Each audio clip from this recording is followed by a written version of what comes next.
There it is. There's Metal Gear Solid 3 running on a computer right in front of my face. I don't know why it's gotta be so loud though. The Master Collection version of this game for some reason has some incredibly high volume mixing. But anyways, hello and welcome to a Super Bunny Hop Sad Poverty stream. I'm George Weedman, and I am not suicidal, and I also have a cautious, hazardous disposition when it comes to accidents and pratfalls and poisons and such. Anyways, I just felt the need to say that before talking about how excited I am for this stream tonight and what it is going to be. Of all the layers of emergency glass that I have been breaking and cracking this year, this is one that I've been saving for the time, so to speak. We're gonna be doing a Metal Gear Solid 3 Snake Eater cinematic challenge run is what I'm going to be calling this one. We're going to be sticking to the original game's 2004 Snake Eater camera angles. What a confusing thing to say for people who wouldn't know what I'm talking about. The original game released with the camera system that everyone hated except Hideo Kojima. No one knew how to play the game correctly except Hideo Kojima.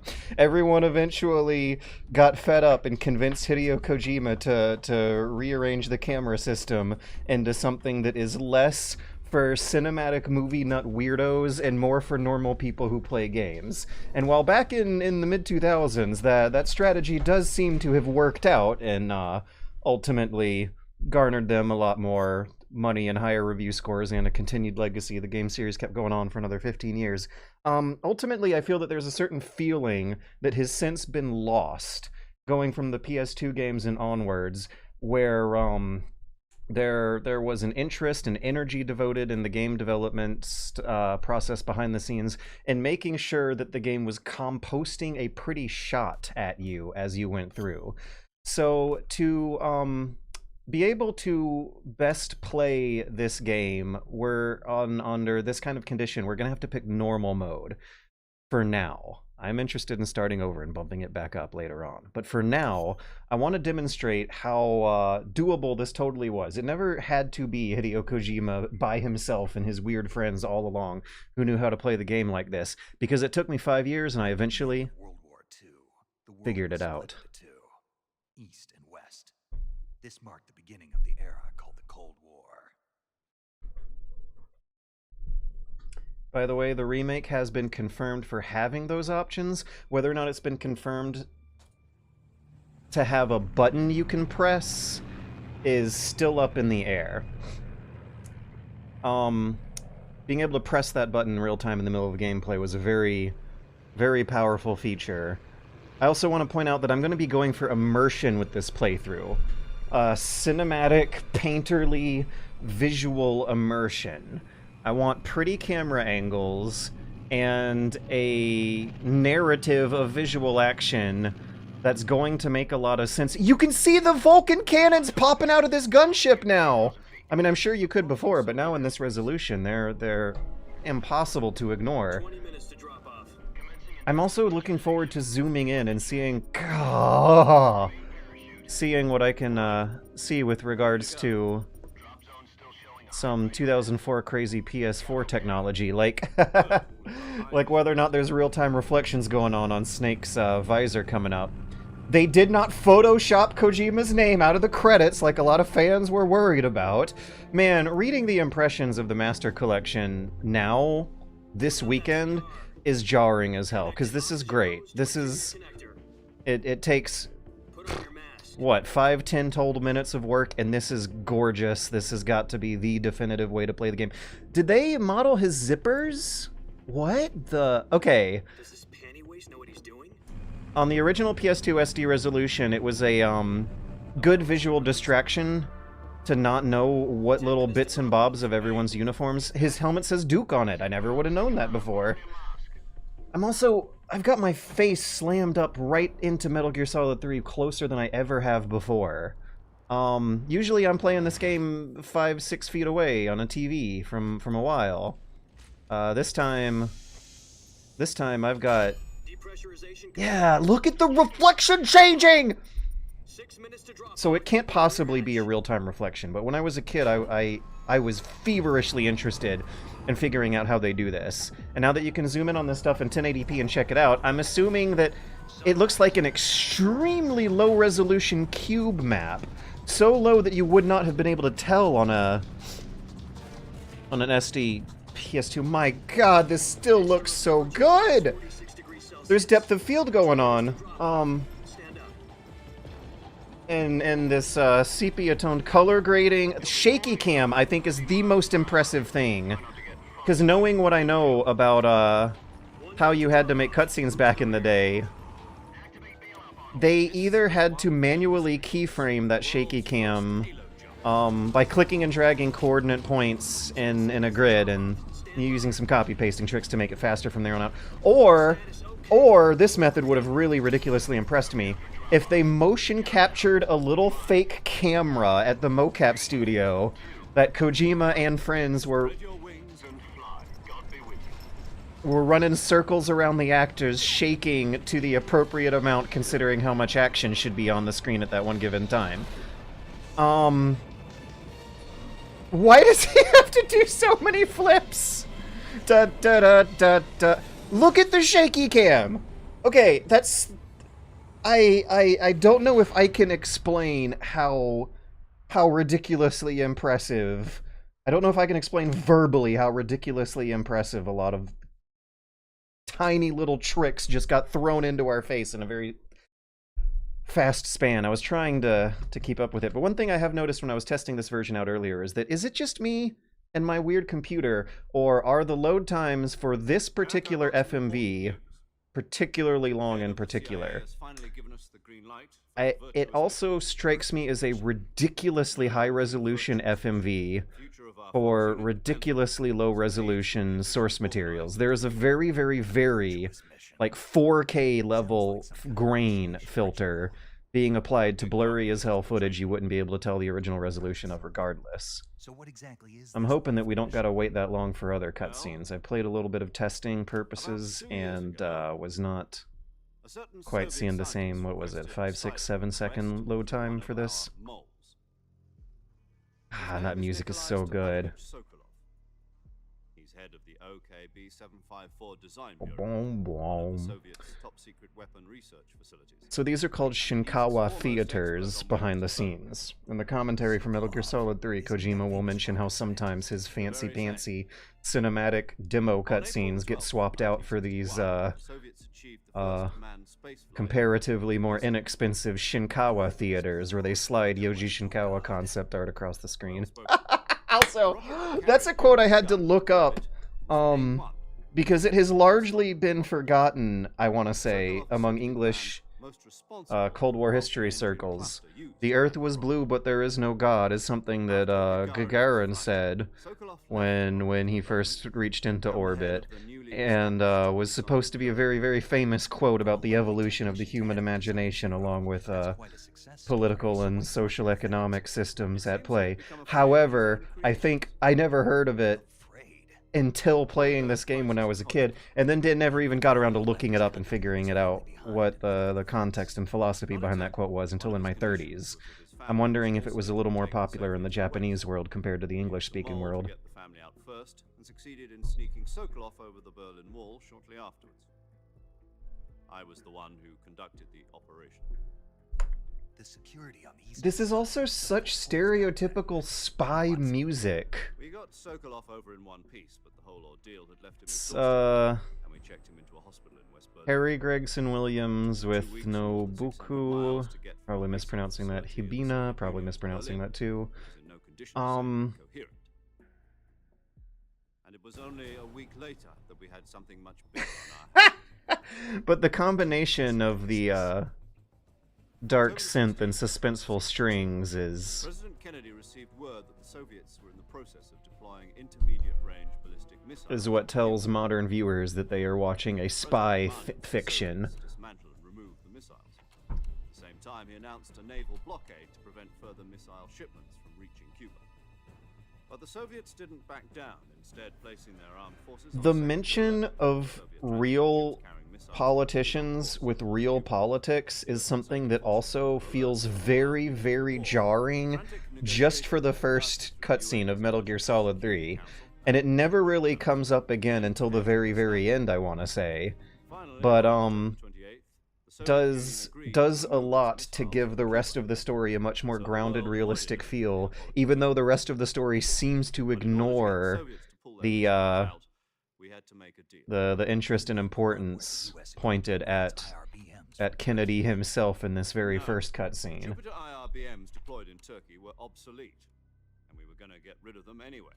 They had no strategic value whatsoever to either the US or the Russians. The Turkey deal was a ruse, a cover story that was fed to the other intelligence agencies around the world. So what did the Russians really want? Sokolov. They wanted us to return Sokolov. Hello, welcome. Look at the Fox logo in the lower right! Cuba just to get their hands Alright, on we also get a fun little laser pointer pointing at where this game might or might not take place, and that mystery has since been solved. We were running out of time. Oh, this is, caution theme rearrangement music. President Kennedy gave in to Khrushchev's demand. The next day, I got Sokolov out of the hospital, handing him over to agents on the eastern side. Sokolov kept on screaming, "Save me," until he disappeared from my sight. Then a month ago, we received some new information from one of our moles. About Sokolov? Yes. He was taken back to the research facility. The slight suggestion to bring up the game volume, but I don't want to risk pressing Alt-Tab and potentially skipping the cutscene. I'll bring it up a little bit once Something to do with space rockets? No. once we have a pause. Same technology. I guess you're right. We don't know the details, but it appears to be a new kind of nuclear device. For half a year now, the Soviets have been conducting frequent nuclear tests at Semipalatinsk. Something to do with the weapon, I assume. We're talking about a secret weapon so big that Khrushchev was ready to pull out of Cuba to get it back. Is Sokolov still in the facility?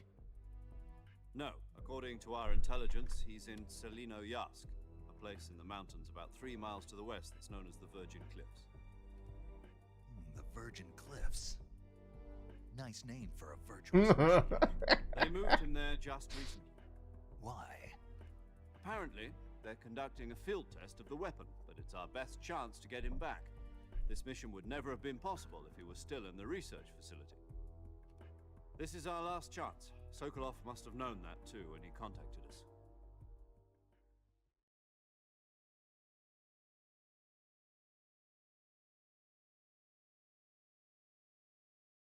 Okay. So, audio cut out. Here, he's pointing his laser pointer at where Selinoyarsk may or may not be.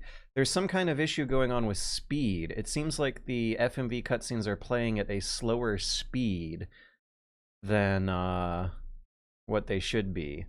So, I have a few mods installed that I'll be getting into the weeds and the details about later, that might have something to do with it. But on that same point, that FMV was ridiculously high resolution. And I'm wondering if my old computer was just playing it at a lower playback rate than what the audio was giving me.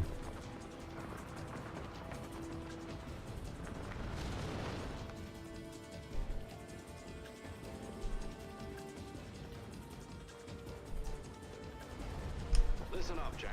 Your mission is to infiltrate Selinoyarsk in the Soviet So mountains. go Google image search for Tajikistan right now in another tab, and if you manage to see an aerial footage, an aerial shot of what some mountain ranges with some rivers, valleys running through it look like, you will see something awfully lot like what they have in the opening cutscene here.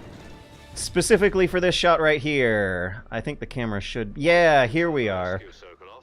I swear, at some point when doing Metal Gear Solid research, I have Google image searched for Tajikistan and seen something that looks like a reference photo they used for this opening cutscene here. Selinoyarsk is Tajikistan, Metal Gear Solid 3 and Metal Gear 2 take place in Tajikistan. This is more or less 90% confirmed. I think it's actually been canonized in the novelization of Metal Gear Solid 4. The shock will be less than during a parachute jump, and the arm can handle up to 500 Everything I pounds. mentioned about there being a mysterious, magical realism feeling of not knowing where the hot tropical jungles of Russia are supposed to be in this game have since been solved. It's Tajikistan. Sounds like she could hold her own against a battalion of tanks. But with the jungle in it somehow. Tajikistan has jungles in it. We're facing a 4-hour time Tajikistan has jungles right next to mountains where the temperature gets a lot Home in time for lower and dinner. drier up on the mountain, but Anything goes wrong, hotter and higher you'll be eating dinner down for in the breakfast, rivers and where the the rest of woods your look meals like in the jungle. jungles. So it's at the very, very tail edge of some bloated Soviet territorial gains at its peak. Not necessarily Russia proper, not necessarily Europe proper, but we technically actually are in a semi-tropical Asian jungle environment for much of this game that is somewhat vaguely based on one from real life.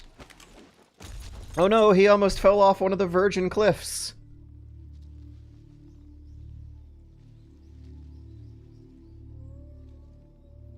Maybe it helps players feel more grounded if they hear Major Zero. Look how good those shots look! If they hear Major Zero talk about virgin cliffs before seeing Solid Snake about to fall off a cliff from like 3 different camera angles. Look at how good that skybox looks!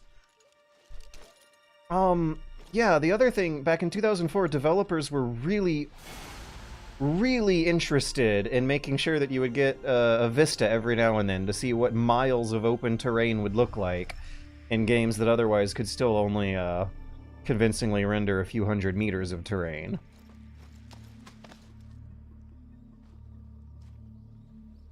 It looks way better in this version. I remember getting way more of a stage play feel, paper cutouts of that vista in the high-resolution versions I played of this before. And this one, that looked good. Do you copy? That looked fine. It looked You're like they already in enemy upscaled territory. some Somebody might be listening in. textures Here to a on new out, we'll be degree. using code names to refer to each other. Your code name for this mission will be Naked Snake. I'll be referring to you as Snake from now on. You're not to mention your real name. Snake? What, you don't like snakes? What do you mean? You've eaten one before, haven't you? In survival training? I'm glad to hear that. I don't know if I'd ever order one in a restaurant, but... Be careful, you might not have a choice. What about you, Major? What should I call you? Let's see. I'll be Tom. Call me Major Tom. This will be a sneaking mission. You must not be seen by the enemy. You must leave no trace of your presence. Is that clear? This kind of infiltration is the Fox unit's speciality. In other words, weapons... and Yeah, equipment we're procure on-site. redundant. That goes for food as well. The temptation to press a skip button has now appeared. Great. How long are we in here? Asked me if I like snakes. 15 minutes or Of so? course, calling me Snake was your idea of a joke, too. No.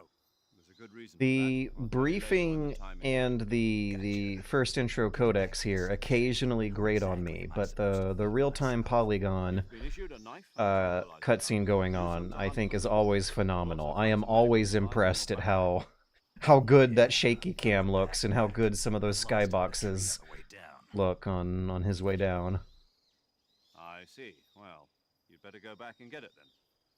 You know where it is? No problem. I can see it from here. It's stuck on a branch. Here. To climb a tree, stand in front of a tree that's covered Oh, in what are they ivy gonna and call the press action button? Action button. The action button. Okay, nothing I'll be new there. monitoring your progress over the radio. We can't risk violating Soviet airspace, but I'll be in the gunship. My frequency is 140.85. I'll give you a call if I need to talk to you. If you need to talk to me, use the send function. Okay, Snake, go get your backpack. Okay, so after hearing... Oh, wait, I can't actually... do the thing I was wanting to do, so in the meantime, I'll take care of some... Right! Okay, hang on a minute. Yeah, is this just me, or... The little trees down below, they look 3D now. Like a little ridge pattern of, what, tiny, no more than 4 to 6 triangles, but still actually giving a 3D ridged look of foliage down there when you look down that gradually flattens into the more paper mache style stage backdrops. But yeah, the texture on the sky looks as low resolution 2004 as ever, but is it just me, or do these mountains in the distance look a little more higher resolution than we're used to, or am I just playing Metal Gear Solid 3 on a PC computer for the first time in 1080p after not being used to that? Additionally, we got a few mods installed. This is another big thing that I'm very much looking forward to. Did you see something that just happened for me? Oh, wait, I didn't. Yeah, there we go. I almost forgot. Got to use the original camera angle. Okay. This is now showing me a little more obviously where you can find the snakes in the grass. The grass jiggles around when snakes moved across it. The over-the-top camera angle can point out those small moving blades of grass and get you, like, closing your eyes at things and looking a little more closely at see that tiny little detail. How come games nowadays that take place in forest and heavily wooded areas don't get grass movement down so well? This tiny little frog that I can actually see in 1080p is not something that Snake needs to eat anytime soon, so I'll just keep going up the hill. But I threw in a sound fix mod. Apparently, the game shipped with some weird audio mixing, and what I've already noticed is that the volume for me is loud as hell. It's absolutely incredibly loud. So I'll just bring the meter up on OBS a teensy tiny little bit and hope that my own ears don't get blasted out from what happens here. But some viewers were saying that the music was hard to hear during the cutscenes, which might be the result of Konami's own mixing rather than mine. But anyways, we have a audio quality mod installed. Apparently the PC version of the Master Collection had low quality audio files like the PC port of MGS3. You gotta install a mod to fix that. I don't know. I wouldn't notice. I've played this for a grand total of 10 minutes. We also have a reshade mod installed. No big deal. It's unfortunate, we can't really see it in here, but the Master Collection also shipped with some difficulties regarding brightness and gamma features. Apparently the black levels out of the box are a little more washed out compared to the PS3 version, and I have a reshade mod installed to correct for that. So let's see, there are like 4 of them. Gamma correction, sound quality. If your stamina gets too low, it'll affect your performance. You won't be able to shoot accurately, for example, and your wounds won't heal as smoothly. Keep an eye on the your stamina so MGS you don't run out. 3 HD fix, that one's not as fun. That's just gonna... At this point, I'm using it only for the borderless full screen option. The game's been recently patched to include resolution options in the menu, and like with some other weird Japanese PC ports, it's virtually no problem at all to install a mod that a fan will make on day one to unlock that stuff. The menu looks really weird. You get the choice between playing in a default option, which I think is just 720p, and then something they call FHD, which I assume stands for Full HD, which I assume is another weird euphemism for your monitor's native resolution. I have it set to that, plus the MGS HD fix for a Your borderless presence in full enemy screen mode. territory is already And a I think violation that of will international conventions of warfare. be fairly There aren't fairly supposed easy be to any ignore American soldiers for in Russia.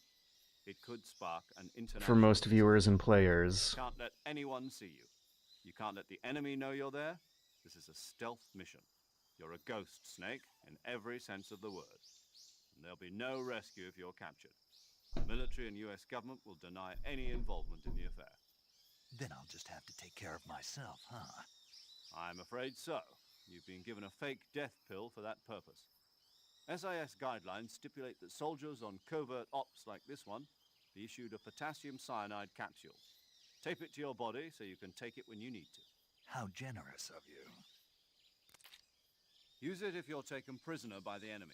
It'll send you into a state Oh, of that looks state bump for a short mapped. I time. might have been fooled by bump mapping going on the skybox, which is still like a really impressive trick for getting that 3D feeling of depth going on for That's the one. distant foliage Be your careful. character's looking at from Remain in a miles state of upon full miles step for away. too long. Nothing will be able to bring you back. Remember that. I'll keep it in mind. You said this was a solo mission, right? Right. I guess that means I can't count on any reinforcements. Correct. The mission rests entirely in your hands. A real one-man army. Relax. There's a support team ready to back you up over the radio. Who? I'll introduce them to you. This time, survival is of utmost importance. The first member of the support team will be in charge of monitoring your physical condition, acting as a medic, so to speak, as well as recording your mission data. She's a member of Fox as well, and she's here on the gunship with me. She. Hello, Snake. I'm paramedic. Nice to meet you. Paramedic. As in a medic who comes in by parachute. Aren't you going to tell me your real name? Are you going to tell me yours, Mr. Snake? My name, huh? It's John Doe. And they call you Jack for short. You're a regular Captain Nemo. A name means Remember nothing on the that battlefield. about 5 minutes ago, No one has a name. Major was talking about how important it is not to use everyone's real name. Very funny. I wasn't joking, but I'll tell you my name only if you manage to make it back alive. My frequency is 145.73. She's also in charge of recording your mission data. Whenever you want to save, send a message over the reserved save frequency, 140.96. So saving lets me record my mission data. That's right. It also records the state of your health. Good to know. There's one more person I want to introduce you to, Snake. Oh no. Speaking of snakes, you remember the boss, don't you? A legendary soldier and your mentor. Actually, it was the boss that got the DCI's authorization in the first place. She's going to be serving as Fox's mission advisor. Boss is? She also helped me plan this mission. She and I were at SAS together. Jack, is that you? How many years has it been? Boss? That's right. It's me. Oh. Talk to me. Let me hear your voice. It's been 5 years, 72 days, and 18 hours. You've lost weight. You can tell just by the sound of my voice. Of course I can. Why? I know all about you. That line would get edited out if Kojima had more of an editor. What's Already that supposed implied to by mean? the Why'd you statement. disappear on me all of a sudden? I was on a top secret mission. Hmm. You didn't need me anymore. But there were still so many things I wanted you to teach me. No, I taught you everything you needed to know about fighting techniques. Imagine going taught on a you all I mission and your could. mom is there. The rest you needed to learn on your own. Learning your mom is there. It's similar to Raiden going on a mission and finding out his girlfriend is there. How to think like a soldier? I can't teach you that. A soldier needs to be strong in spirit, body, and technique. And the only thing you can learn from someone else is technique. In fact, technique doesn't even matter. What's most important is spirit. Spirit and body are like two sides of a single coin. They're the same thing. I can't teach you how to think. You'll just have to figure it out for yourself. Listen to me, Jack. Just because soldiers are on the same side right now doesn't mean they always will be. Having personal feelings about your comrades is one of the worst sins you can commit. Politics determine who you face on the battlefield. And politics are a living thing. They change along with the times. Yesterday's good might be tomorrow's evil. Is that why you abandoned me? No, it had nothing to do with you. I already told you, Jack. Sorry, I was I laughing on at a the Twitch top-secret chat. mission. A soldier has to follow whatever orders he's given. It's not his place to question why. But you're looking for a reason to fight. You're a natural-born fighter, but you're not quite a soldier. A soldier is a political tool, nothing more. That's doubly true if he's a career soldier. Right and wrong have no place in his mission. He has no enemies and no friends. Only the mission. You follow the orders you're given. That's what being a soldier is. I do whatever I have to get the job done. I don't think about politics. That's not the same thing. Sooner or later, your conscience is going to bother you. In the end, you have to choose whether you're going to live as a soldier or just another man with a gun. There's a saying in the Orient. The "Loyalty Orient. to the end." Do you know what it means? Being patriotic. It means devoting yourself to your country. I follow the president and the top brass. I'm ready to die for them if necessary. The president and the top brass won't be there forever. Once their terms are up, others will take their place. I follow the will of the leader, no matter who's in charge. People aren't the ones who dictate the missions. Then who does? The times. People's values change over time, and so do the leaders of a country. So there's no such thing as an enemy in absolute terms. The enemies we fight are only enemies in relative terms, constantly changing with the times. As long as we have loyalty to the end, there's no point in believing in anything, even in those we love. And that's the way a soldier's supposed to think? The only thing we can believe in with absolute certainty is the mission, Jack. All right, but do me a favor. What is it? Call me Snake. Snake. Oh, right. Your codename is Snake. It suits you well. That's right. The legendary unit that the boss put together during World War II was a snake. The Cobra unit, a group of heroes that brought the war to an end and saved the world. As long as you've got a legendary hero backing you up, you'll be fine. Isn't that right, Snake? Yeah, I can't think of anyone else I'd rather have with me. Oh, and one more thing, boss. Yes? It's good to hear your voice again. Same here. After all, who knows if either of us will make it out alive? Snake, you are always best at urban warfare and infiltrating buildings. But this is the jungle. Survival is going to be key. Those CQC techniques I taught you are sure to come in handy. CQC? Close quarters combat, huh? I've been in the Green Berets for the past few years. I'm probably pretty rusty.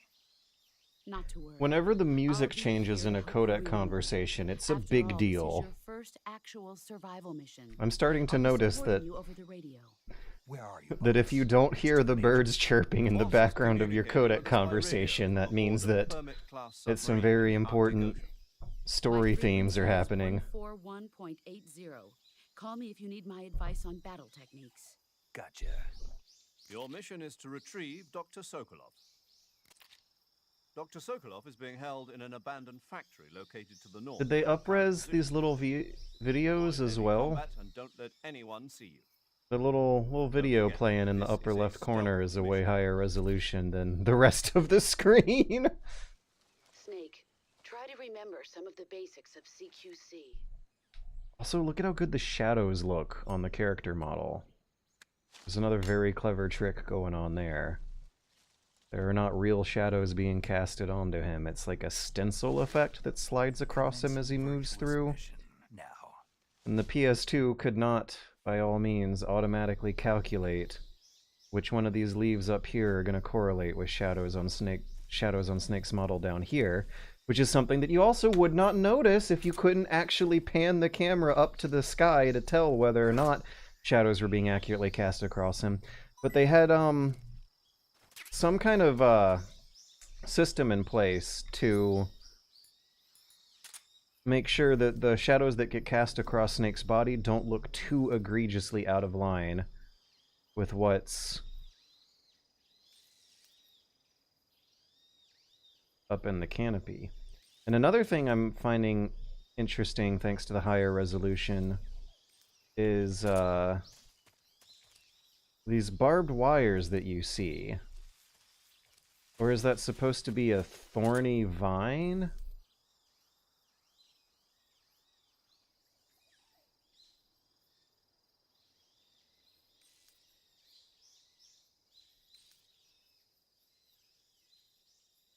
I'm starting to wonder if this is like a trap that they might have placed out here in the woods to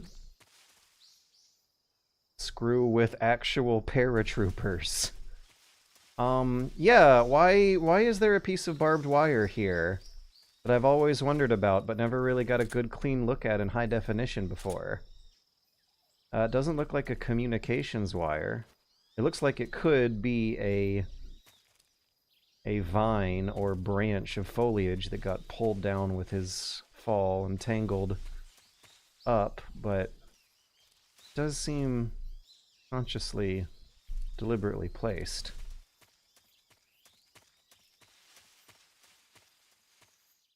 Okay, so black obsidian and token flipfire both saying vine instead of barbed wire. Look at the camera moving!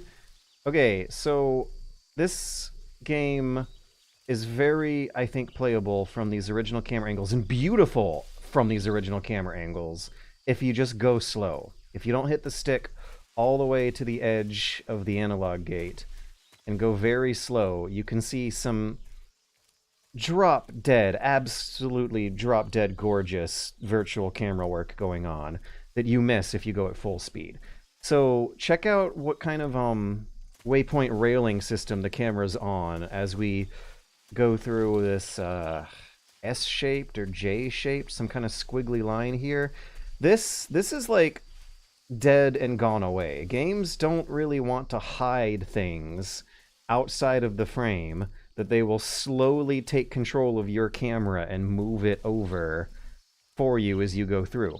Also, look how there are these branches placed right here. Let me get them in frame here. This creates a like subconscious invisible grid on your frame that tries to keep interesting things in the middle of the frame and make a natural frame around the stuff in the middle of the frame. Like right here, this angle right here was done by someone who has a way better idea of how to...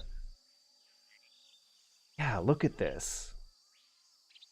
How to compose an interesting and beautiful shot. We got close range leaves to our lower and a vertical line of a tree to our lower left. To our upper right, we have some more vertical lines with some more trees filling out a sort of mock implied grid-like frame on the upper right. And then when you move your stick, it tries to hold that kind of composition and scene framing going on. There continue to be foliage, like decals, planes of foliage, and vertical logs of branches as you move through. If you were playing this game behind the back with a this kind of camera system, they would not put so many... Yeah, look at this. Look at how many more trees are on the left of the pathway here compared to the right. The tree line is thicker on the left compared to the right because the default camera angle has you looking at Snake from the left instead of the right. And if you slow Snake down, you get an eyeful of moving effects, immersive qualities, birds jumping out of your way, the grass is moving out of your way, the camera is culling the trees and branches that are getting shoved into the camera and pushed out of the way.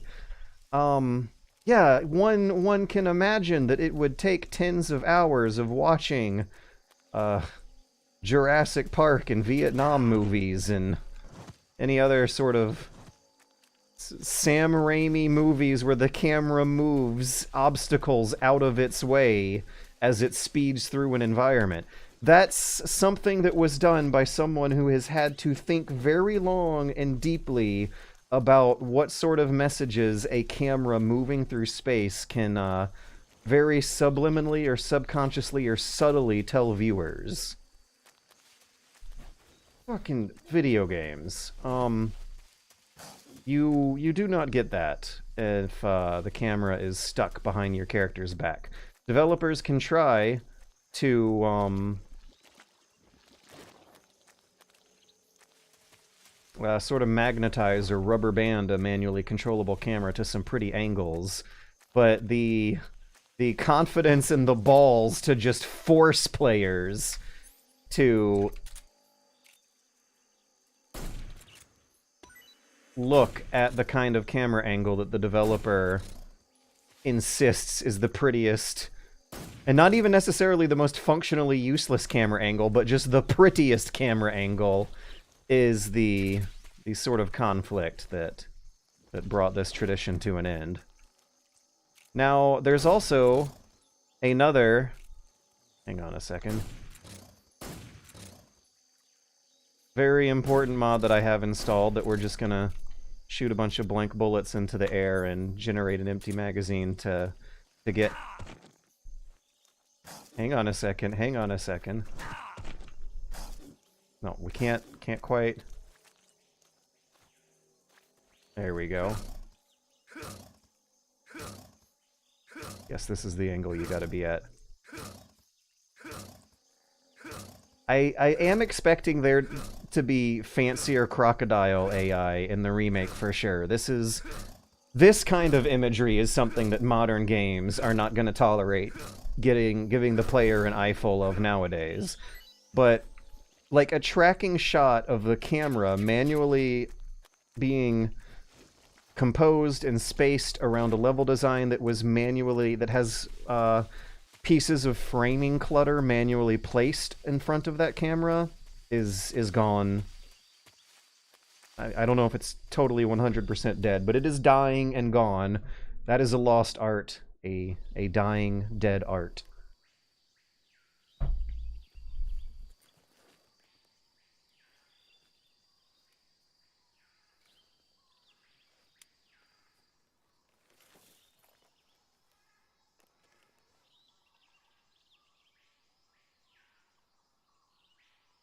Major, I've spotted 2 enemy soldiers.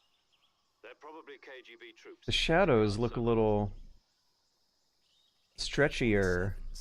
And grenades. That is so interesting. The shadows looked a little stretchier when I was zooming in my 1080p HD vision from a distance, but through binoculars they looked correct. There was a little glitch going on there that they can cover up with low SD PS2 resolutions. Don't engage them in battle either. This is a stealth mission. Got that? The Major is right.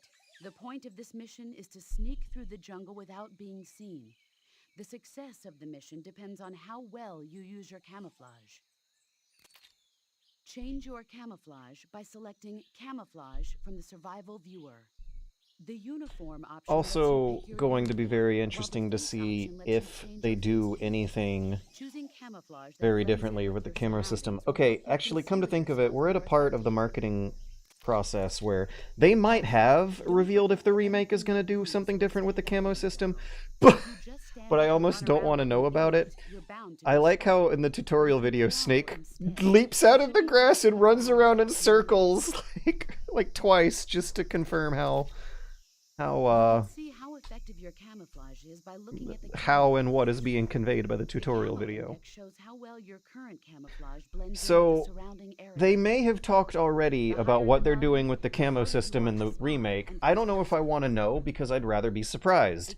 I'm a patient gamer. I can wait 6 months before playing a game. This is the first time I'm playing the Master Collection. I waited until I had sold $10 worth of Steam trading cards before buying this on a deep Konami sale so that I could enjoy a $6 game of Metal Gear Solid 3 here tonight.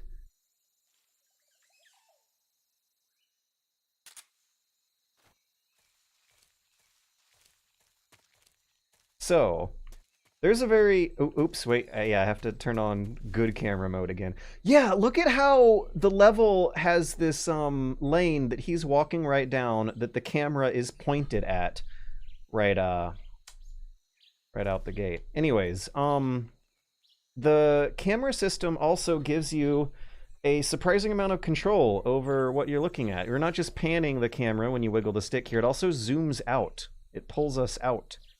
If we press up on the stick, we the cameraman all of a sudden leaps back like 10, 12 feet. So you get a pan and a zoom effect both by wiggling that stick around. Now, I have not mentioned this until just now, but there's also another very, very interesting mod I have installed that I am looking forward to combining with some of the others installed. Wait, hang on. To keep better track of this guy... Yeah, now that I'm moving into the grasses and my own vision's going to be obscured by the grass snake is crawling through, I now have to do something that would be frustrating on the original version.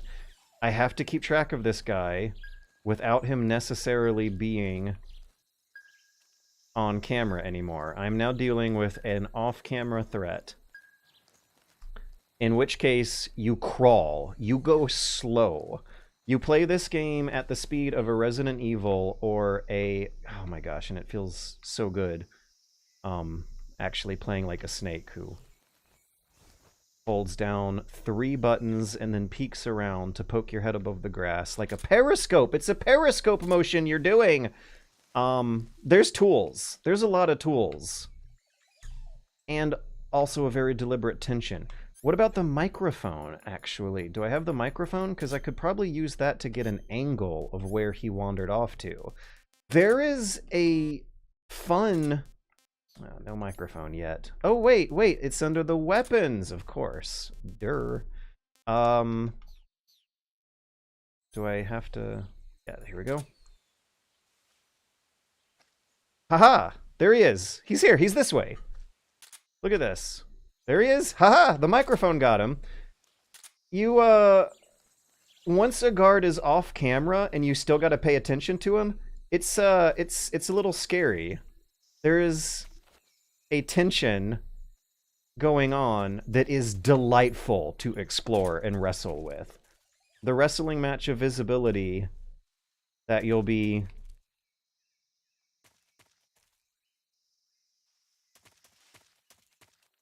going through over the game is fun. It is fun to play. One thing that a lot of players might not have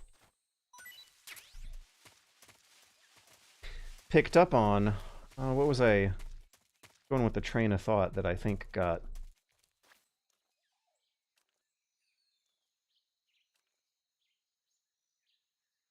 got paused by hearing some new details.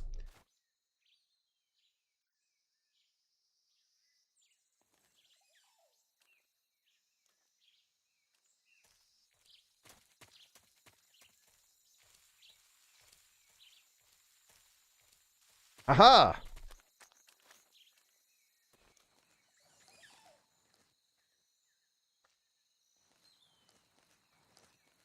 Okay, once I cross over into the mud, I'm gonna want to change. Yeah.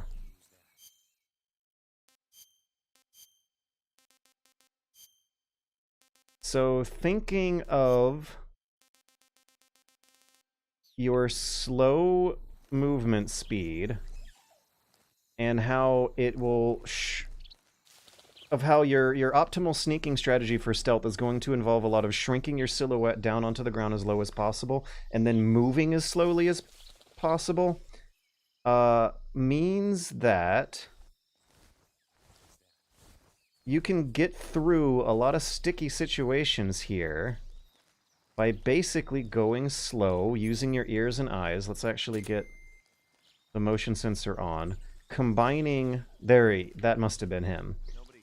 Nobody here. Combining your sensory data, faint footsteps, over-amplified dialogue that you can hear clearly despite being farther away, and also just being ready to, like, freeze all of a sudden at a moment's notice. This is something I find very, very immersive and conducive to the stealth idea, is that if a guard spots you,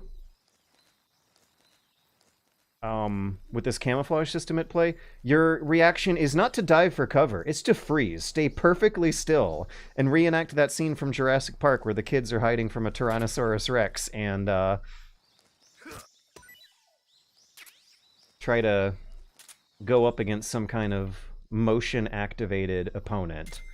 Yeah, they're up against a monster whose vision is activated by motion. So you can spot guards more easily yourself once they start moving. We got some kind of animal in the grass ahead, but I'm not seeing a guard. I'm not hearing a guard. Oh, and movement. Yeah, there we go. That's not a guard. I see the grass moving now. Using these tools, the motion detector, my own eyeballs, the AP sensor can also help you deduce right away whether or not the movement... the movement in the grasses is a guard or not. I must be seeing things. Yeah. Now, I would like to be seeing things, so let me try and find a good angle of visibility for this next guard. There we go.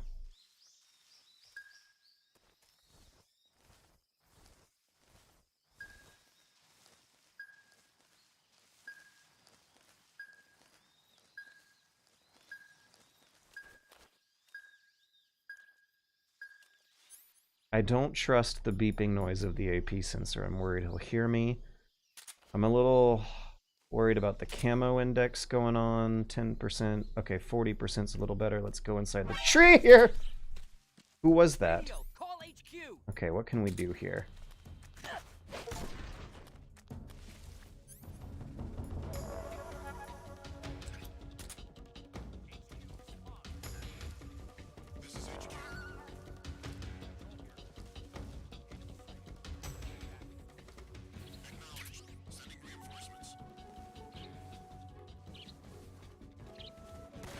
Ah!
Is it safe? I don't know, but getting out of here is now going to be a clusterfuck.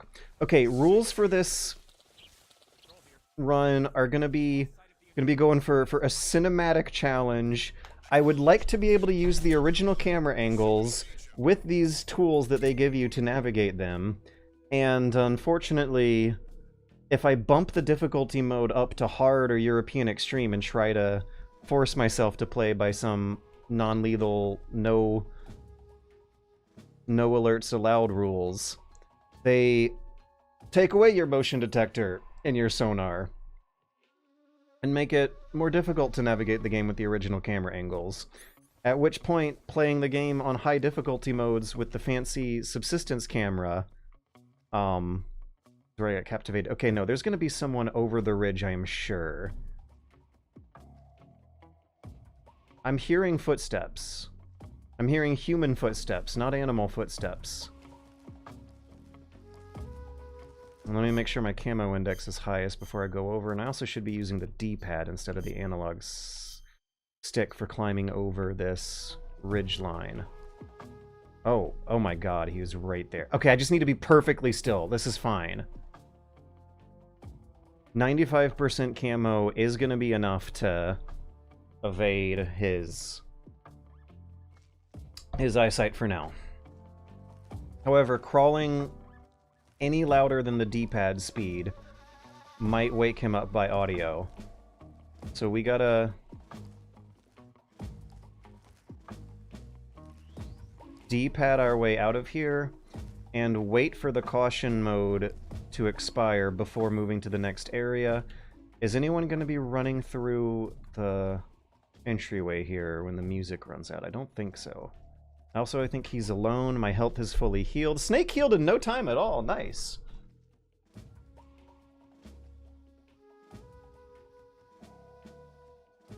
Are there actually 2 guards active in this area? Yeah, one on my right. And this guy down here, he's heading my way now, but I gotta just...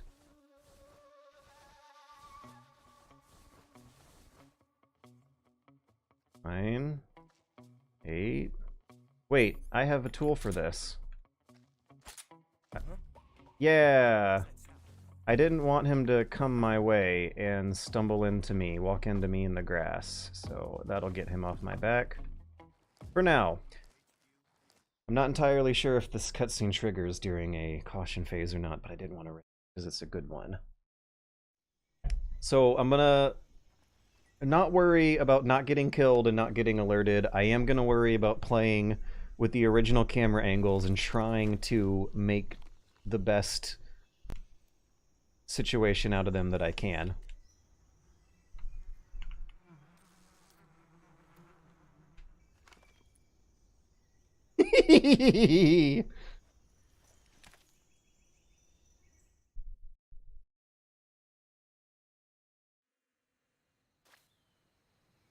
So, you might have noticed, but maybe not dramatically noticed, that I have another very interesting mod installed here that I'm looking forward to giving a try. And that is none other than... Phew.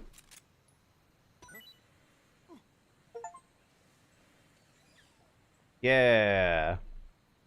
Crouch walk! Look at that! We got the 3DS Snake Eater 3D crouch walk now plugged in to the HD re-release of Metal Gear Solid 3 Subsistence.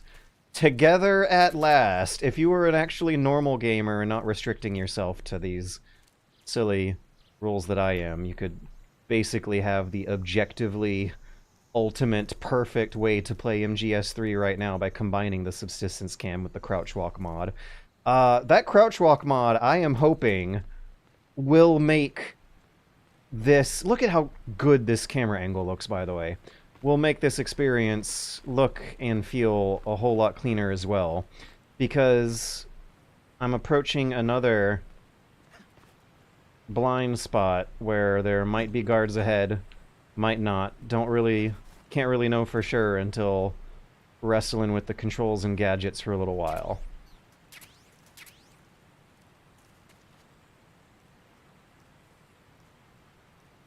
But one thing I will say is that when you are fiddling with the right stick and moving Snake around corners and walls and stuff, and combining that with the traditional, or new traditional subsistence cam with the extra angles that you get from a wall peek and from pressing R3 and bringing the camera up, is a very powerful combination that I love. Being able to press a button that just swoops the camera at an angle needed to track enemies sounds like a much... Whoa! 3 guards coming in! 4 guards! Holy cow! Let's definitely keep an eye on them while keeping Snake as safe as possible. And resist the temptation to press anything, or even crawl at full speed. That might not work out.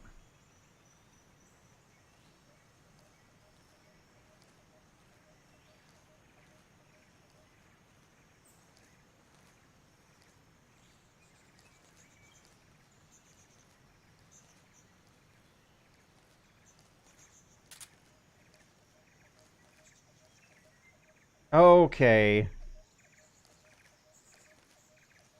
I did not know he was there. Luckily for me, I have a 90% camo index, so it doesn't even... Ah! Get down, get down, get down, you goober! Something there.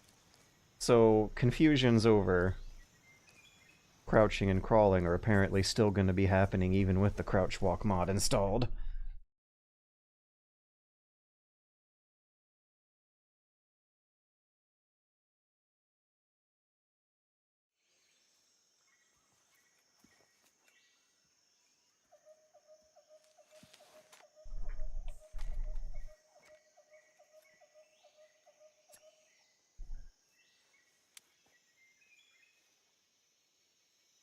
Major, I've reached the abandoned factory where Sokolov is supposedly being held. This place is a dump.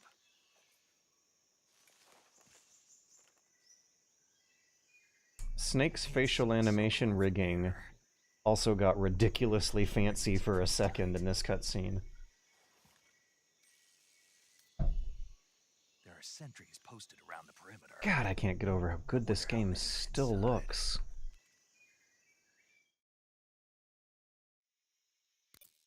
Your objective, Sokolov, is inside the factory. They should be holding him in a room in the northeast section. Northeast section. Got it. Be careful. Your mission is to bring Sokolov back alive. He must not be exposed to any kind of danger. And do not approach Sokolov while in the alert phase. Right. Oh, and one more thing, Snake. You mean there's more? No, it's just that when you get to Sokolov, I want you to tell him something from me. And that is? Sorry for being so late. Is that all? Yes. Understood. Beginning my approach to the target. This area can get really frustrating and tough to sneak through no matter how you're playing. Doing it by the original angles sounds like a fun challenge, especially now that I can crouch walk. Oh yeah, another thing that feels like an implied way to play Metal Gear Solid that might have been lost at some point over the development cycle is there being an implication to some extent that there should be some kind of punishment going on to opening the camo screen and looking at camos. Because here, I have a lot to gain from jumping from tree to tree, but as soon as I stick off one of these trees, I'm gonna get... Oh, even peeking out of the tree is too low. And also, 80% is not nearly as foolproof as the 90-95% you get when you're on the ground belly crawling. But it seems like there might be the implication of a fun Metal Gear Solid playstyle. Do I have the time to hop off the tree long enough to... Yeah, let's get my visibility equipment going. The guards also very slowly turn their heads left and right, so this guy might be looking to his left at some point where I'd be able to slip onto another tree spot for cover. However, I'm worried it'll make too much noise if I go at full speed, so I have to go to lower speed.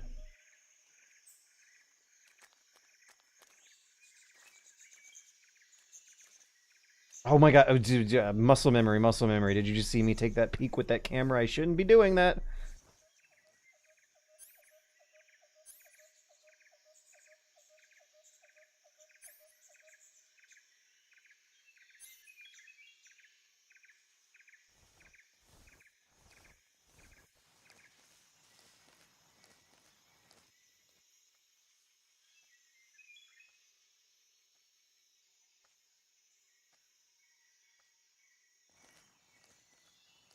There's a guard to the far left, and then also going to be a guard to the 12 o'clock as I come through.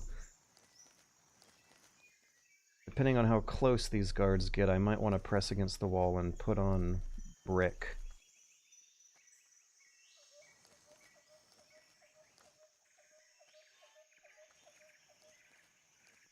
Oh boy. 35%.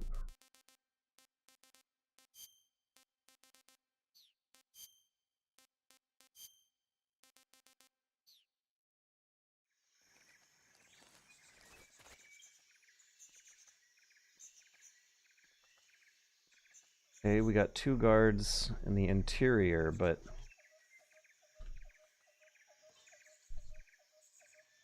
as far as the exterior goes, am I covered? I don't trust the movement I'd like to be making. Ugh, yeah, see?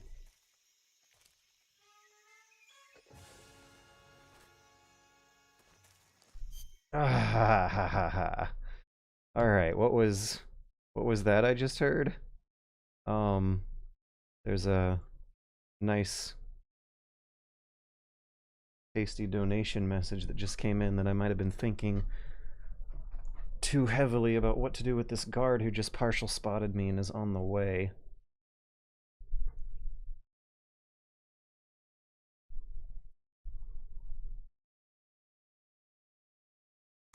$25 from Trig the Discovery. Thanks again, my lovely friend. Why can't my first person buttons not working?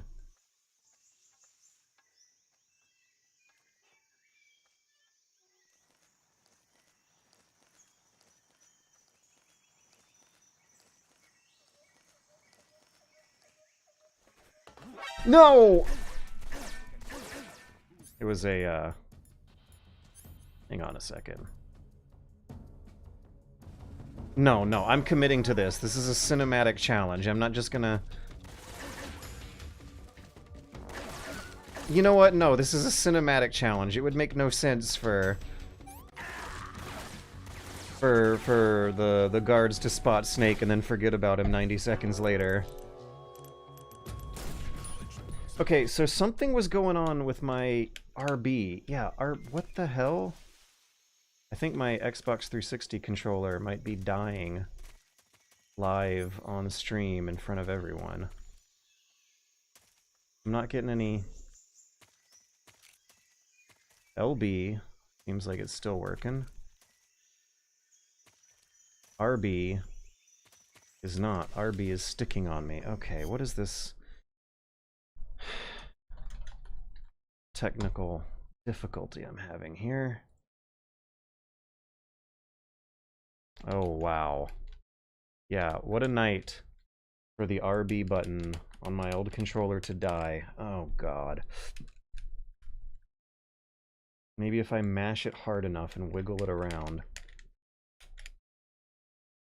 Okay, I just gotta mash really, really hard.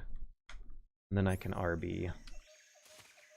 It's not working. I could go get a different controller of mine, but I think the LB on that one's broken.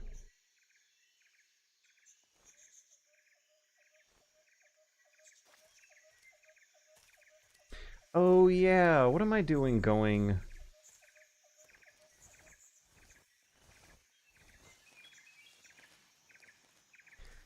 What am I doing going into the north of Rosvet when it's always better to go following the perimeter fence south instead? Yeah, this way by this angle we have good enough visibility on one of these guards who will be leaving our visibility if we get inside the ruins.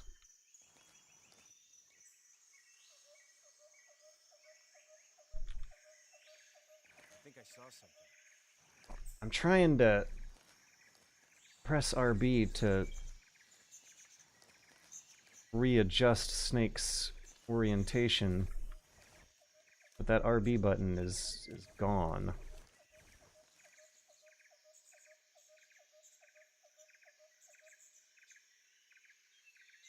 Nobody here.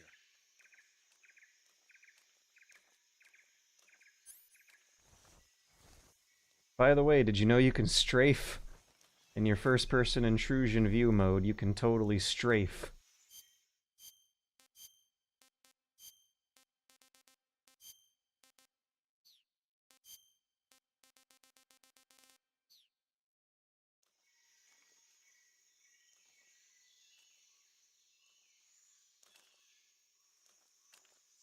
I'm gonna change controllers during the next cutscene.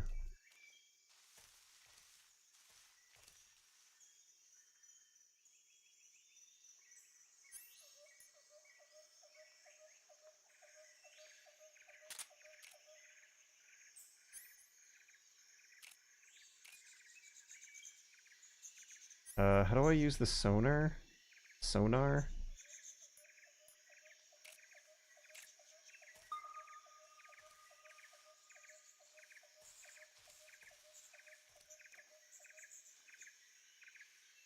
Oh, whoops, wrong camera system. I didn't even notice I was doing it.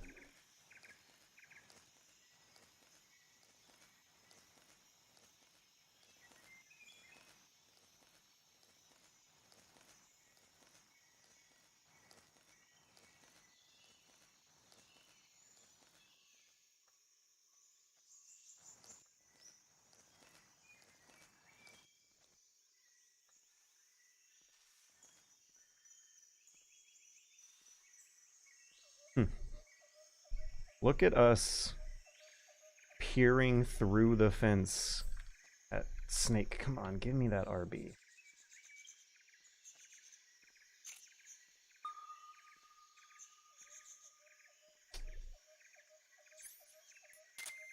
That's a lot of life forms.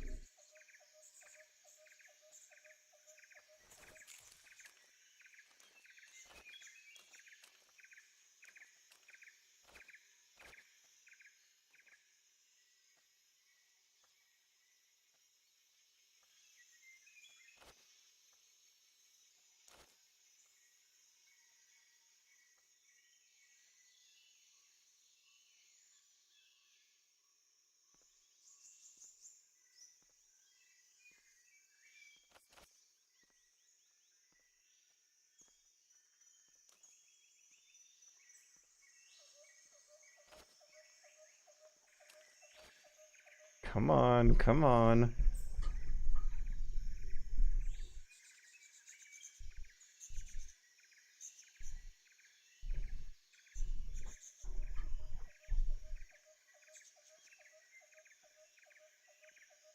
You know what I'm waiting for, right?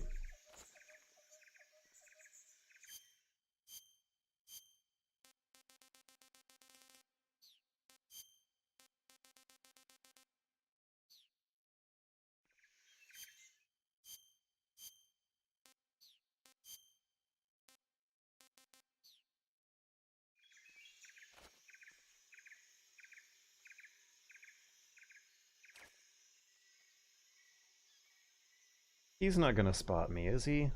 No.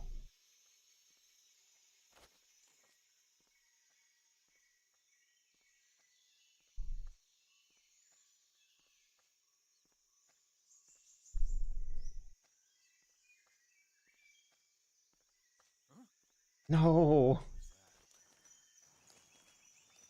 No, you messed up the timing. I was waiting for something very, very special.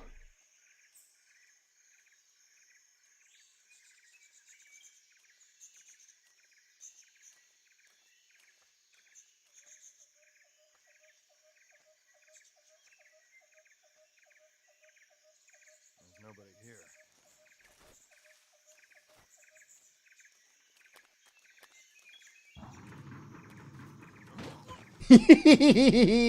Yeah. Okay, that was worth it. That was worth it.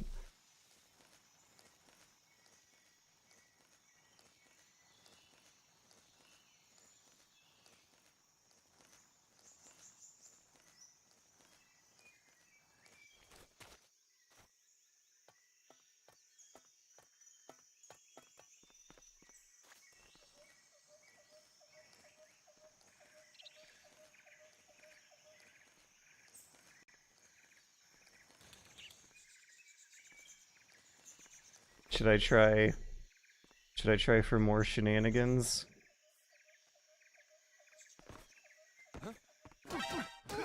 Oh man, I was a little off. Really? Oh, that's anticlimactic. I shouldn't have gone for those shenanigans. I should have just played it safe. Okay, so knowing what I know about the layout and the timing of everything now, let's do this again, but fun.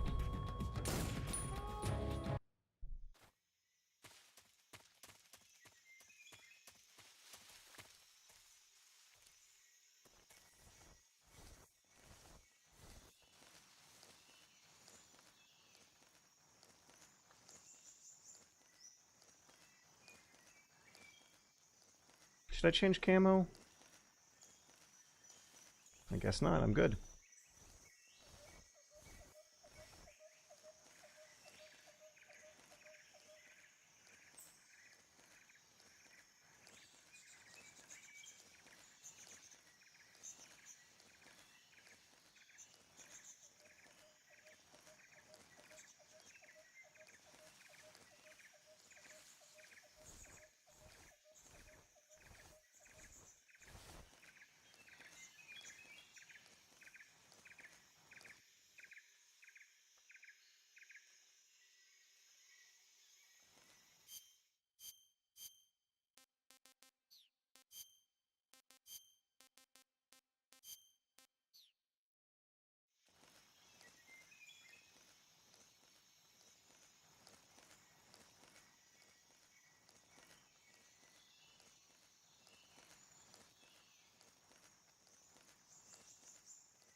Huh?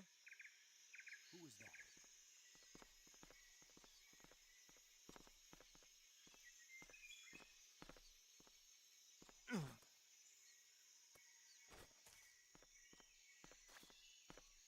Nobody here.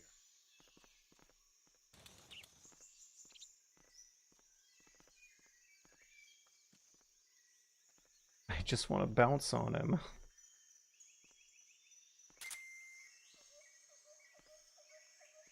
Where was that? Yeah, this is the guy who's looking a lot more bounceable than the others. Oh, I want to test something out here. Did you know you could do this?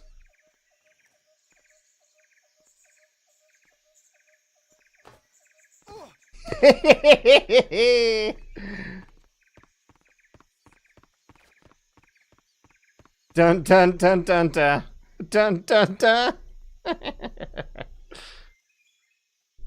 That was pretty cinematic, right? All right, let me go get a different Xbox controller.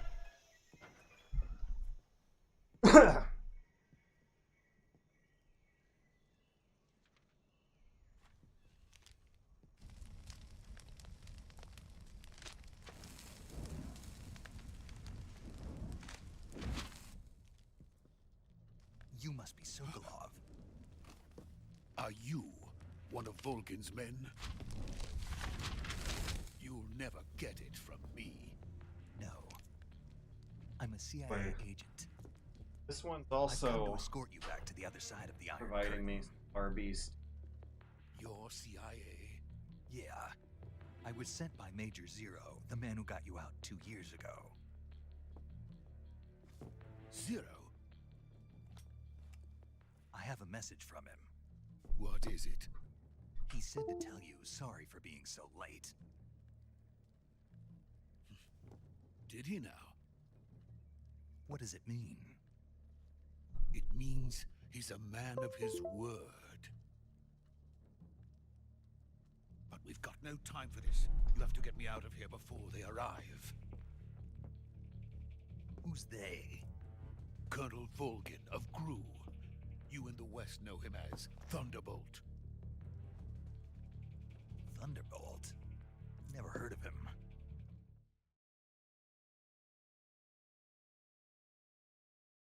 He's a member of the Army's extremist faction, a man who seeks to seize control of the motherland. Ever since the Cuban Missile Crisis 2 years ago, Khrushchev has been pursuing a policy of peaceful coexistence with the West.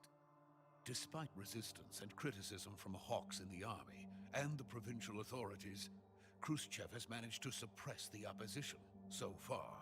But the failure of his agricultural policies has put him in a precarious position. And on top of that, the tragedy last November. President Kennedy's assassination. Precisely. In a sense, Khrushchev has lost his biggest partner, and his power base is rapidly crumbling away. I just walked in on Plotting to use this opportunity to seize power by rallying the anti-government on forces, Kojima saying in a sense or in a way, or one could say. Kosygin in his place. The mastermind behind this plot is So the noise on these FMV cutscenes is not working correctly. 812, known as the Granin I was Design, seeing something and that is wasn't using necessarily it just a super high resolution enough to satisfy noise. I'm Now he's plotting to seize the seeing secret something weapon weird I here. The developed brighter here parts of the and frame are use not as getting the leverage same in his noise main effect. power.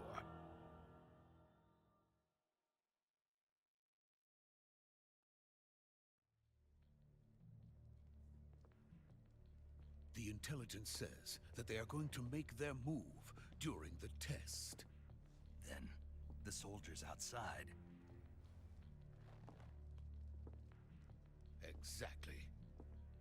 They wouldn't need that many men just to keep me inside. Just to remember the soldiers outside that I rolled barrels into and jumped on top of from the rafters. Even if it meant killing me in the process, or so it would seem.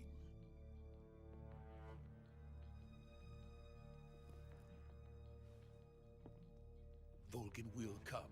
I'm sure of it. You must get me out of here before then. Leave it to me. By the way, your Russian is superb. Where did you learn to speak it? From my mentor. Is that so? America is truly a frightening country. Having second thoughts. No. I have no love for this place. Let's go.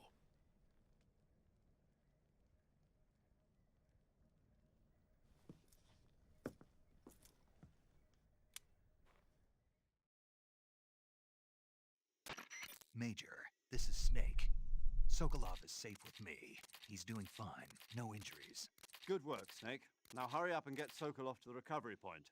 We'll rendezvous with you there. Roger. What about the sentries? I managed to get past them. I see. What about the boss? We lost contact with the boss some time ago. What happened? It's probably just a weak signal. Just hurry and get Sokolov out of there.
Freeze!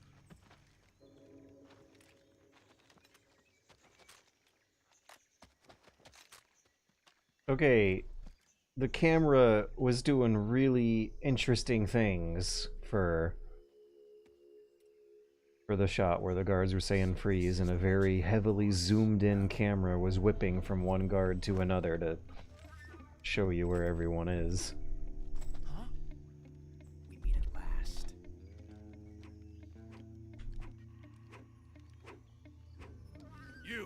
You're from the Ocelot unit of Spetsnaz. Huh. What's a GRU soldier doing here? Soldier?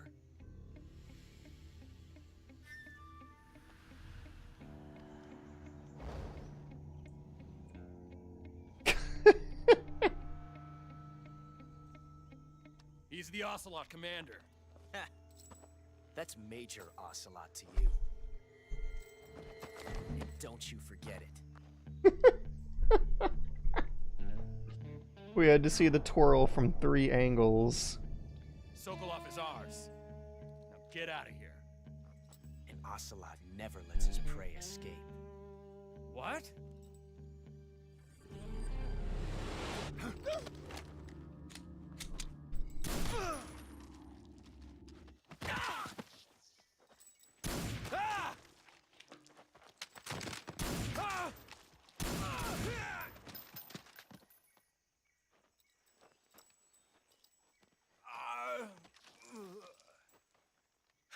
Oh yeah, I saw how they yassified Ocelot for the remake.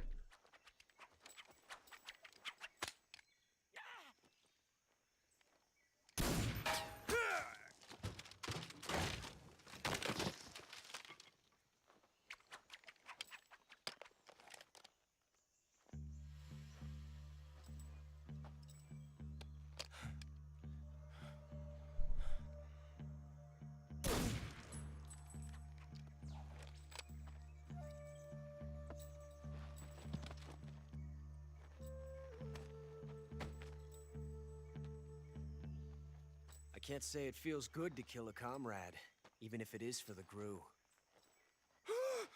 Sokolov, take cover.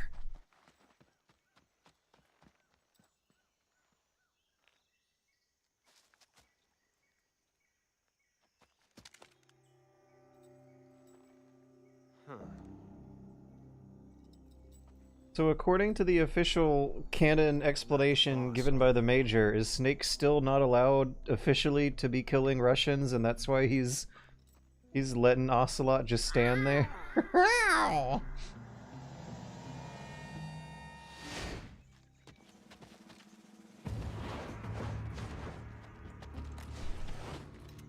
GRU operatives! What is that stance? Huh. That gun.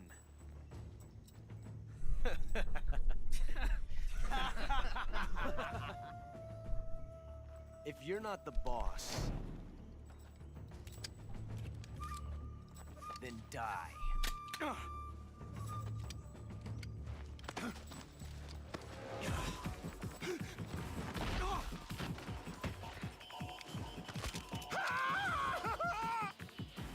Major! Leave it! Shoot the other one! Whoa!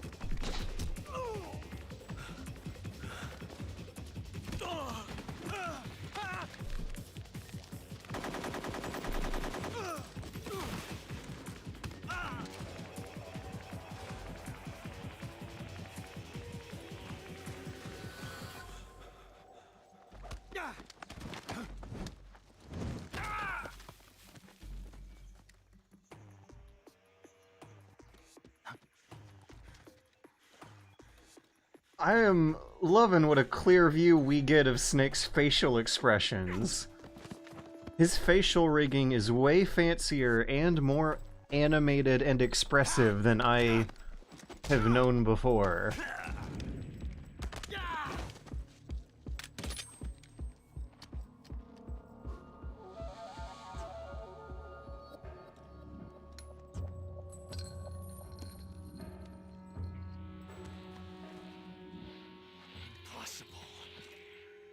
You ejected the first bullet by hand, didn't you? I see what you were trying to do, but testing a technique you've only heard about in the middle of battle wasn't very smart. You were asking to have your gun jam on you. Besides, I don't think you're cut out for an automatic in the first place. You tend to twist your elbow to absorb the Seeing these recoil. cutscenes in 1080p has me spotting more moving parts going on than... Yeah, like, look at his eyes shivering. Dog.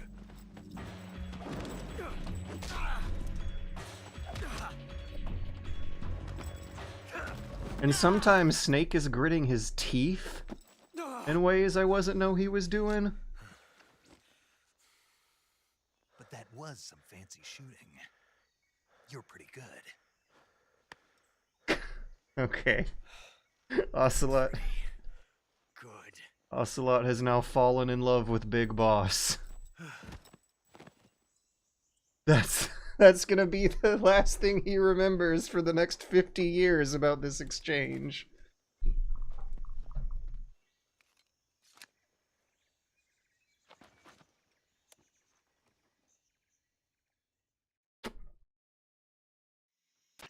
Major, do you read me? I read you. Snake, you alright? I've run into a few snags. These guys were after Sokolov too. Apparently they were taking orders from a GRU colonel named Volgan. A GRU colonel? Part of an internal Soviet power struggle, according to Sokolov. Something between the KGB and GRU. Between Khrushchev's supporters and Volgan's. Sokolov was being guarded by the KGB and hunted by GRU? Snake, it sounds like this could be even hotter than Cuba. I don't like it. Something about the whole thing stinks. I agree. You'd better hurry.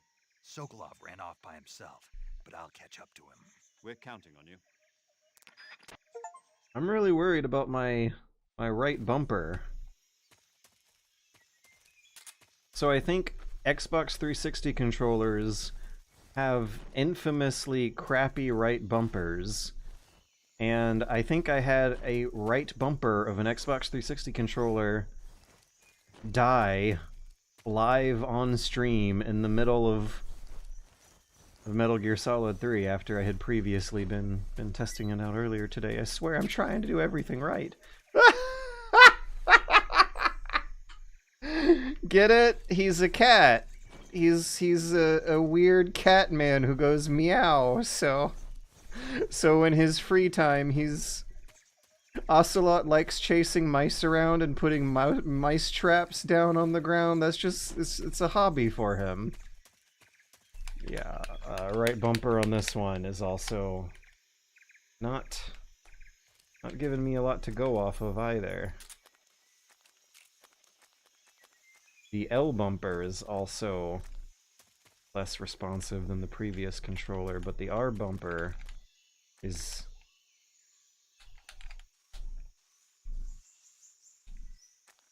worse. The R bumper is worse. Ugh. Gosh. Okay, well, let's get another cutscene going. And I'll change the controllers out during the cutscene again. And maybe I can, I don't know, use an alcohol swab or something to clean out whatever is troubling the right bumper connector down there.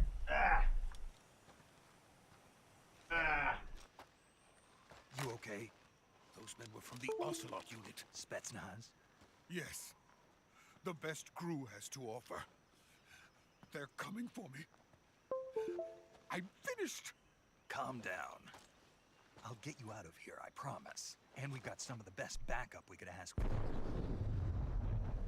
Look.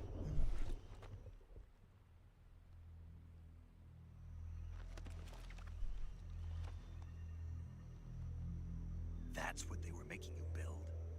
Yes. The Shagohod. The treading behemoth. A tank capable of launching nuclear IRBMs. It can launch nuclear missiles from that kind of terrain? Oh, yes. And without support from friendly units. A nuclear-equipped tank capable of operating solo. Okay. Is that thing finished? No. This is only the end of Phase 1. That It won't line be truly delivery finished was... until we complete Phase 2. What are these little pauses he does before phase number? If it is completed and the Colonel gets his hands on it, it will mean the end of the Cold War. The end of the Cold War? Yes. And then the Age of Fear will truly begin. A world war.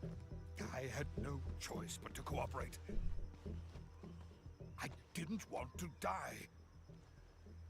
I wanted to see my wife and child again. Yeah, okay, the lip flaps are rough, but you know what? You get used to it, and everything else going on with their faces is so much more impressive than it doesn't even matter. Got it. Even the Shagohod has all these complicated little moving parts on it.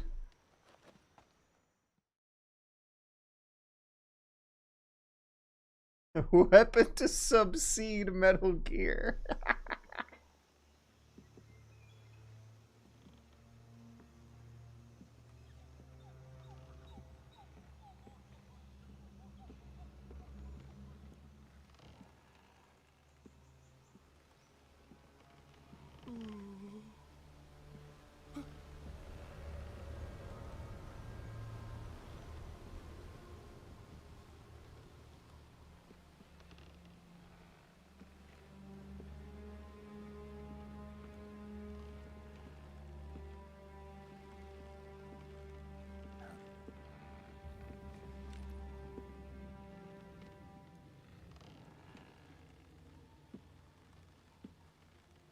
Yeah, look at that. Look at that facial expressions he was just doing.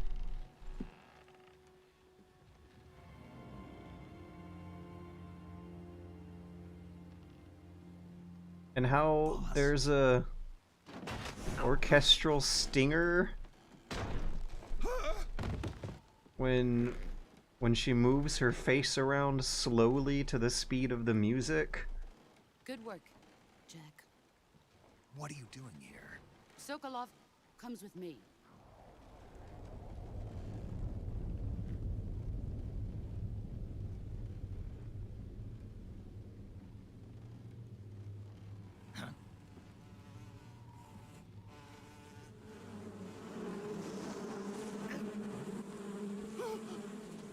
Hornets.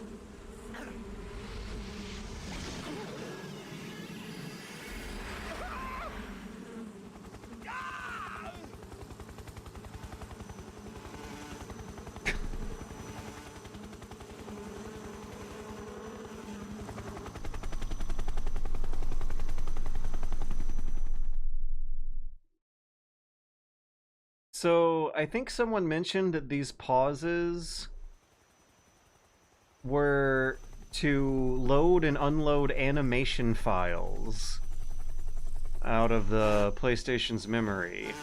You got the music files and the animation files of apparently a similar... Let us fight together again. Similar enough file sizes to... We will fight with you once more. To incentivize that fade to black loading screen. Welcome back, boss. Now that all 5 of us are together, it's time we go to the depths of hell itself.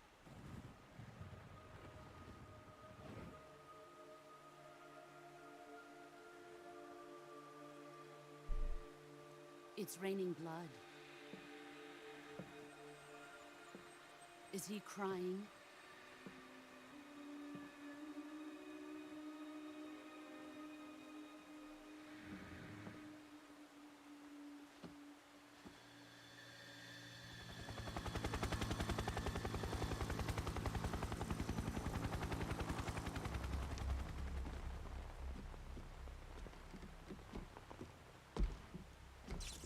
Kuwabara, Kuwabara.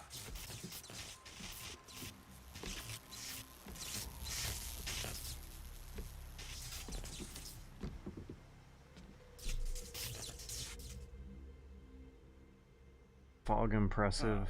Fog effects are impressive as ever. Colonel Vogan. Welcome to my country. And to my unit.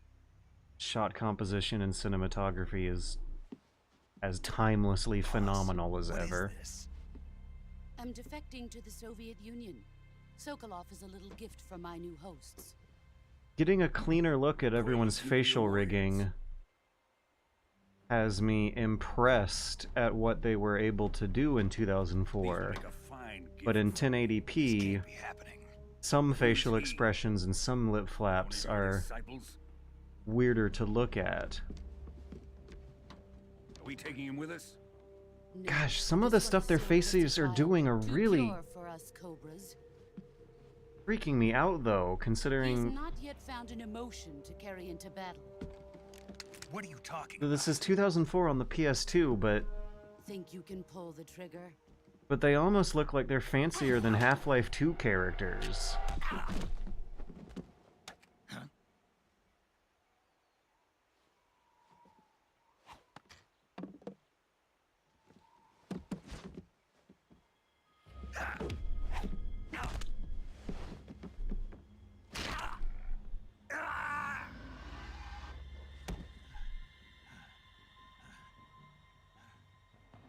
He's seen my face. We can't let him live.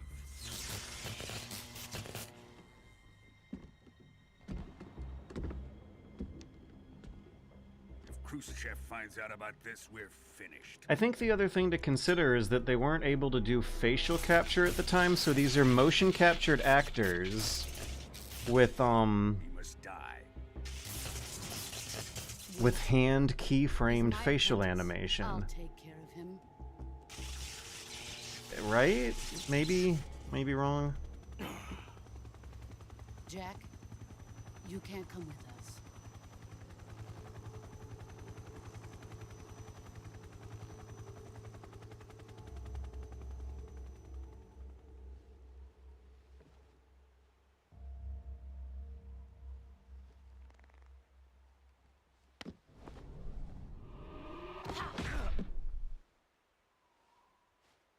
Sometimes you can tell, you can see their cheeks puff up with air, or shrink down as they're sucking in air.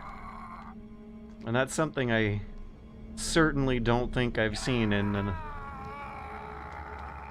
facial model rigging systems in other games of the time. The new blood has been rejected.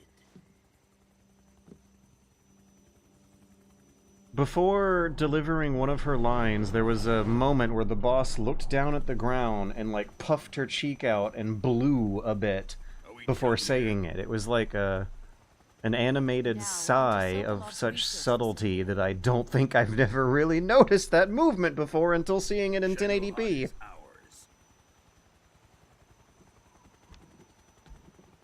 And everyone's hair is moving too. That's another thing that was, like, ridiculously impressive. So impressive that it's like 10 years minimum before you really... I don't even know if we're still used to playing video games where characters' hair can move around and blow in the wind. I mean, okay, granted, there's not a lot of hair moving around and blowing in the wind. Actually, in a little while there will be. When they're inside the helicopter and talking to Tatiana, there's going to be a lot of hair blowing around. People's hair and clothes blow around in the wind in this game. That's not supposed to happen for another, like, 15 years of video game graphics. This is one of, the breakout cases where it's so much more what's impressive is what's moving rather than, straight-up fidelity or photorealism of a still scene. I'm also really interested to see the post-processing effects used in the nuclear explosion. His lips were doing crazy things just then that I've never noticed before. Can you hear me? Yeah. Just barely. Like, one half of his lips were parted a little bit, the other half were clenched, closed. You've got to get those wounds treated. Hang in there. All right, let's get you fixed up. Paramedic? Okay, Snake. Just relax and it'll all be over before you know it. Stay with me. I've seen people in worse shape before. Think you can handle it? Major. The boss. She's defected. We'll talk about that later. First, we've got to get you patched up. Okay, here we go. First, open the survival viewer with the start button. If you select... You know what? We can skip that one. We're allowed to skip that one. Okay, let's take a look around with normal camera mode. Can we, first person mode? Can we mash the hell out of RB for a while and do that?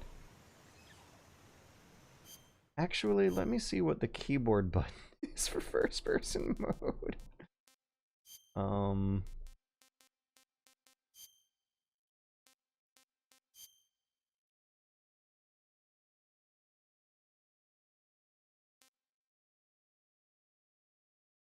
M F F. That's surprisingly accessible. There. Because I think I do remember there being some fun first-person viewing. No, you do that during a cutscene, not during the lying on the ground. And wait, nope, there's the skeleton. Wow, I didn't know that he was like right to the left. I thought it was a little bit more distance, but no, he's right there. The skeleton's just right on the left of us. If you tickle the stick left, you get the skeleton reaching out at you on your left. Okay.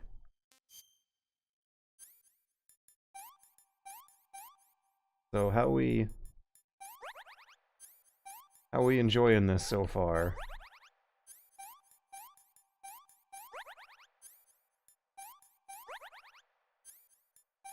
I want to say I've been annoyed by one camera angle so far, but was able to deal with it.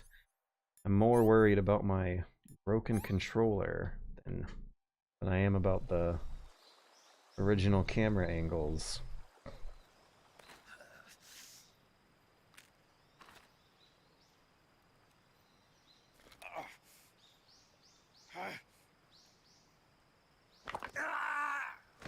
Oh yeah, I love all the controller rumbles when he's pulling his arm back together.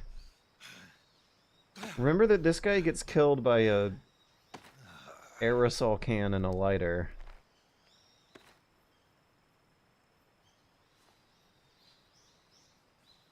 Okay, when at some point we're gonna see a mushroom cloud, and I remember seeing some like old-timey post-FX screen overlay going on that I'm not entirely sure might have been some prototypical HDR, some PS2 bloom effects instead of a old-timey full screen filter. I'm gonna be zooming the camera in on this mushroom cloud, making sure that I can get as... There's the skeleton. Skeleton on our... Come on, RB stick. Stay, RB. Stay down. I can't apparently move the analog stick and mash the RB at the same time enough to get it working correctly.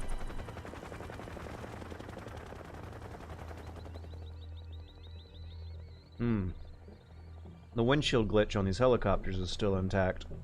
Shagohod.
Excellent.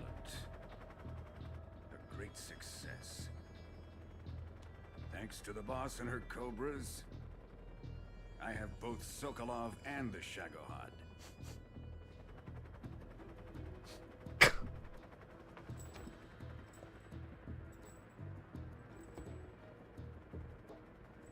What are we going to do with the girl?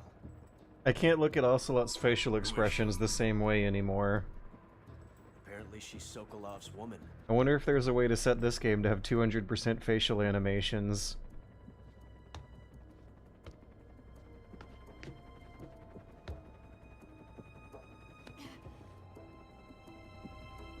She's a nice catch.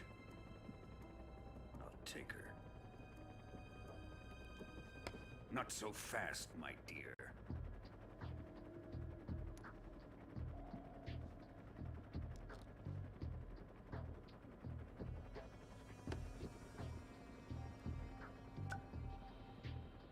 A kiss of death? Are you KGB? We may be able to use her.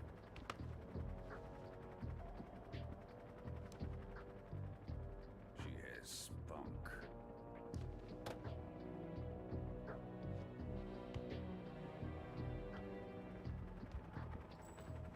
Shall we take her back to the base? He just animated her pupils darting back and forth. We have no further use for Sokolov's research facility. I think it's time I gave this marvelous new toy a try. Colonel, even if they are our enemies, they're still our countrymen. But it won't be me that pulled the trigger. It'll be our friend, the American defector. You're going to nuke your fellow Russians? Remember the Alamo. Colonel!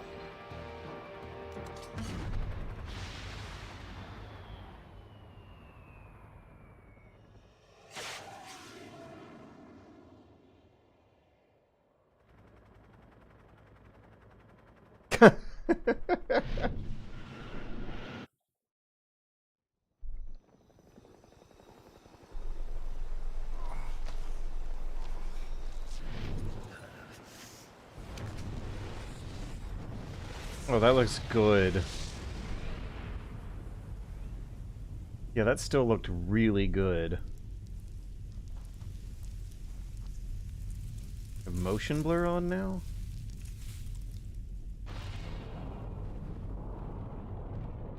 .3D. Yeah.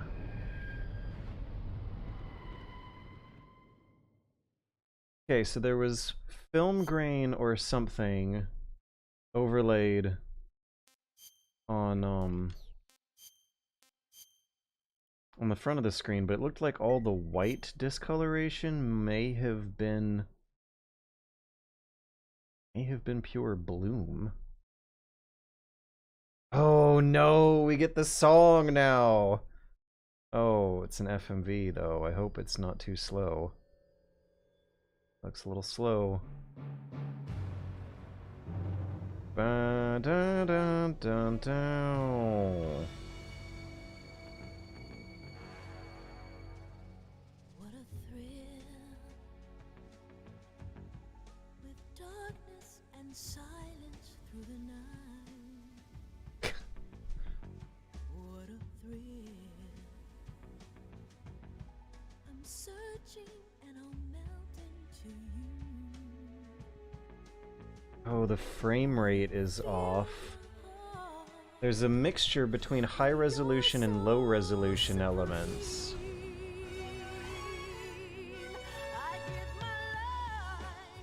Was it AI upscaled? Is that what's going on here? Some elements of the screen look really good. Okay, yeah, I think they used some kind of AI upscaling for this. Been designed by Yoji Shinkawa-mate, written by Hideo Fudarada, program director. Yeah, what's this overlay? Weird overlaying effect going on too. How did this get borked? I thought this was a pre-render, but there's something fishy going on, like a real-time rendering error is messing up the credits at least. But what is with the credits getting screwed up? See, so Toyota is overlaid on top of someone else.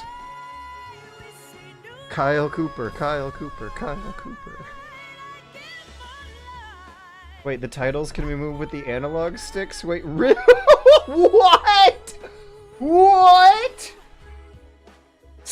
just make them get all screwed up all over the place?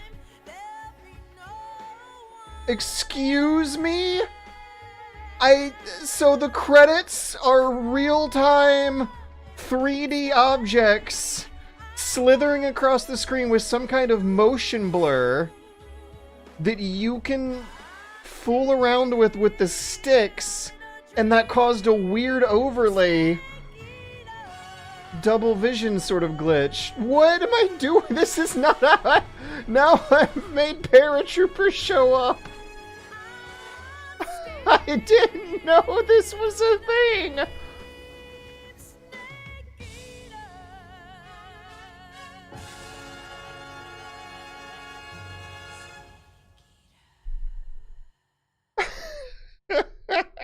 Okay, so the timing of that might still be off, but I'm still impressed. Also, they might have used a real shitty looking AI upscaler for it, but the thrill of learning about the controllable little slithering credits moving across the screen is the cutest thing I've seen in a long while. Oh, the thrill. We have once again gotten to experience the thrill of discovering an obscure little Metal Gear feature that you never would have known about after playing the game for 20 years. Perfect. Absolutely perfect. Drone oil pressure and voltage are nominal. Payload oxygen supply is nominal. Power supply to payload antifreeze system shows no problems. No gusts. All systems go for drone detachment. Snake, we can't risk a halo jump this time around. Airspace security has gotten tighter since we were last here. We can't get as close to the ground as we did during the Virtuous mission.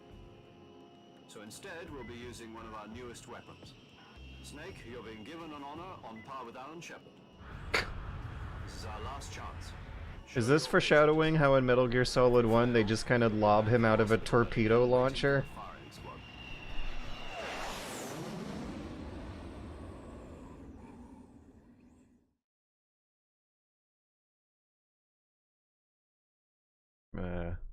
So how does it Risk feel to be a patient in alt-tabbing one of the here. most advanced ICUs in the world? Would you do me a favor and tell the suits about visiting hours? I'll never get better with them assaulting me day and night with their questions. Must be part of the top brass's inquiry. More like an interrogation. According to them, I'm a traitor and an accomplice to the boss's defection. They're just looking for a scapegoat. Does that mean they're after you too? Let's just say neither one of us is going to be made a national hero out of this. Does this mean Fox is going to die? No. This fox is still one step ahead of the hounds. The reason I came to see you today, Jack, it's time for Fox to clear its name. What are you talking about? The situation has changed. We've still got a chance to come out of this one alive. Yeah, what kind of chance? Don't get too excited. Here, have a cigar. It's Cuban.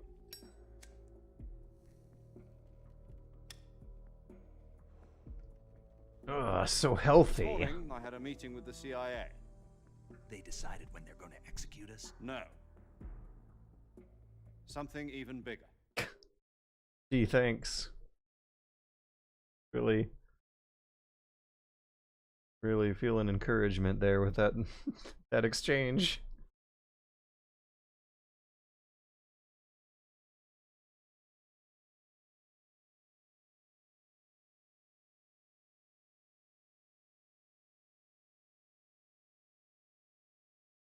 Maybe Yesterday, the White House the received an sound unexpected- mod I downloaded is what's slowing these things down. President Johnson? Yes, I hear you, Mr. Chairman.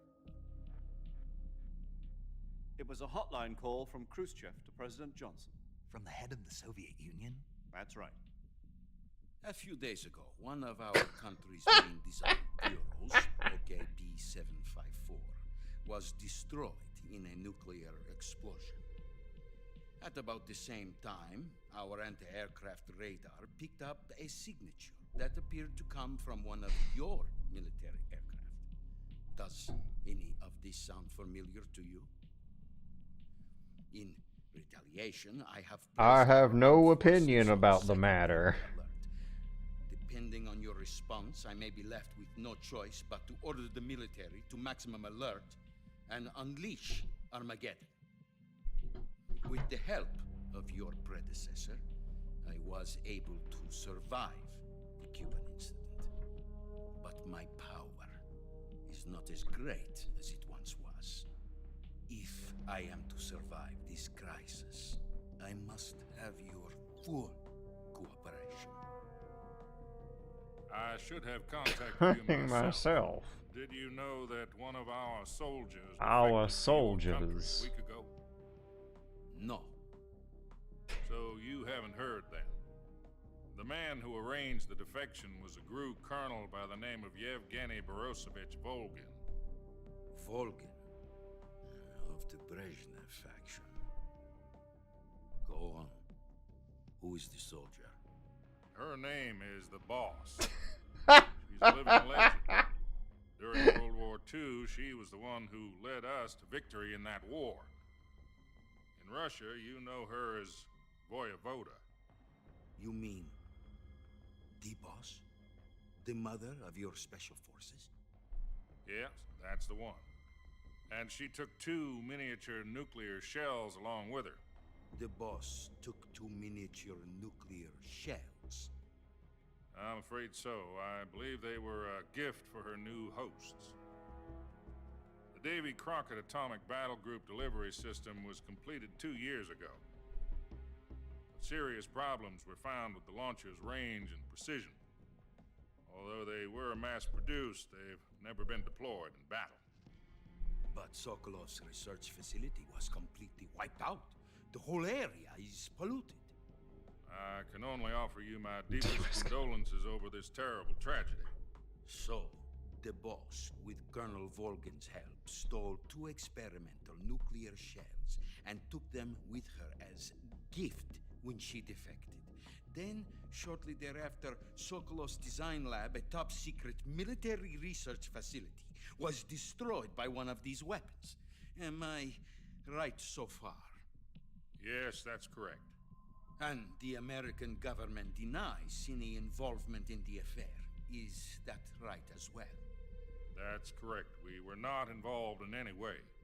Then what was a U.S. military aircraft doing on our radar screen? Khrushchev does talk like Snake. You can hear him lose his patience at Otacon. Under your orders. He's always questioning the bullshit that the American military-industrial complex is sending him. I don't know what else to tell you.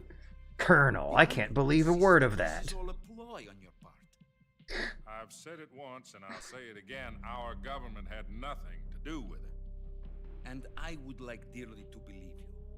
However, I'm afraid my power over the military has weakened since the Cuban incident. I will need some kind of proof that this was not the action of the American government. You have 1 week. You must catch the Boss yourselves and recover the remaining nuclear device. Then, you must find some way to prove your innocence. What is this noise doing? Why is this noise? I gotta look this up before next week. Painful. Prove to me that this is not merely another one of your tricks. The Boss should be close to Colonel Volgin. How about a little co-action? I would not expect too much if I were you. The political situation here is unstable. And Colonel Volgin is a member of the Brezhnev faction, which seeks to topple my government. 1 week. You have only 1 week. And if it is not too much to ask, do something about Volgin as well. What is that supposed to mean? Nothing. It means nothing. Call it a modest gentleman's agreement to ensure our continued relationship. I thought it meant nothing. What if we can't prove our innocence? Then I will be unable to restrain the military.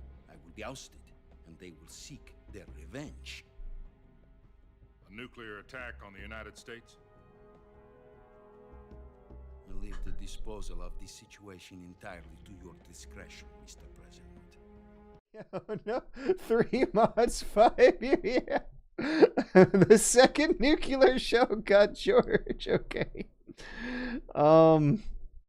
So what had happened was I had too many mods installed on my Metal Gear Solid 3 and it caused my computer to overheat and restart. There's something weird going on with the FMV cutscenes. Oh boy. Weird technical issues and FMV cutscenes. It's like peas in a pod. We're playing Metal Gear on PC, aren't we? They just cannot ship a PC version of these games without some weirdness going on with how it's gonna decode and play back. I can't believe you can slide them around now. Like there's some weirdness going on with the FMVs in this game that might have straight up crashed my whole computer just now.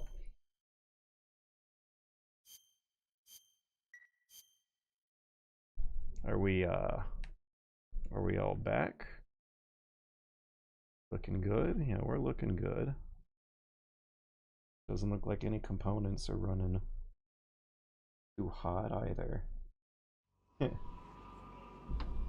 Okay, we are skipping. So how does it feel to be a patient in one of the most advanced ICUs in the world? Feels like skipping. Could the MGS HD fix be doing something to how these FMVs are displayed? Right, like maybe the game was intended to display them at 720p, and by stretching them up to 1080p, it's doing some kind of ridiculously expensive upscaling process that's not helping anyone.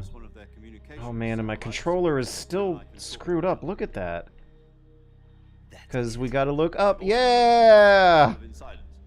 Insiders. There was a defection in September 1960.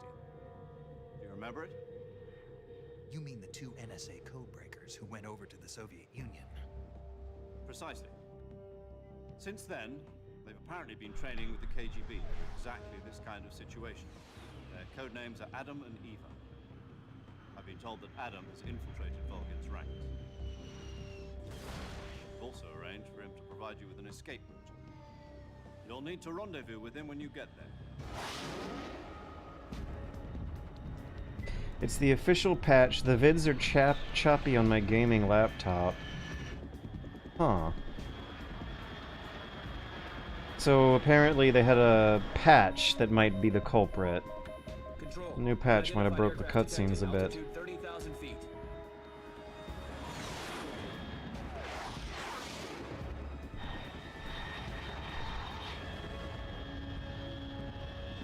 It's fast. Estimated airspeed exceeding Mach 3. Bearing south. I'm about to lose it.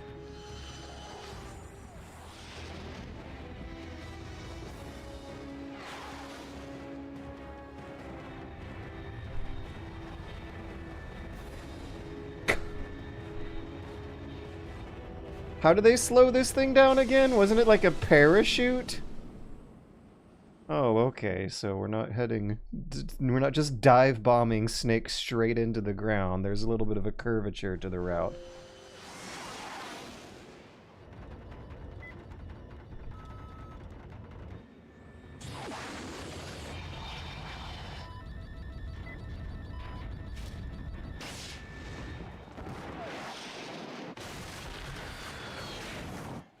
How in the world did they think this would work? Neither of their insertion methods worked very well. In both cases, Snake could have, like, landed on his head or his shoulder or something. It's a miracle he hasn't broken more bones.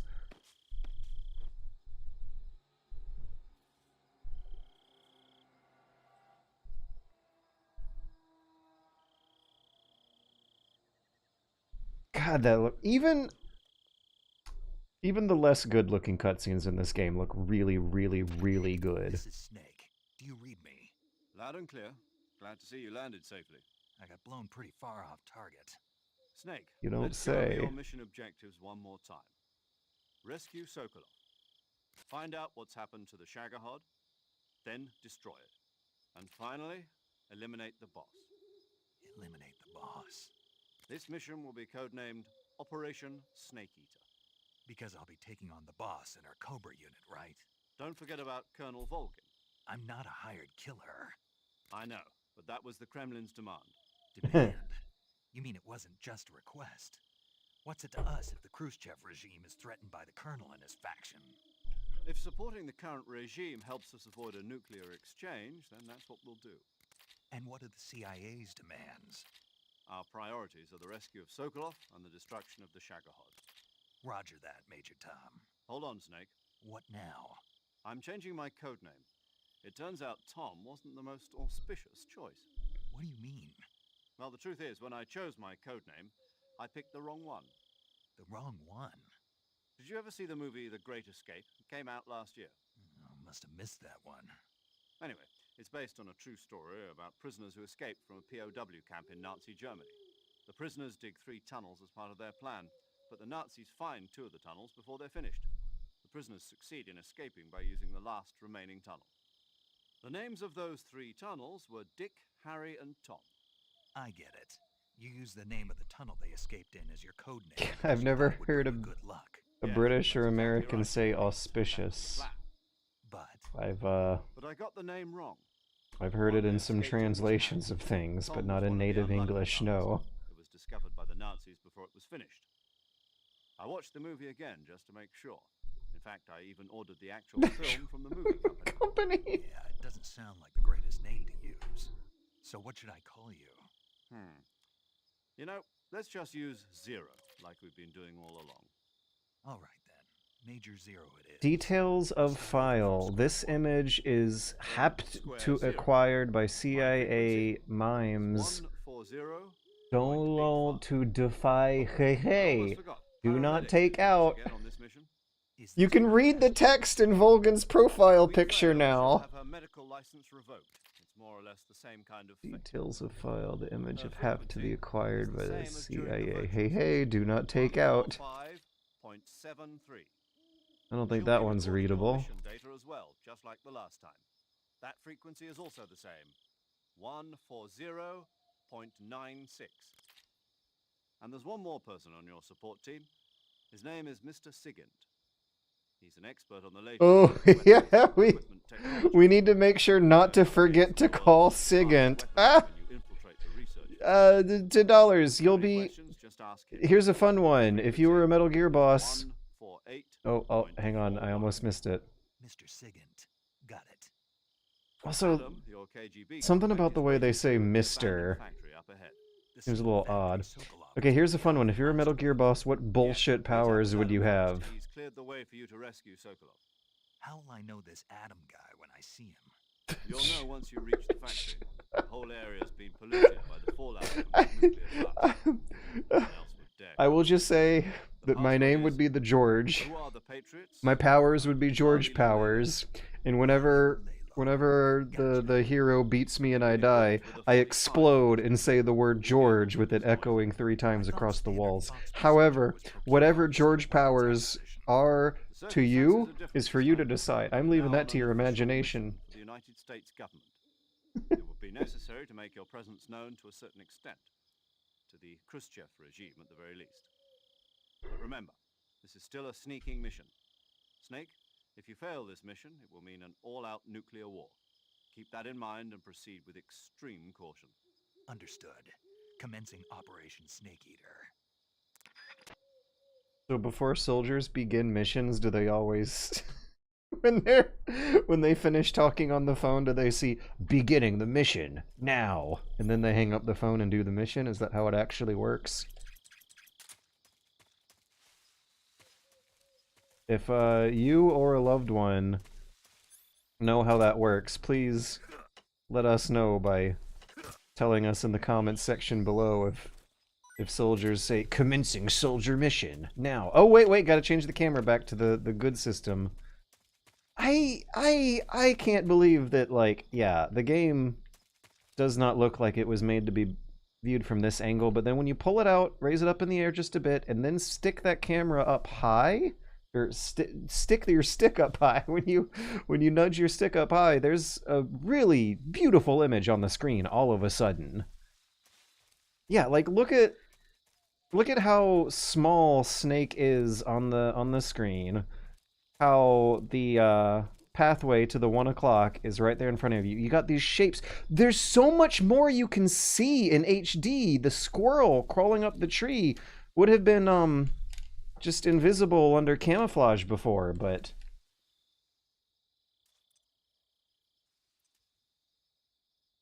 it was clear as day. Okay, yeah, correct me if I'm wrong. Is there like a foliage, HD foliage tree texture pack installed here? These trees look way better than I remember. I mean, they don't look great. They don't look like modern video game trees. And Metal Gear Solid 3 has always had some really good-looking video game trees. But this version of Metal Gear Solid that I'm playing right now looks like there's something different going on with its trees.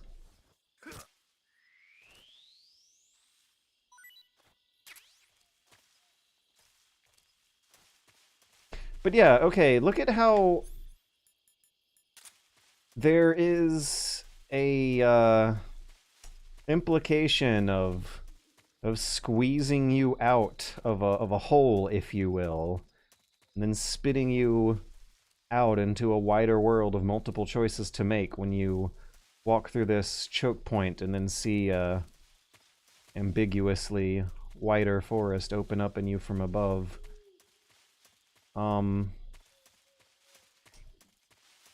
Playing it with the third-person camera down here shows off the choke point well enough, but not necessarily the contrasts and shapes to the area of what's on the other side. That's all. Please excuse me. Just gotta... You know what? We can do another. They'll never find us.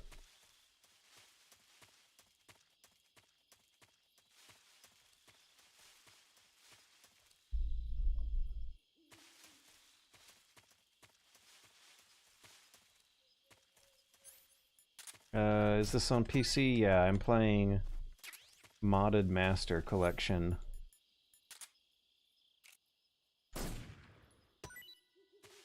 Yeah. What a big hero I am.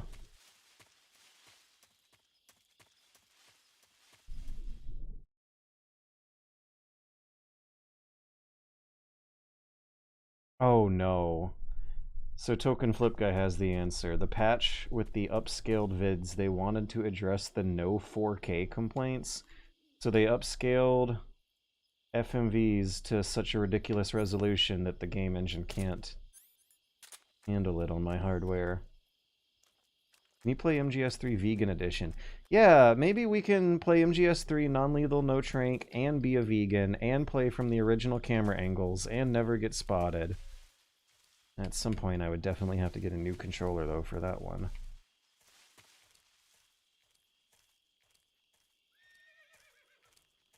I also think that's the same horse noise they use in Ocarina of Time. Please don't forget about this snake here. Let me just press F on the keyboard. How does mouse aiming... Oh. Not super great. Although I'm wondering if you could get a kind of MGS5-esque control system on mouse and keyboard. What's the change point of view button on mouse and keyboard?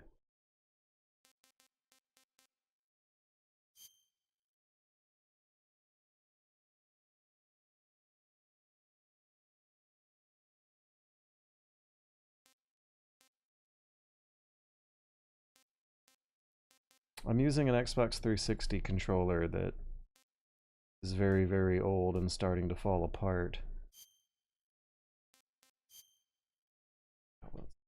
Back.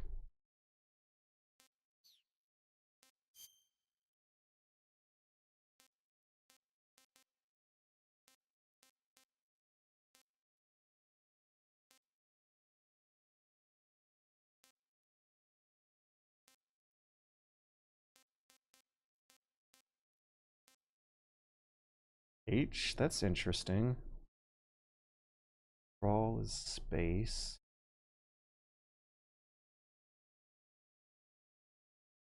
Change camera angle is O. Aim button is M. How would they have wanted you to do that?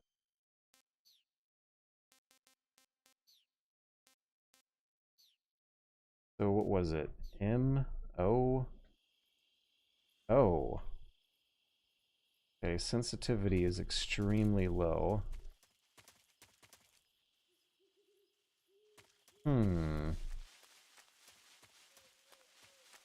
That would be interesting. Being able... Oh my goodness. Oh my goodness. Okay, I'm mouse and keyboarding this now. Let's go back into options. Why am I getting distracted by this controller stuff? Mouse sensitivity, let's go all the way.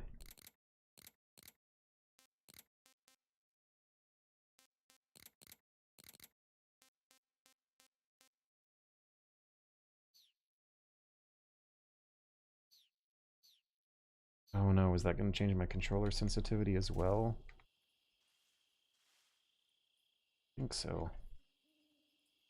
Mouse sensitivity does feel way better. Okay, yeah, check this out. Oh my gosh. Oh my gosh, look at this. Look at this. We're playing Metal Gear Solid 3 with mouse and keyboard support. Let me find a target, and yeah, this snake right here. We can circle strafe around things now. So you right click. What was aim? It was like H. Oh no. L. Oh.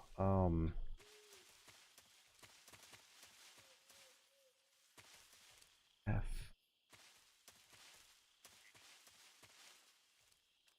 Oh, and the crouch. Or there's a walk toggle, stalk toggle. That is awesome.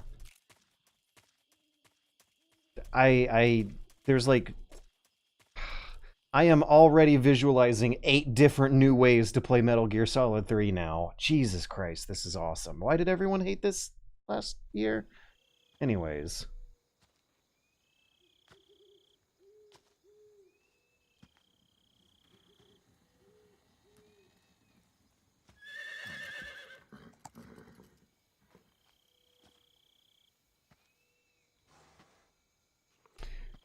I have an Xbox One controller that or an Xbox Series controller that I would like to use, but it's Bluetooth only.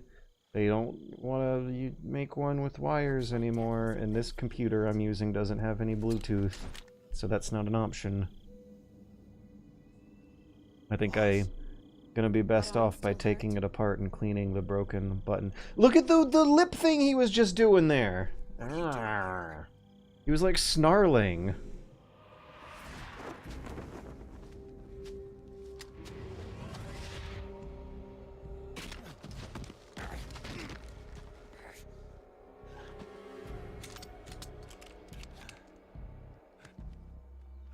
Go home.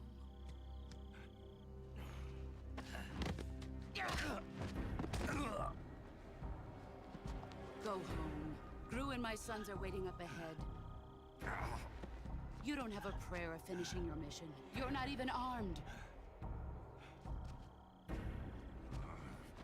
Boss!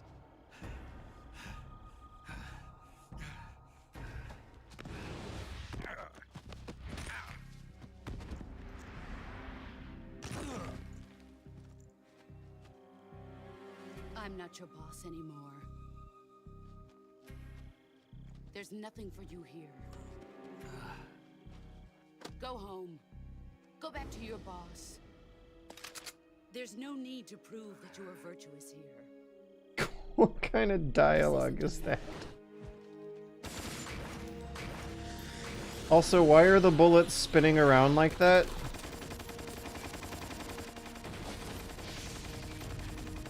Can someone please provide an explanation?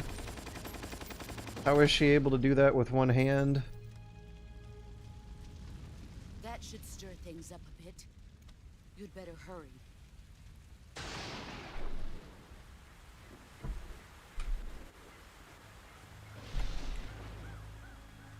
The border is 60 miles south of here. You ought to be able to run that far.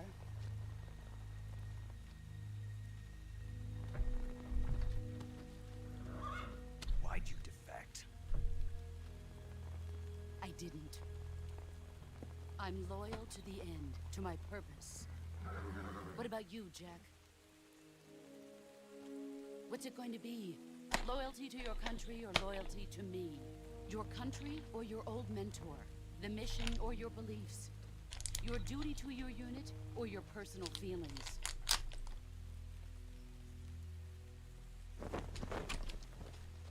I'm just going to enjoy You don't know a nice, satisfying snack here you'll have to choose. for no reason in particular other than pure hunger.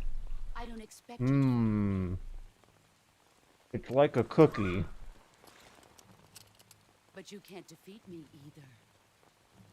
You know me too well.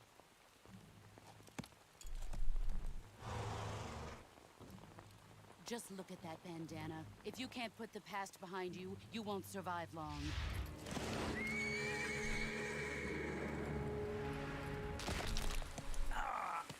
If we meet again, I'll kill you. Oh, yeah. I just saw her face reflected in the teardrops. The raindrops, I mean.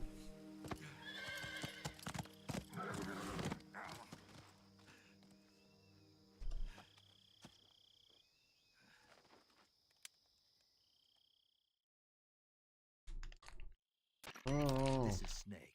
Major Zero. I read you, Snake. I was ambushed by the boss. You were what? The drone's been shot to hell. It's up in flames. That's not good. Enemy scouts are going to come looking for you. Why'd they call it a drone? But what was the boss doing here in the first place? There's got to be a leak somewhere. No, that's impossible. The man the boss is working with, Volgin, isn't exactly on speaking terms with Khrushchev. I lost my gun. The boss destroyed it. Snake, I know how you're feeling. It's hard for me to believe, too, that a legendary hero like the boss would go over to the Russians. She'd double-cross us like this. But that's how it is, and if you don't accept it, you'll never be able to beat her. That's not the problem. In terms of sheer technique, I'll never be able to beat her. I know that all too well. You've got to do it, Snake. She's your enemy and your objective. Enemy? We were together for 10 years, and now you tell me she's my enemy? Enough. Hurry to the factory where Adam is waiting. Scouts have probably already been sent out to investigate the explosion. You've lost your weapon, right? That means you've got no chance of winning in a battle situation. Whatever you do, don't let them see you.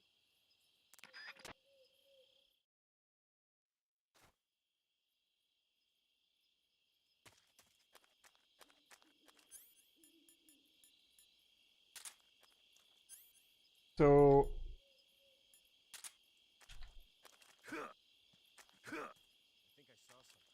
Oh no.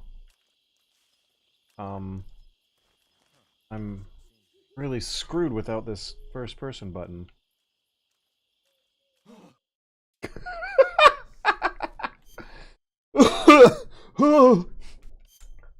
Did you guys see the little guard do a little spin around in a circle at how surprised he was? It was the cutest, adorable little thing. Oh my god, I love it so much.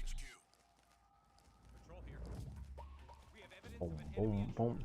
Okay, I just thought of something I should do. I should change the first person aiming button to a button that works. That'll get us squared away for now. Change it to LB instead of RB. Took 4 button presses for it to register that time.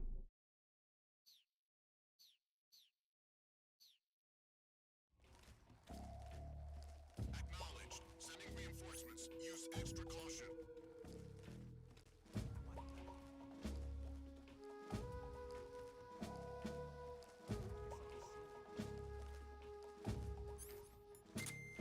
I'm worried that I'm going to be walking into guards.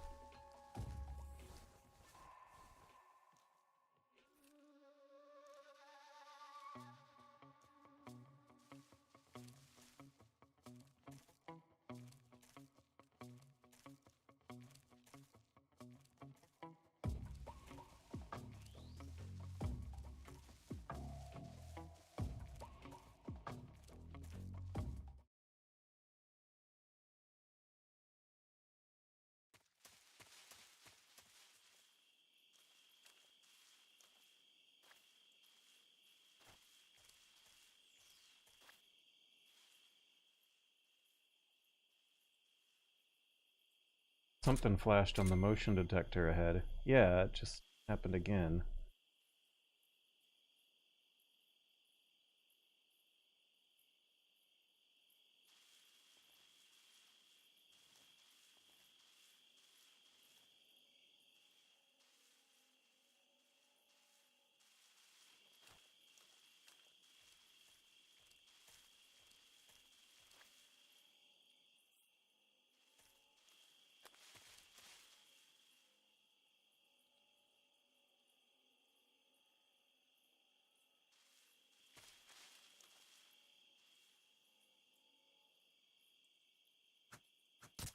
Yeah. I didn't know if I would reach that. Why am I so excited about getting the mango?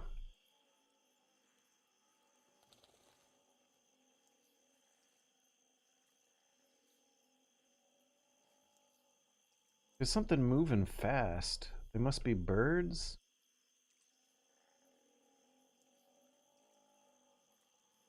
There's motion on the motion detector, but I'm not spotting it with my eyeballs.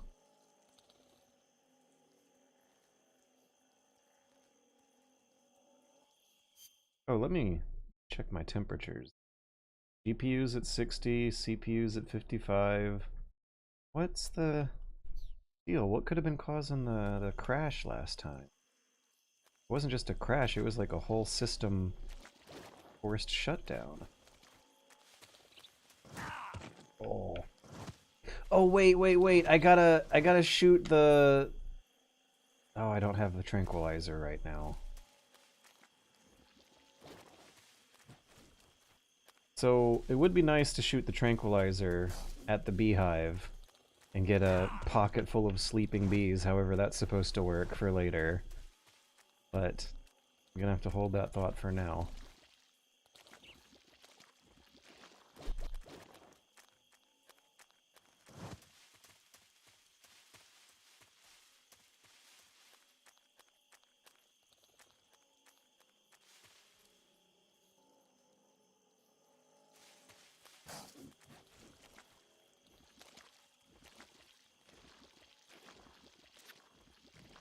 I got leeched. Oh no, I can't get out. Oh, yes, I can get out, I'm fine.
Where did those new grenades come from?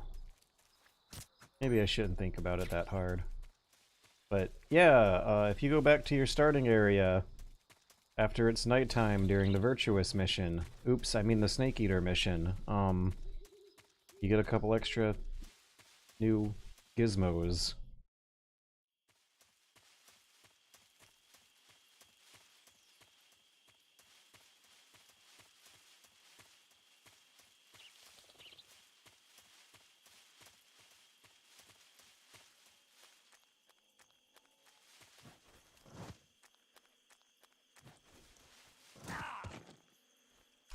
There's something that also feels a little impossible to do nowadays with just the fact that I am running across a large outdoor area across a long distance that's requiring me to hold down the forward button for a while. But the area I am traversing my character across is densely detailed and handmade and designed to be tackled in a linear order with the beginning, middle, and end with handmade set pieces along the way. I also have these pretty camera angles to look at, and nowadays if you're piloting a video game character across a large outdoor area, you just kind of hold the forward button and wait a while. Don't really do anything interesting or engaging across that span.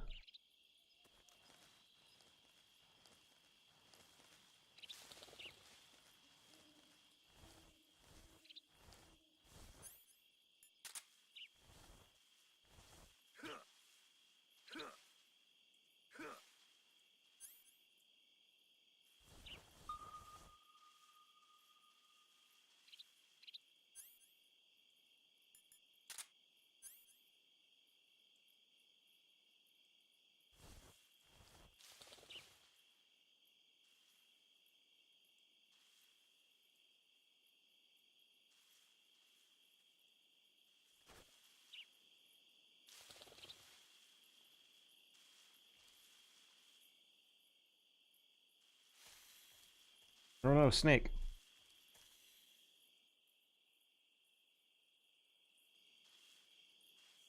I almost got bitten by a snake. I heard a hiss in the grass, and that's your cue to get wiggling out of its way.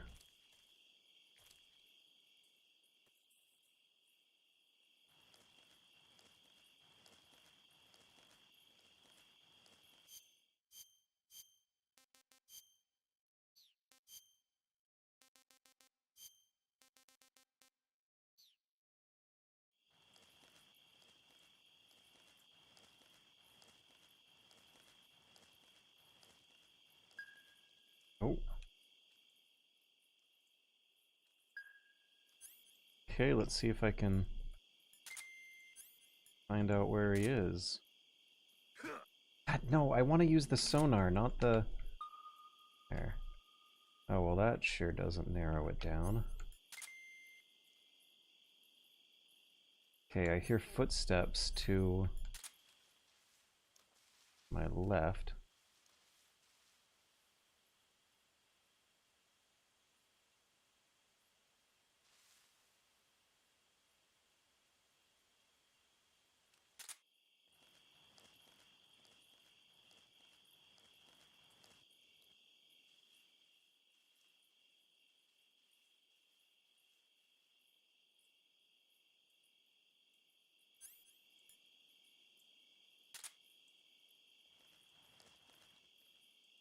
There he is.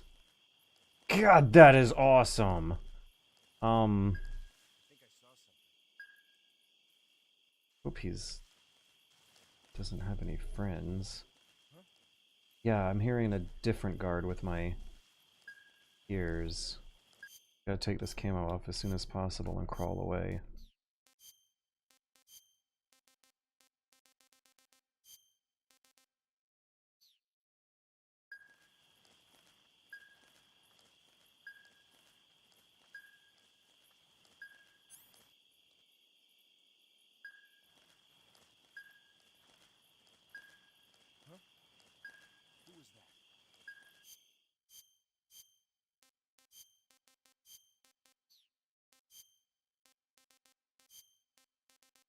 This might work out in my favor if I can lure him far away enough from his friends to... Gosh!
Oh!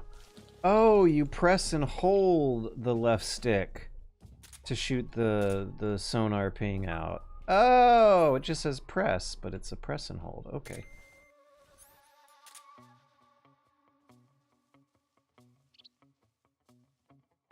I think I'm clear.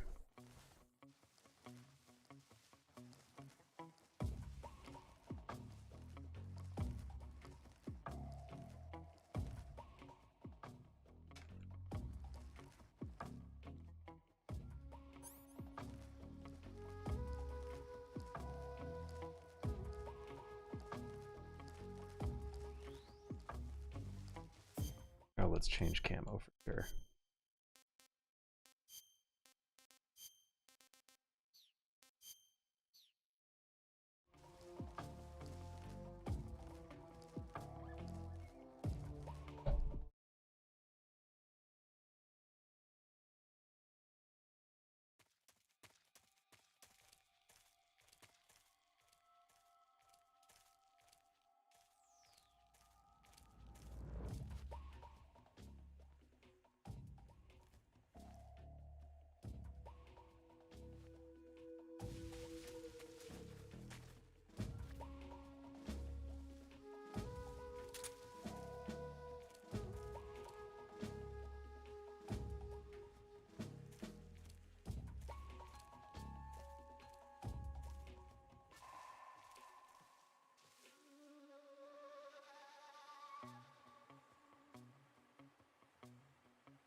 I don't think I have enough grip meter for this. Why am I getting all fancy? I'm trying to have fun here.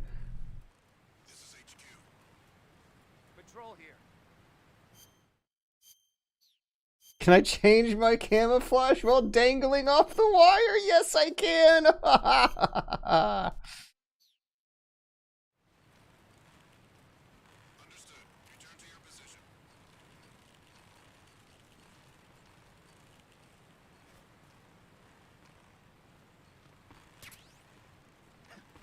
How does this guy not spot me? This is so fun.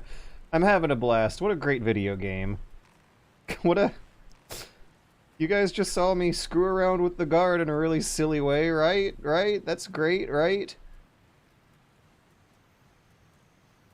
You guys just saw me go around the game's areas in a different order than usual. You guys saw me make some silly, ballsy moves and get into a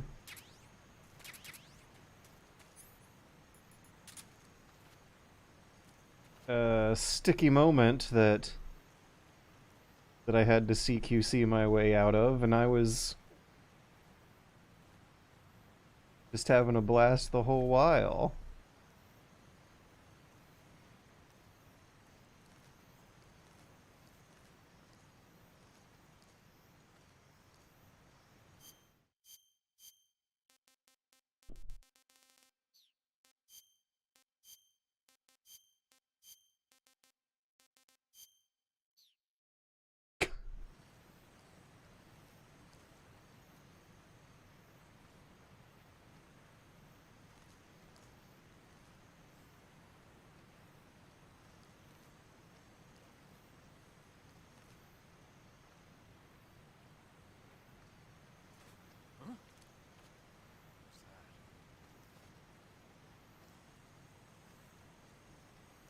No, no, no, no, no, no, no, no, no.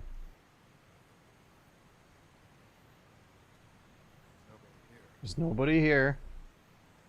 There's nobody here, buddy. Oh, he's coming back. Oh no. Or not?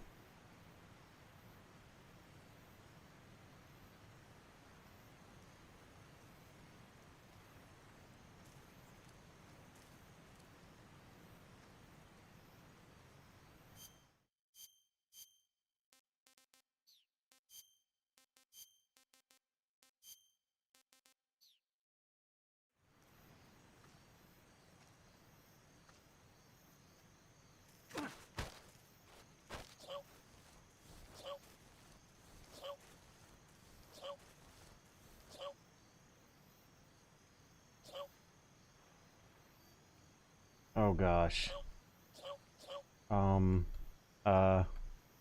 Speak. Yeah, there it is. While falling, press the action button above branches. Okay, now, yeah, I'll just leave it at that. I think Y is the slit throat button, and we're not desperate enough for that one yet.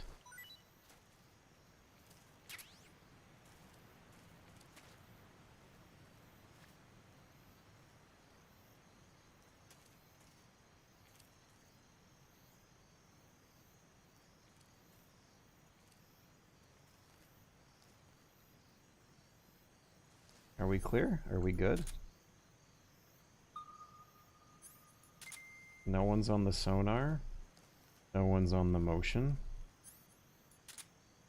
Let's go full speed ahead. Oh yeah, I think there's gonna be no guards at the Rasvat factory either.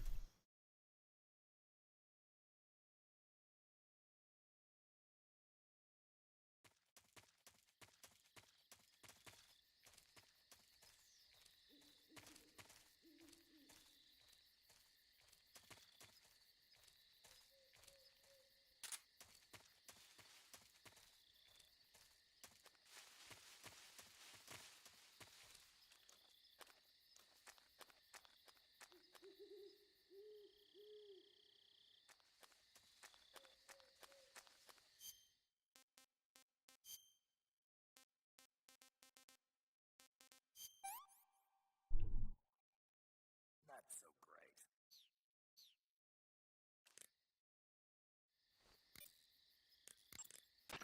Paramedic.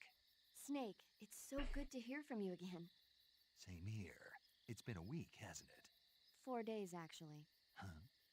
I visited you in the hospital. Snake, unlike the virtual... I see you caught yourself a reticulated python. The reticulated python is said to be the longest snake in the world. The biggest ones can grow up to 10 meters in length. Although they're not poisonous, they're still very dangerous, so be careful around them. They have a highly ferocious temperament, and they can swallow whole, even large animals like deer and pigs. Their most distinguishing feature is the mesh pattern of their scales. This pattern acts as a highly effective natural camouflage. If you think there might be a reticulated python about, pay close attention to your surroundings. Otherwise, you could get bitten before you even know it's there. It's a huge snake, but you should be able to capture it alive by using the tranquilizer gun. I'll bet if you capture one and throw it at an enemy, it'll give him a good scare. Right. But how do they taste? Huh? Do they taste good? You're actually going to eat one. Why else would I be asking? Cannibal. What was that? Nothing. Let's see what the guide says. Ah, you're in luck. It says they taste pretty good. Good. I can hardly wait. Ugh.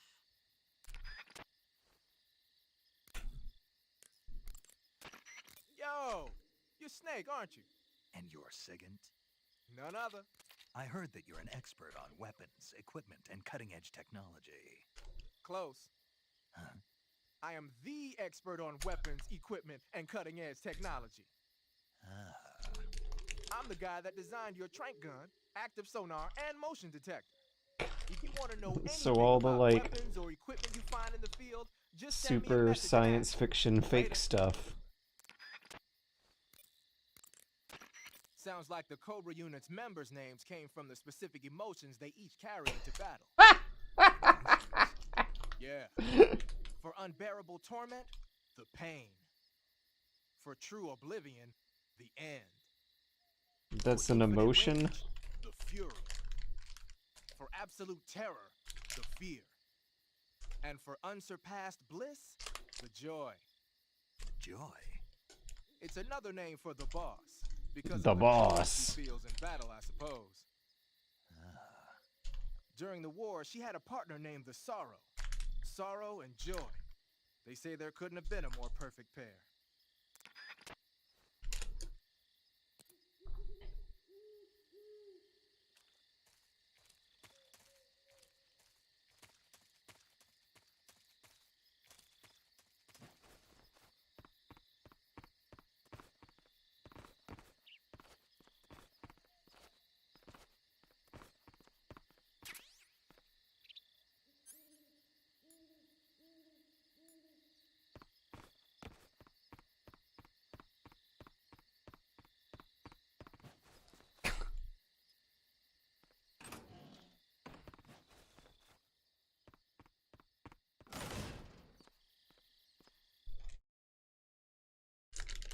Oh, I gotta remember to use LB for first person mode in this next upcoming cutscene, which apparently gets a loading time. Let me just enjoy my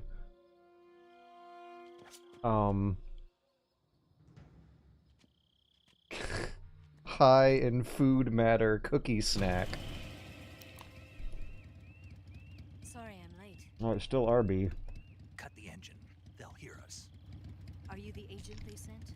Snake's casting a dynamic shadow. I thought you were supposed to be a man. Adam couldn't make it. All right, say the password.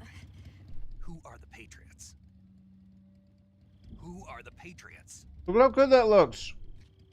Answer me. Snake's bandana has edge lighting. Trapped. Get down!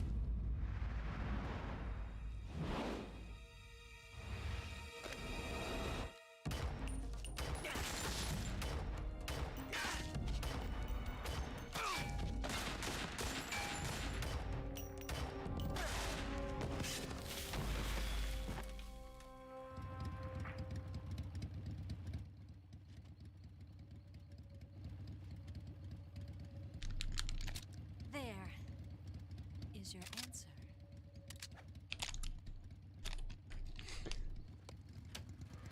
He's gonna look really stupid with this face paint on in a minute.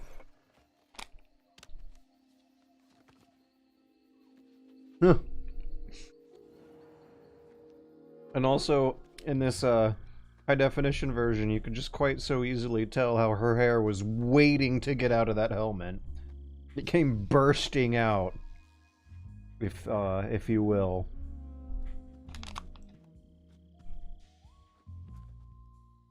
Yeah.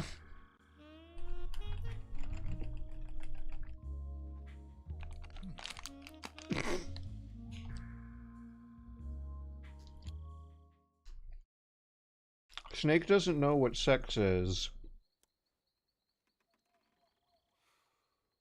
He just knows that he likes looking at boobs.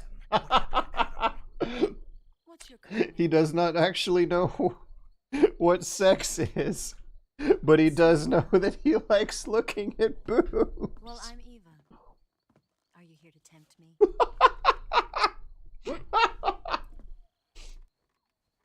What happened to Adam? Colonel Volgan is a very suspicious man. He decided Adam wasn't the right person for this mission. And you were? Yes. Why? Because I can do things he can't. I heard you used to be a code breaker for the NSA. I was. 4 years ago, I defected to the Soviet Union with Adam. Mauser military.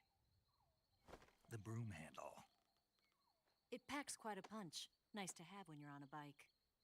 You held it sideways and used the muzzle jump to create a horizontal sweep. That was impressive. Bet you've never seen that technique in the West. It's imitation, isn't it? Yeah. It's a Chinese Type 17 pistol. Around here, even that's hard to come by. Don't worry, though.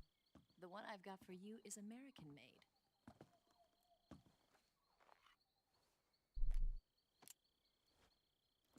.45, huh?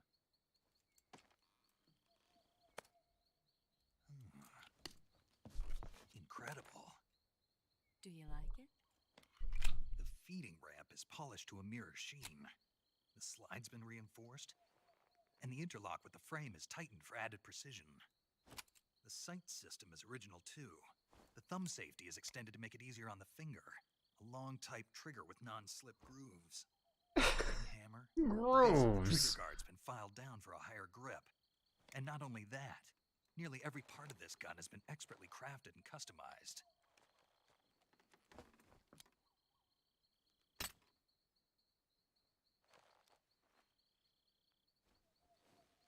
Where'd you get something like this? I grabbed it from a Western munitions armory. It probably used to belong to one of your officers, and there are more where that came from.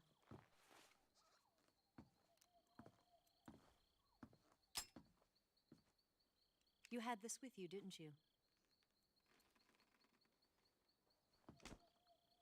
Better take this too. What's that? A disguise to make you look like a scientist. A disguise? Yes. You're here to rescue Sokolov, right? Sokolov's still safe then? Yes. He's being forced to continue his work on the Shagohod. Where? At the lab. They've got a whole army of scientists there developing new weapons. Security is tight, but if you disguise yourself as a scientist, you might be able to sneak in. Can we get Sokolov out of there? We'll see, won't we? Tell me how to get to the lab. The safest way in is from the rear. First, you'll need to head north through the jungle. Why was there an awkward You'll come pause? to a heliport used for shipping materials. Pass the heliport and continue north, and there will be a large crevice. Descend into that area, and you'll reach a cave. Move through the cave, and you will arrive at a mangrove swamp. Oh, they make your controller vibrate to emphasize that Make your way through the warehouse. Snake's doing something weird that might not be easy to animate on the PS2. And just what are you doing there? In close-range combat, a knife can sometimes be more useful than a gun. By doing this, I'll be able to hold a knife at the same time and still keep the gun steady. That way, I can instantly switch between a gun battle and a knife fight.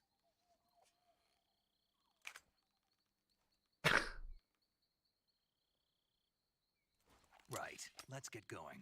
Wait a minute. What now? You must be tired. Why don't you take a little rest? I'll be fine. You'll never make it in your condition. It's a jungle out there. There's still an hour before dawn. It's dangerous to be out in the jungle at night without a guide. What about you? I have to get back. I can't be gone for too long. They'll start to suspect something.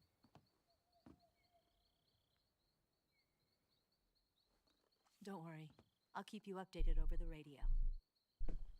That's it? My orders are to provide you with information, nothing more. You look disappointed. All right, then. I'll do something special for you.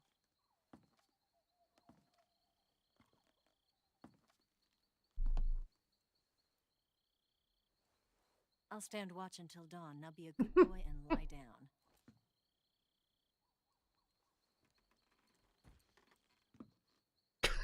What's the matter? He's like a dog. I don't know you well enough to trust you. How well do you have to know me to trust me? I don't know if I can trust anybody. He's adorable.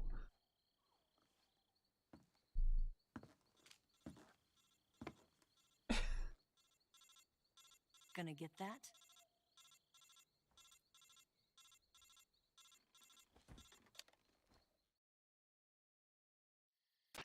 She's right, Snake. You should get some sleep.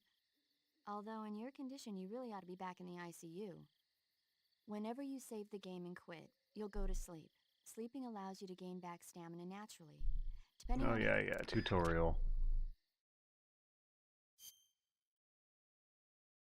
I wonder if it would be too great of a war crime for me to skip some of the more redundant messages, because from MGS2 and onwards, Kojima does not allow his friends to chop out the most redundant of lines that have already been overstated enough times.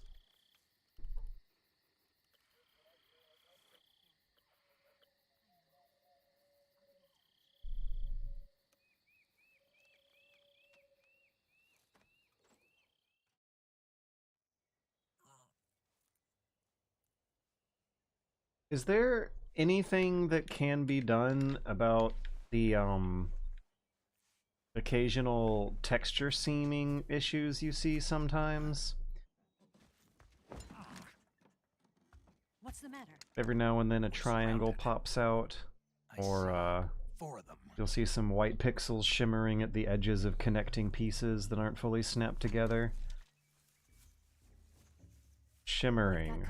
There's something we can do about that shimmering. Let's get out of here. Hurry. Don't forget your gear. Here, give me a hand.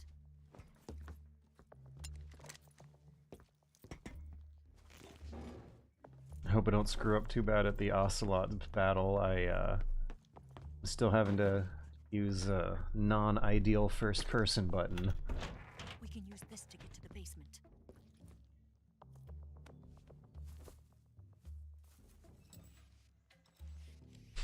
He's so pouty. He's still mad.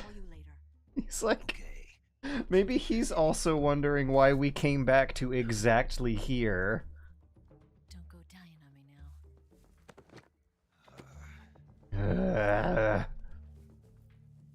Okay, I wonder what my strategy should be. Oh, whatever. I don't even know if I want to call it a strategy. I have a routine that I'm pretty sure is bound down in muscle memory at this point. Oh, wait, no, I already screwed up the muscle memory a little bit. Whatever, I'll get it later. There's, I believe there's thermal goggles inside the locker.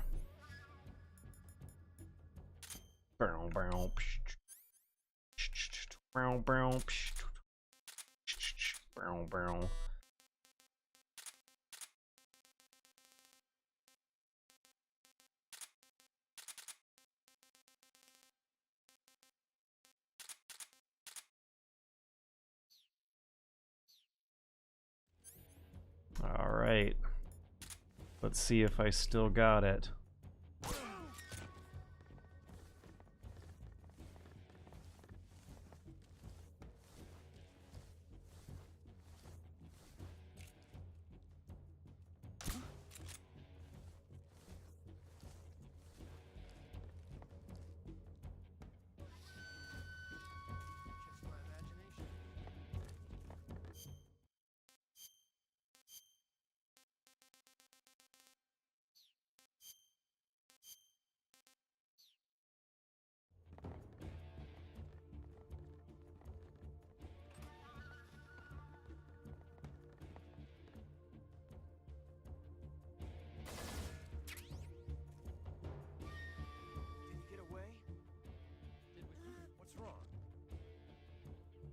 So one of them just fell over.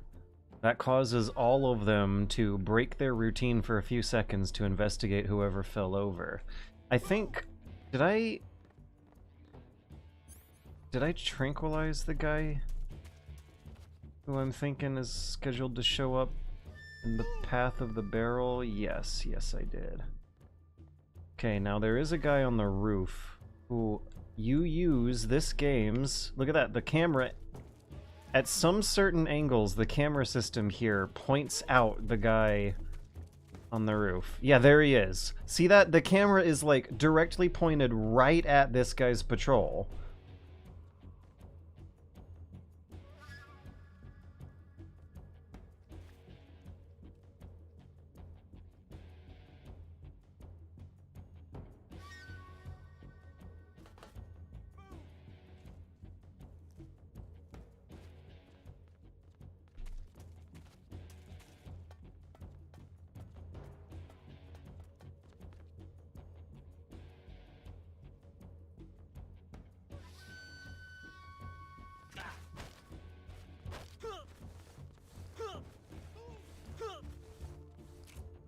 Oops, wrong button again. Oops, wrong button again. No, okay. There it is. In the water. The crocodiles are tough. Those noises are so cute. Boom, boom. Boom, boom, boom, boom, boom. Do, do, do, do, do, do, do, do, do. Where's he hiding?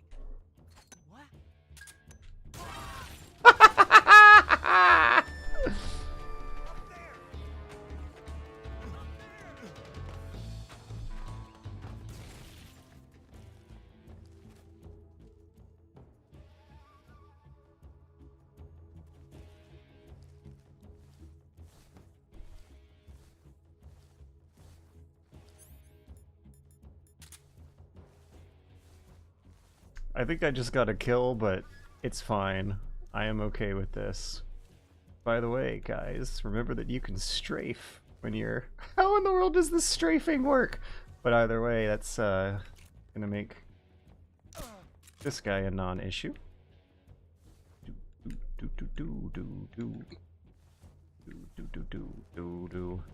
Oh my gosh, I love this so much. What a good game. Hee hee hee. Ooh, aha. No, come on, that was a perfect throw.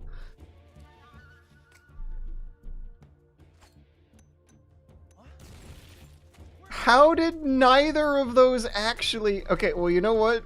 We got more, guys. Did that actually drop someone? Still at 3. It might have gotten one of them. Where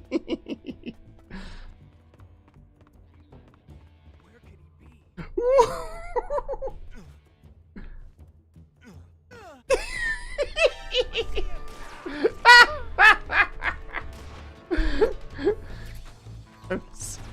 I'm sorry for taking a hit, but I'm having fun. Oh man.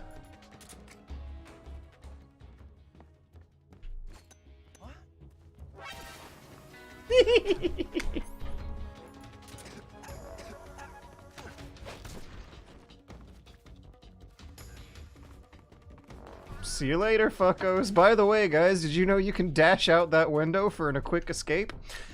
So I think the last guy is gonna be patrolling the perimeter yard, southern side. Oh no, let's get back up there.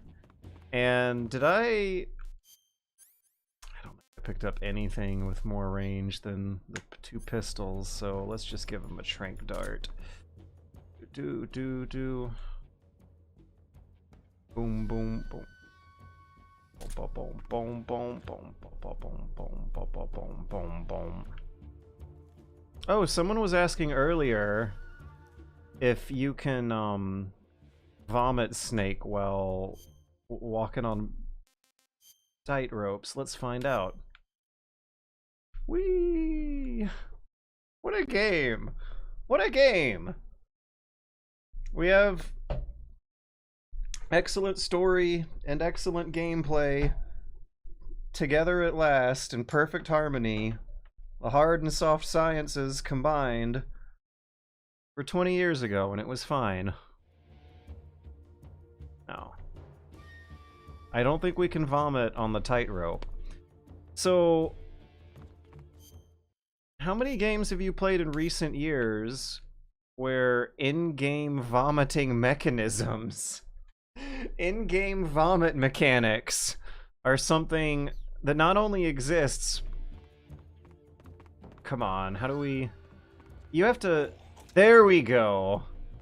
Make snake throw up. You can use that to solve some things. Like, I think food poisoning is, one. I shouldn't be doing this. I'm about to wrap up for the night, and Snake will be taking a nice... sweet nap and healing faster. How many games have you played these days that incorporate your system clock and your life's real life schedule into the pacing of the action? I don't need to be going that way. I need to be going out this window and sticking to the perimeter. Taking a peek every few steps. He's around here somewhere. Oh, ooh. Ooh, okay. Okay, so there's only one guard left, and I have to, find them some way. And I sure do hope that they don't find me before I find them. Oh! The heartbeat sensor's popping off. Aha! I think I see those little legs through the little hidey hole. You thought you were safe, sir. Oh no, oh no. Little did you know. Let's just do this, and then do... Yeah! Yeah! Oh, what the fuck's going on? That was real scary, right, wasn't it, guy? I think I saw him turn around a little bit, but he otherwise seemed relatively uninterested in the explosions. That's just the Ocelot Special Forces training! This guy's such a hardcore badass that barrels can be exploding around him and he's fine, and darts can be hitting him in the leg and he's fine. Hey.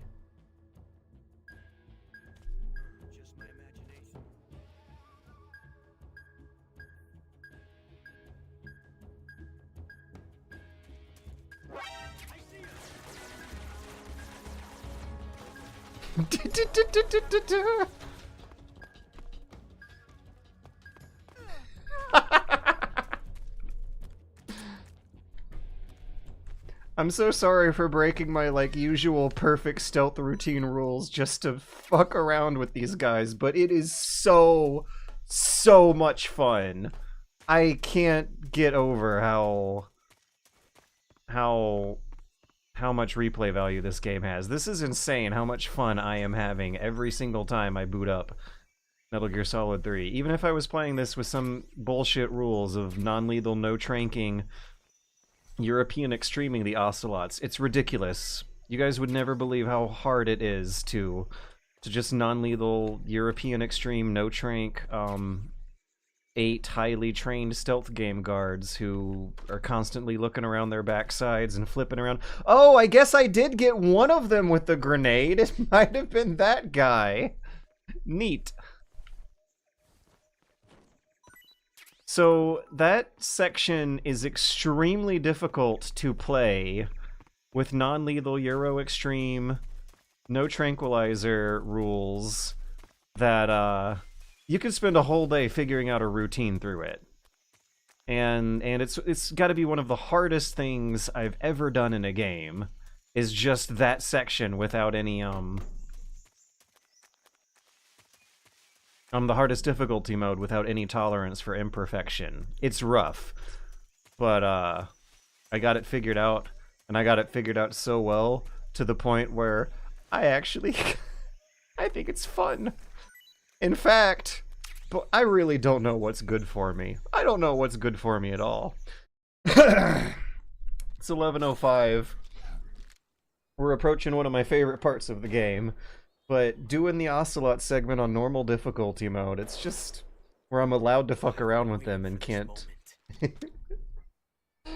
where I can fuck around with them and won't have to find out, is giving me a, That's it. an idea. That's the stance. He's talking about the RB flashing on and off. RB and flashes, intensifies, and Ocelot's just like, yes! Boom, boom, boom, boom, boom. Boom, boom, boom, boom, boom. Boom, boom, boom, boom, boom. Boom, boom, boom, boom, boom. Boom, boom, boom, boom, boom, boom. Judo! God. And now that all the characters have been introduced and the basic plot is, like, look at his makeup and his eyeliner and this smirk that Snake is doing. The tone is really fun right now. Like, the tone of Metal Gear Solid 3 seems to have lightened up to a much more cartoony degree here. I'm debating... God! Do I... basic thing. You don't have what it takes to kill me. I'm debating whether or not I want to start over on a higher difficulty mode or keep going with this current run.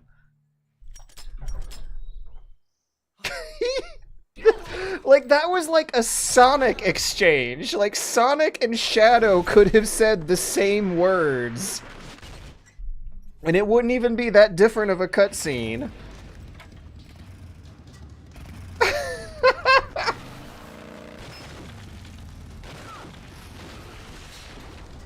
So, in the motion capture studio, they rigged up a fake wooden motorcycle prop that I think they had a pulley and rope system set up to film that stunt there.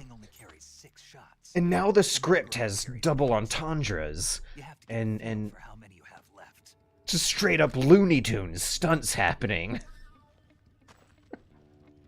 Is he gonna meow again? It's not meant for shooting people. They're even like posing together now. Like the vibes of Snake and Eva being a power couple are now on. Ocelot is like the angry, jealous twink who wants in on their relationship. Don't. Why? Oh my god, the facial expressions and the angles and like the silliness. He's just limping his way off the stage. Damn it! I've got to get back before he does. I don't know about you guys, but that Ocelot fight in particular, there's something that starts. That's a line in this game. After that line, things get magical and wonderful and flawless. I'm gonna commit. I was tempted to start over on Euro Extreme, just to do the Ocelot fight because it's so fun once you've crossed the learning curve. But no, this is also just so fun playing the game normally and having fun on normal difficulty mode. Fast and smooth and clean and cinematic. We're doing the cinematic challenge, not the super hardcore Euro Extreme, no trank, non-lethal, no alert challenge. No, let's just have fun. I am going to get a beer. I am going to call paramedic and talk about a cute little movie while I go get a beer to keep enjoying this. You know what? Usually I go for 4 hours. Fuck it. I can go for longer.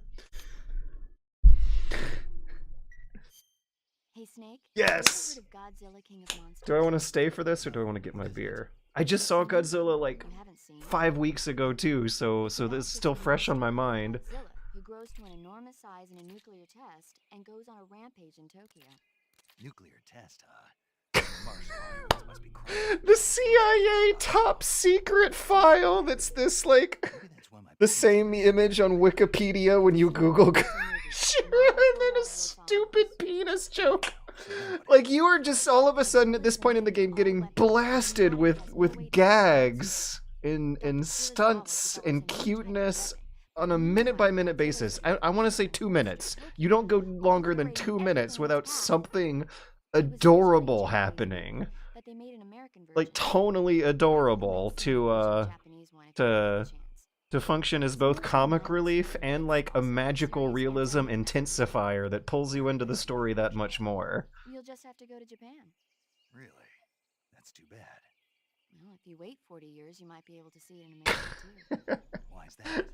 2004 will be Godzilla's 50th. And then meanwhile, yeah, there's so much fun things to think about with the story. Trick the Discovery. I love this message here. It's kind of silly when these three are kind of on the same side. So like the power couple of Snake and Eva with this jealous twink who wants in are trying to kill each other in the most hilariously choreographed ballerina style ways possible. And it turns out that the fun of the story, all the fun of the story is about how they were all on the same side all along and just fooling you. And I just talked about how good Metal Gear Solid 3 is all the way through a potentially interesting codec conversation where I could have gotten my beer. So we saved the game. What's something weird? Oh no! You know what I'm doing now? You know what? What codec message I want to hear this time? Let's put on raindrop. We're going on the water. Maybe it'll fool the crocodiles. I don't know. But more importantly, we got to see if this version of the game has a hilarious glitch that the PS3 and Xbox 360 Master Collection versions did. Hey, Snake, remember back at the... Snake. Come on, come on, come on. You know that... No.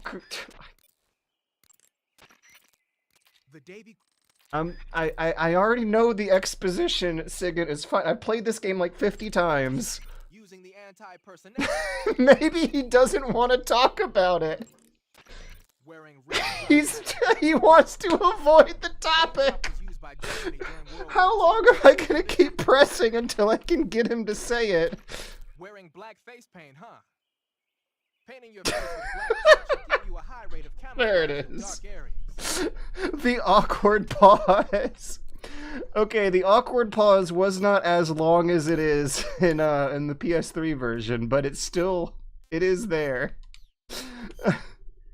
Okay, I'm sorry, I'm having too much fun. We're just gonna swim around with some animals. That means even when just swimming around peacefully with some animals, there's still, even in peacetime, there are interesting decisions to be made in this game.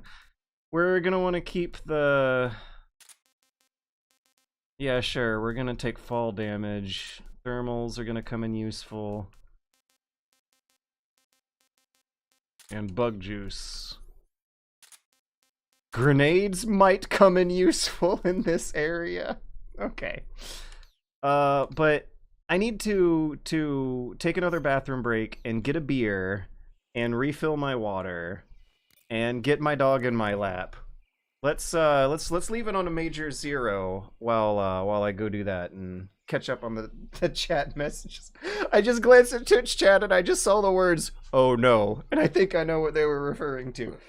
Hello, Eddie. Aren't video games wonderful? Aren't video games good? Aren't they still good? Aren't video games still as good as they were in 2004? Looks like you've got rid of all the Ocelots. Yeah. Let's get a beer, Eddie. Now proceed with the rescue of Sokolov. According to Eva, you should start by going to the crevice to the north and... Can we trust her? What's that? Eva's with the KGB, isn't she? Can I really believe what she says? How do I know she won't double-cross me? There are no guarantees in espionage, Snake, only calculated guesses. At this point in time, the KGB stands nothing to gain by stabbing us in the back. So you're saying I can trust her? I'm saying the chance that she'll betray you is low. Of course, we checked the route she gave you against our own data. It looks like a pretty solid infiltration route. It makes good use of weak spots in the enemy's defenses. You shouldn't have any problems. Follow the route Eva showed you and proceed with the mission. Roger. First, enter the cave through the crevice. Eva said it was to the north, so head that way.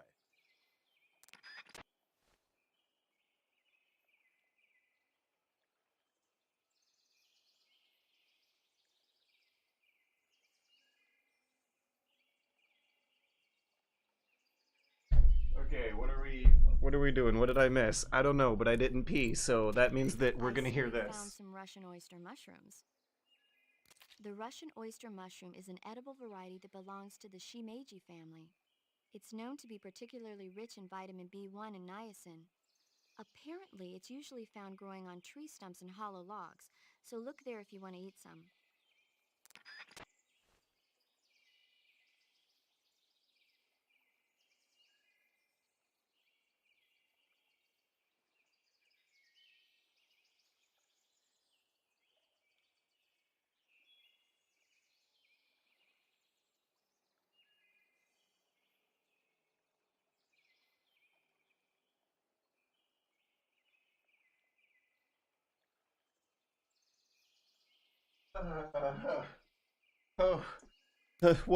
Give us another one. Looks like you found a Golova. Oh boy. Yeah. So it's a I fruit that's also only in that region. It's related to the jackfruit, which is commonly found in Southeast Asia. I have also brought out an alcohol swab to hit this RB bumper. I'm sure you... I said I'm sure you'd like it. Oh. Golova means head in Russian. It's probably called that because the fruit grows to about the size of a human head. It's supposedly pretty good to eat with a uniquely sweet flavor. The fruit itself is fairly large, so you can make a meal out of it. Golovas grow directly off the trunk of the tree. If you're running low on stamina, it might be a good idea to keep an eye on the tree trunks. All right.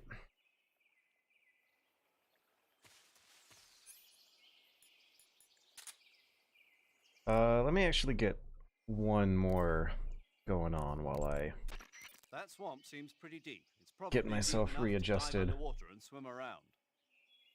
Press the crawl button when you're stepping on the surface to dive underwater. I hope the Major Tom tells us to do a big jump at some point. When you're on land.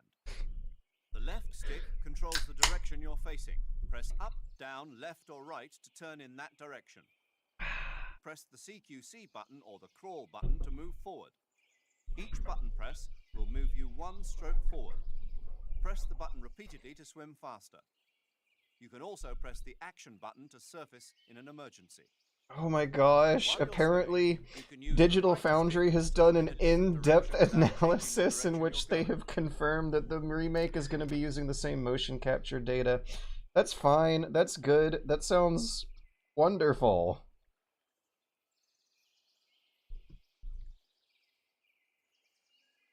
Okay, I've swabbed the controller down, or at least the right bumper of the controller down with rubbing alcohol, and I don't know if that'll do a damn good bit of anything or not, but I'll start fiddling with it in like 10 minutes. Don't want to fiddle with it right now.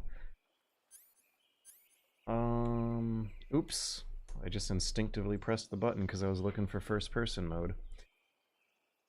So, I adore this game, but I especially adore the cute little pond area that we're about to get into.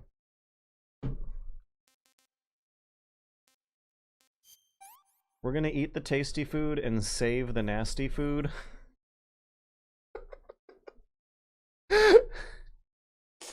We're gonna eat the tasty food and save the nasty. And save the nasty food. It's the best game ever. We're gonna eat the tasty food and save the nasty food for the guards. And, like, that's just a funny sentence to say by default. God, this is so good. Okay, so bug juice. What? And thermal goggles. Yeah. You can tell it's a good game design if oh wait, does this actually kill me? No. Oops. What was I about to say? I don't know, but I want to make sure I get all those exposition phone calls with Sigyn out of the way. Hey, Snake. Snake. You know that army motorcycle that Eva was... The day... Hey.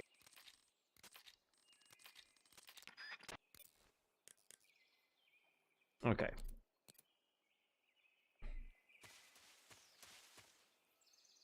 Let's ignore the snake. And instead, what we're gonna be doing this time... Oh. Still have my heavy supplies all out.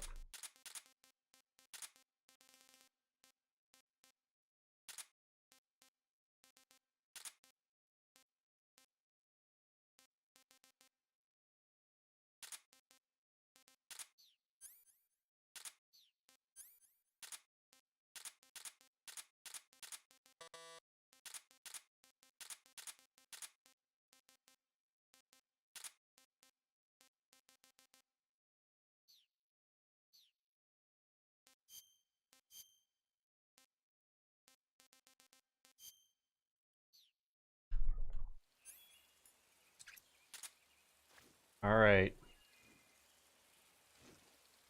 Mr. Crocodile, you've had yours.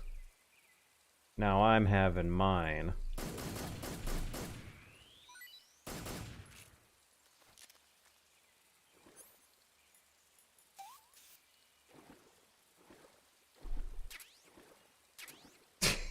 God, this menuing. What are you talking about? What is weird about my... Are you insulting my menuing or this game's menuing? You are opening up an old wound here, Ron Cinephile. You don't understand how many... Yo, you don't understand how many men I've had to kill over Metal Gear Solid 3's menus and the arguments we've had over it, alright? What is on your mind, friend? Why are we saying, oh lord, this menuing? Oh, I almost had a near Fox Die experience there. Threw a grenade in the croc's mouth. He never had a chance. What do you mean he never had a chance? He just killed my snake. I want some more. Hey, Eddie. Eddie, do you want some more? Look, it's my dog. And it's my game. Can we get both on screen at the same time for maximum entertainment value?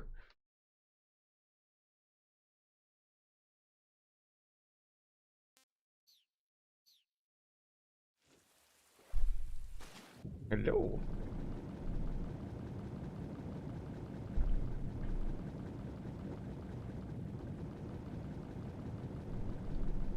That's a lot of crocodiles.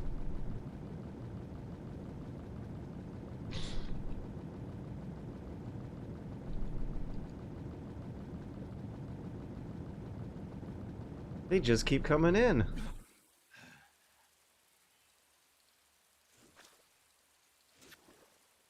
Oh man, I got kissed.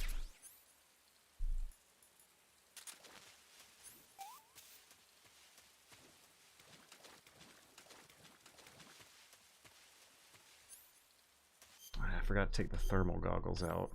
I was wondering why I was not instantly aware over whether or not I had collected all the items in this area.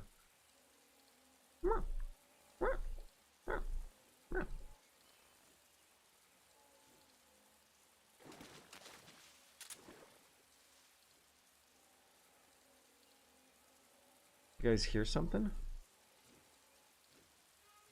Dun, dun. Money for Doggo. Thank you, Trig the Discovery. I will spend it on Doggo. I can confirm, because Doggo ain't cheap. Eddie, we're gonna put that $25 towards your next vet visit. Ah.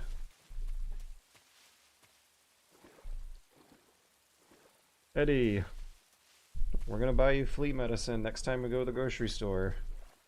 Meow. Meow. Such a good boy.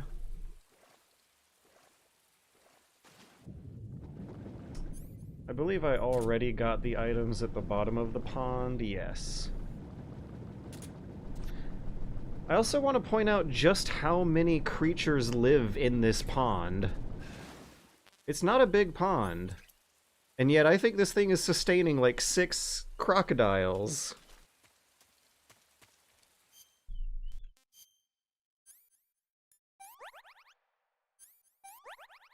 Oh, we didn't get the little cutscene. Okay, I want to see if I can zoom in real close onto this texture here. RB button is still fucked up. Yeah, for a second I was fooled that it was an HD texture from a time way beyond this game's initial release. Like I was fooled with those mountains, but no, it's just really, really good texture work. So at a distance, that looks really, really sharp. And it looks like it's because there's this little dot stippling or dithering sort of effect going on that you can only really see up close, but at medium and long-range distances, that texture looks as sharp and as good as it's ever gonna need to look in a video game ever. You know, maybe that's one of the things I can mention. It seems like the graphics, Snake, are you there? don't necessarily look that much better for individual objects at medium to long distance anymore. So you're back with Vulcan. In a matter You gotta zoom the camera in up real close or shove a whole bunch of stuff in the screen to really notice the difference for the past couple Thanks, I will. generations. The boss and I get along pretty well, though. I guess we traders have a lot in common. Why would anyone want to defect? Betraying your country like that, I just don't get it. Are you talking about the boss? Why do you do it? Snake, are you Born and raised 12? in America?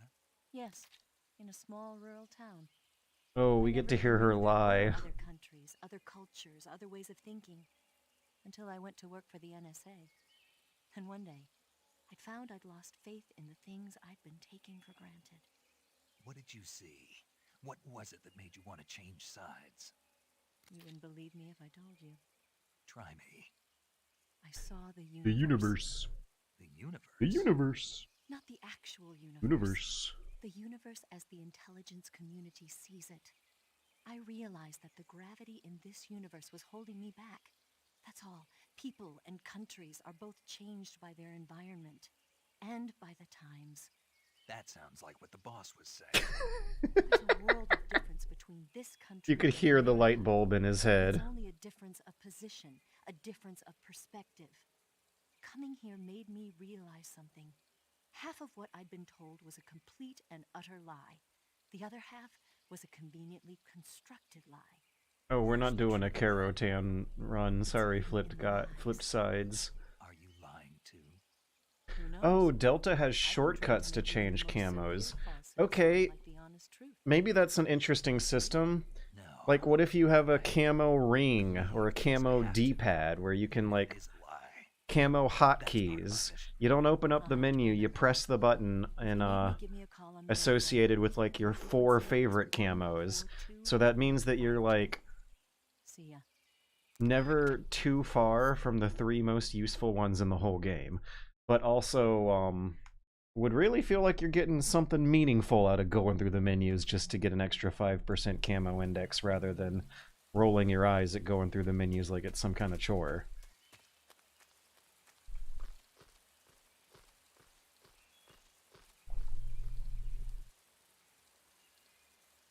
Okay, we're gonna be D-padding. No! Oh boy. Oh boy. How long is it gonna take this time, George?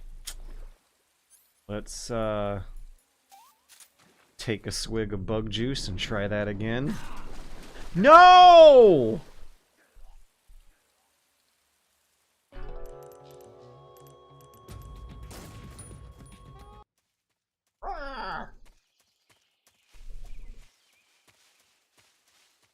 Okay.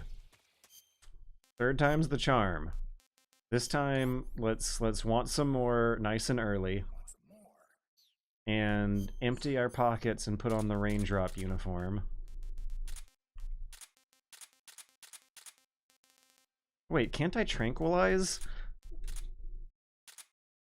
I can tranquilize. So this time we're gonna tranquilize. For safety's sake and speed.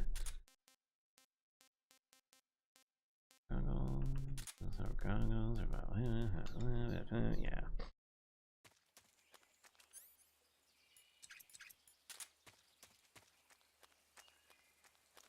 Alright, Mr. Crocodile. You've had yours twice. Now I'll have mine twice.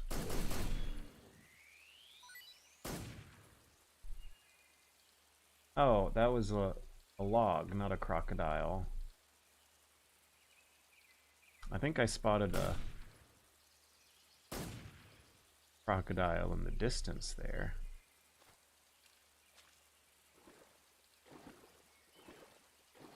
Ah, I was shooting at a crocodile, not a log. That logodile had me fooled.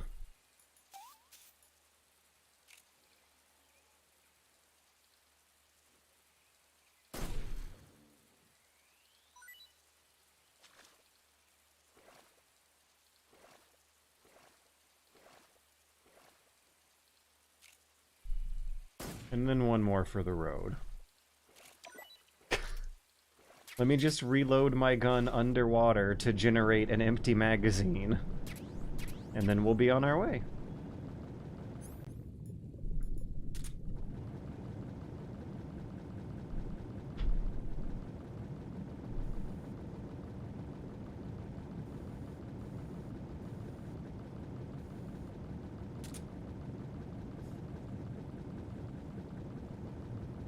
Oh no.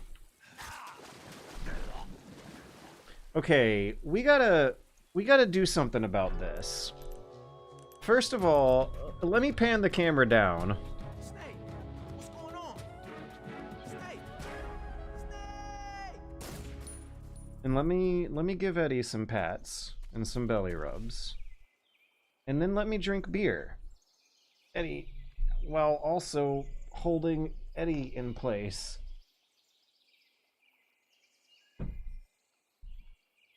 Okay.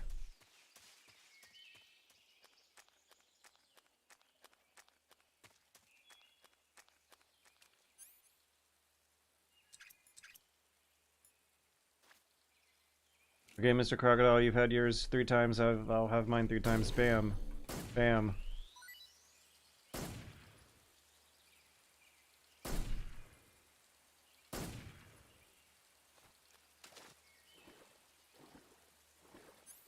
Oh no, I need to eat the bug juice. But first, let me get all this bullshit. Okay.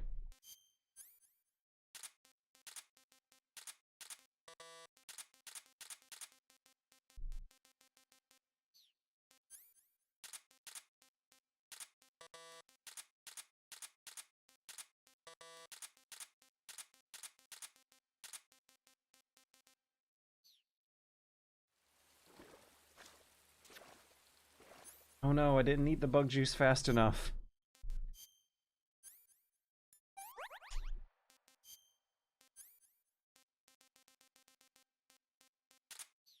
Okay, the uniform he's wearing here is something that's also fooling my eyeballs into thinking it's a higher resolution texture than it really is.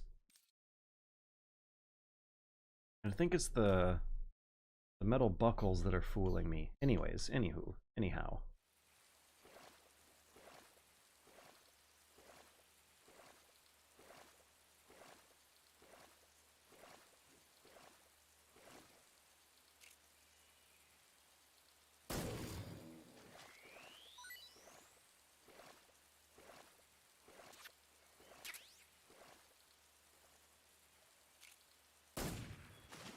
You just can't eat enough bug juice these days, can you? I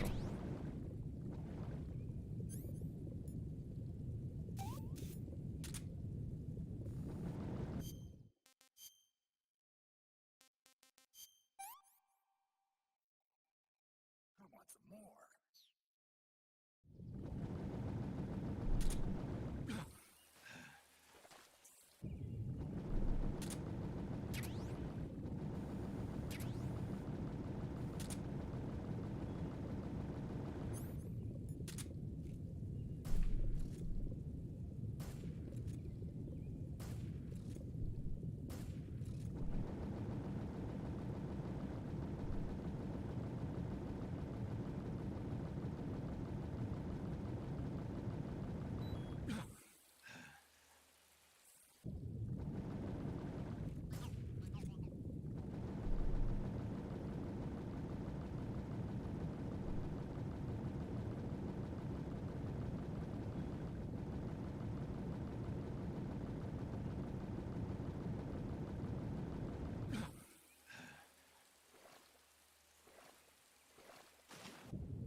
It's a shame that you can't carry the fish around. There would just be nothing better to improve the game than the ability to throw a wet, flopping fish at the guards. Nothing better. Oh, now we get the cutscene. Beer break.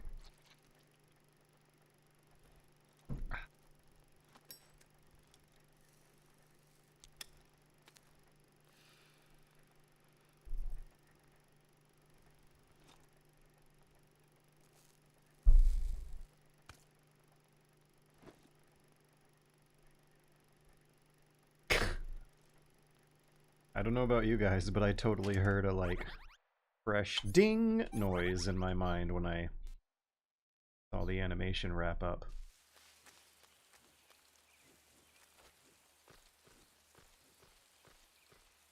Okay, this time I'm gonna shoot the crocodiles with tranquilizers before I go down.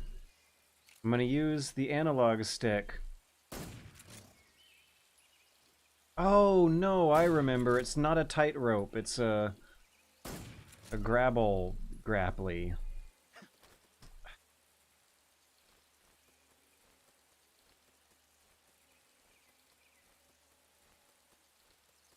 The tightrope branches are different greebles. Silly me.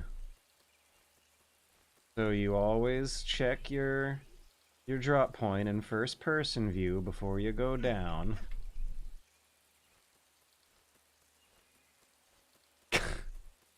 I think I'm just gonna tranquilize these crocodiles from here on out.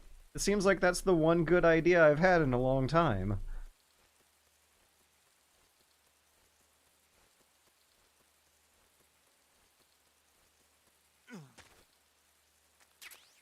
Hell yeah. Alright, now the game has really started to come together. Every 2 minutes there is something giggle-worthy happening. All the main characters have been introduced. The romantic terror of young Ocelot has now made itself known as one of the primary drivers of tension in this story. With this the first act having now been established and the croc cap acquired, we can now say that Metal Gear Solid is truly beginning here. But I tell ye fellows that there is some kind of line in the ground that you cross when Oh, how long has it been since I've had the good camera angles turned on?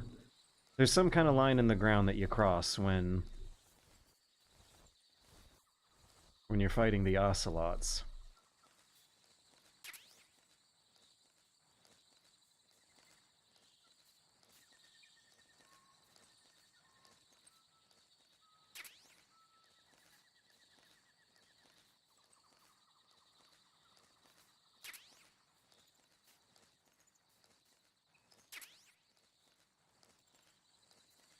I still can't get over how good this game looks as well. Another thing... Nah, we're not gonna tranquilize the puppy. Another thing that I think works so heavily in favor of the sepia tone color scheme is the camouflage system going on. Maybe if there wasn't a sepia filter on everything, the camouflage system would look less plausible, and its mechanisms would be less apparent to players. Let's give him a mushroom.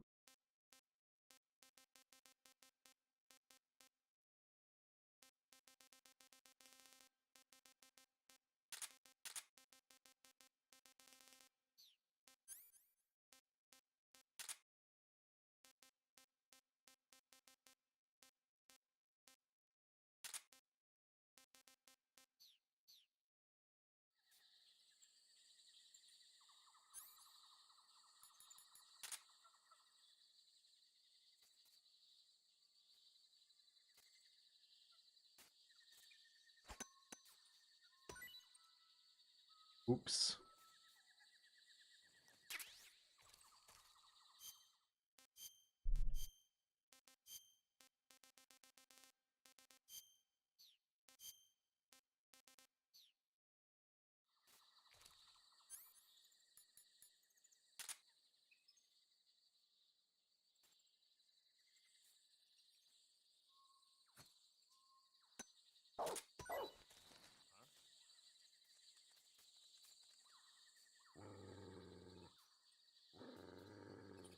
Where's the guard?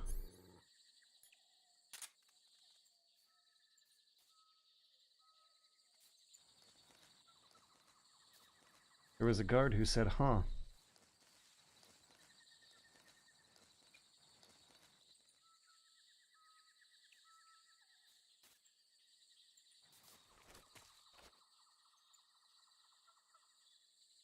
What is this specular shading or something going on the tree that's fading out?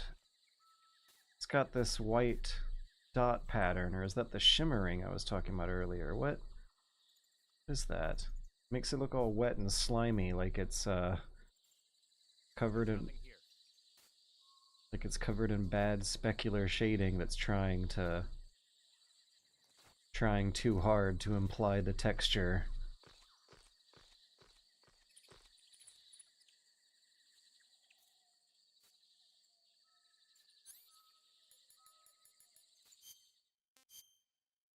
Maybe I need to feed the dog something more substantial. I'll feed the guard a mushroom and alligator to the dog. And before I do it, let me make sure my camouflage is optimal. Oh yeah, there's no optimizing camouflage up here. In that event, I might as well get down and do this from a safer hiding spot. I don't know. There's no safer hiding spot higher than on the other side of electric fence, right?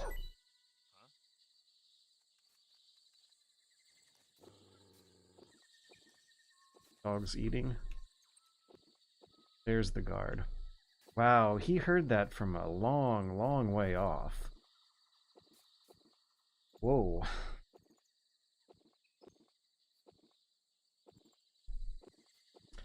So, Dr. Sparklegasm, the trailer has some gameplay functions that I don't think are in the final game. The croc cap is more for evading their searches than it is for scaring them, I think. There's nothing here. I say I think on this 20-year-old game because there's still some ambiguities to discover with how the exactitude of every single tactic available to you is going to work. But,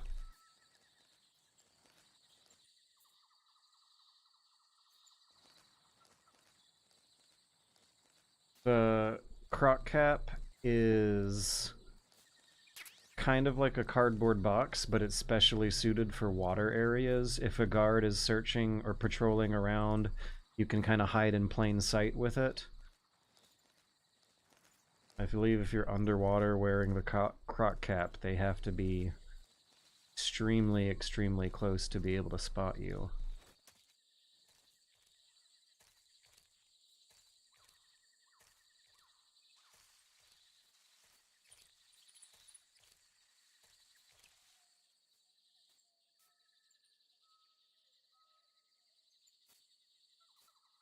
Should I just trank them? I'll trank the one in the back.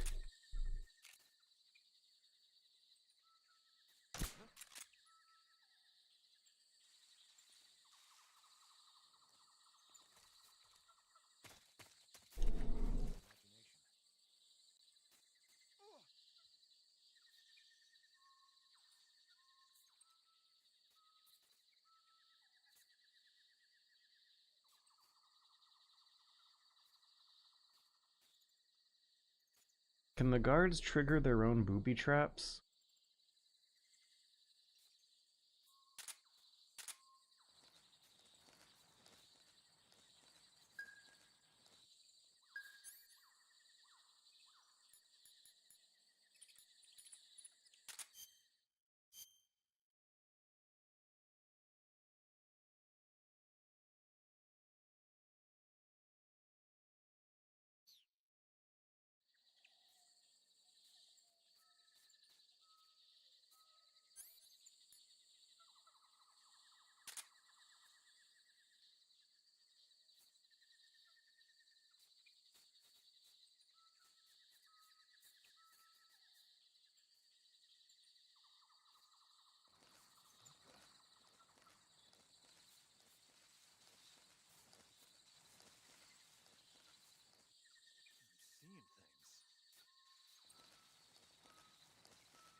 I'm thinking of plans.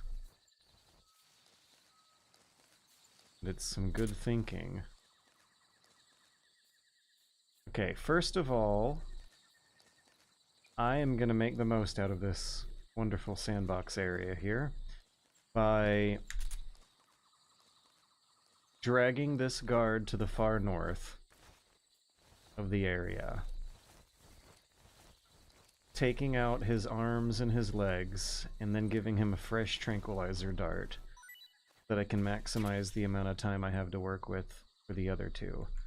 And I believe there's also a dog who might be patrolling around here to the east, so let me keep a sonar sensor or something available for him.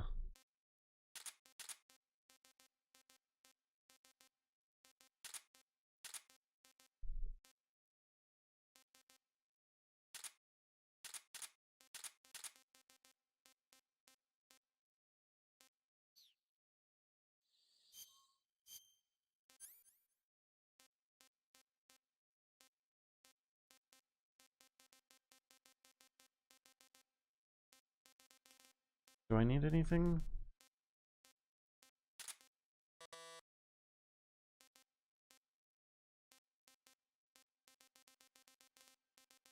Ooh. Ooh. Yeah, let's have some Claymore fun here on normal mode.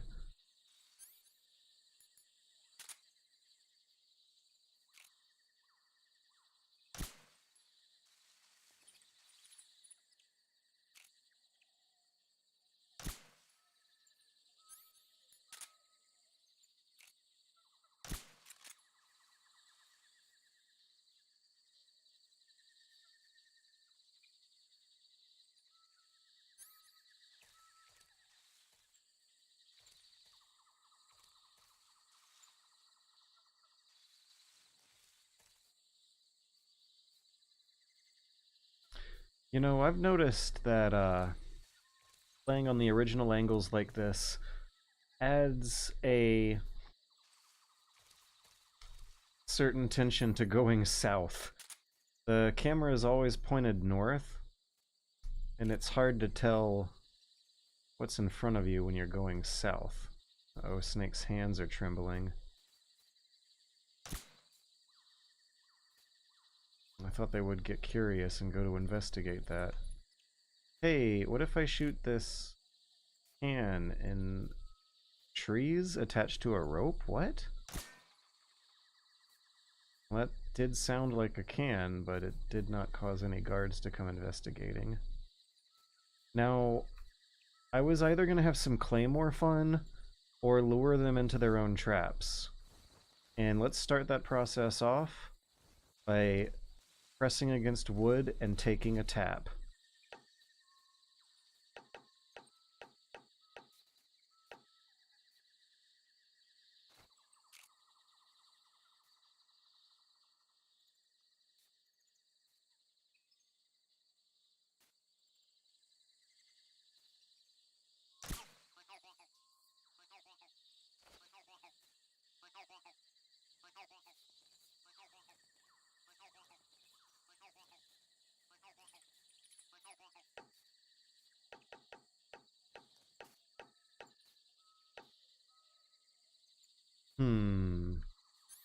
Maybe a magazine will get them coming over to my tapping zone, my tapping party.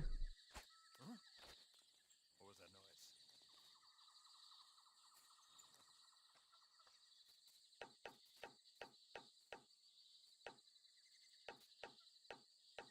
Nothing here.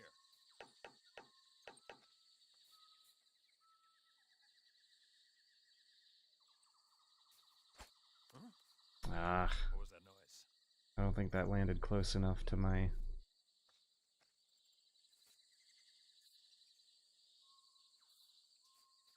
Wait for him to reset before taking this next throw. Looks a little risky to be doing this at 40% camouflage. Let's bump that up if we can. Yeah.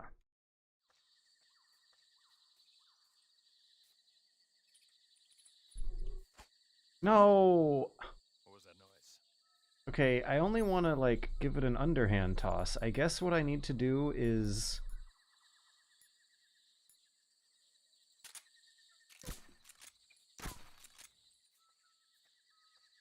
read the description, because I bet it would tell me something useful about that. Uh-oh. Chaff grenade, chaff grenade! Never mind, that's too late. Claymore fun, claymore fun. Patrol here. We're under fire. Enemy position unknown. Oh no. We're trapping their friend, holy cow. I never do this on my hard mode. This is... Which direction are the reinforcements coming in? East, no, west, that's west. I'll get down.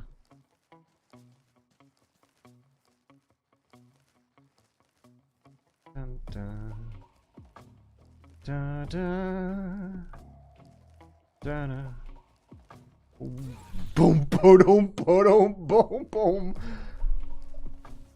I don't know if that was my booby trap that they hit. It might have been someone else's booby trap. His tranquilizer's running out. Hey, let's bring him over here with the gunshot. Yeah. Dun dun dun dun dun dun dun.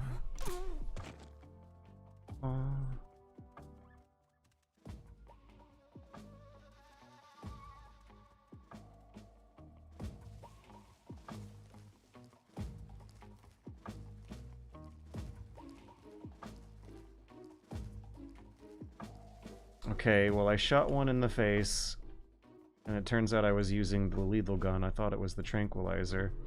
I'm still here with Bait Man.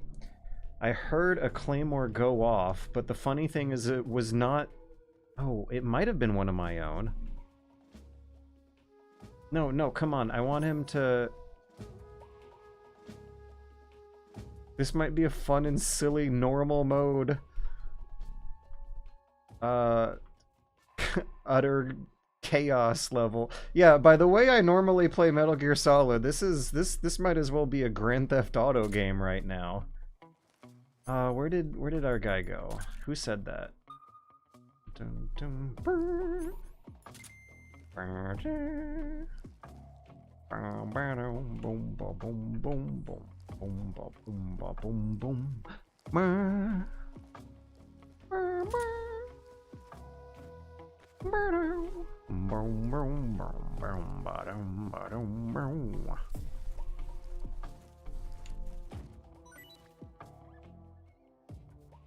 Ah.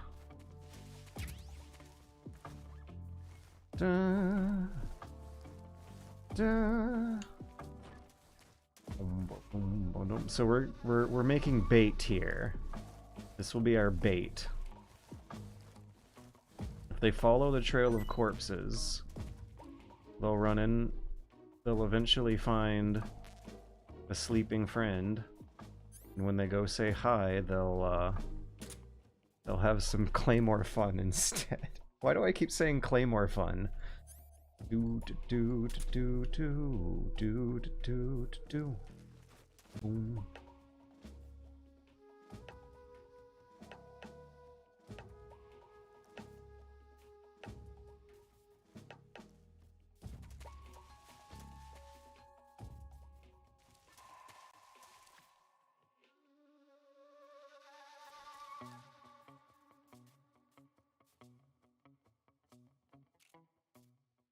HQ. This is HQ. Patrol here. No problems detected. Understood. Resume your patrol. Eventually the friend's gonna wake up. I can't stand around here forever.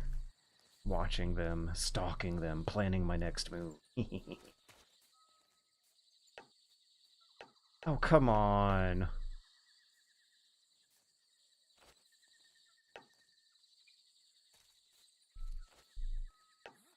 Who's that?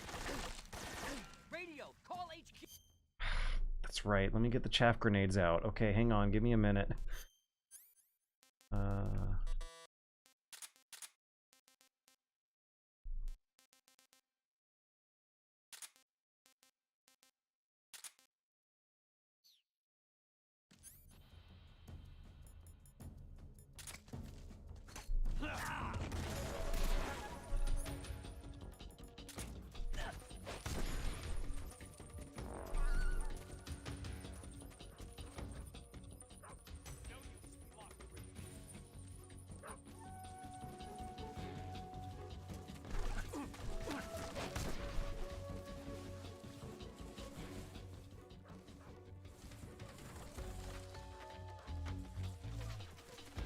Oh my gosh, are you seeing the grass move out of the way of the bullets?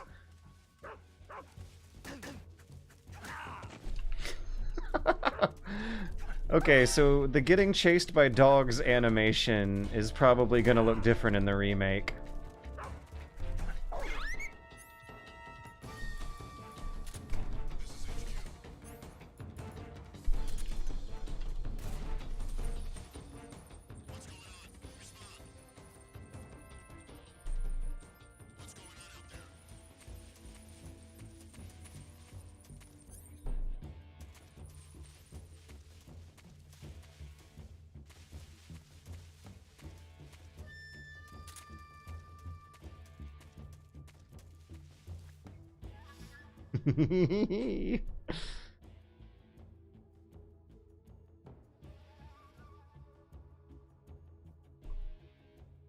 There's a guard.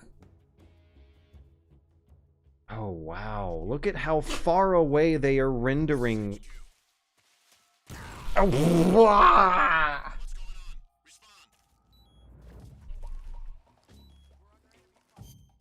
Oh my gosh.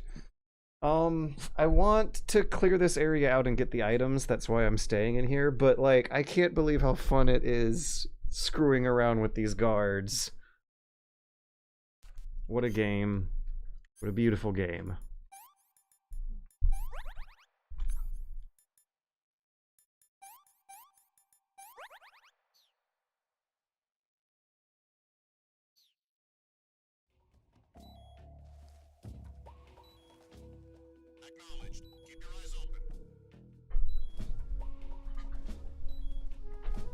Oh no. Oh no.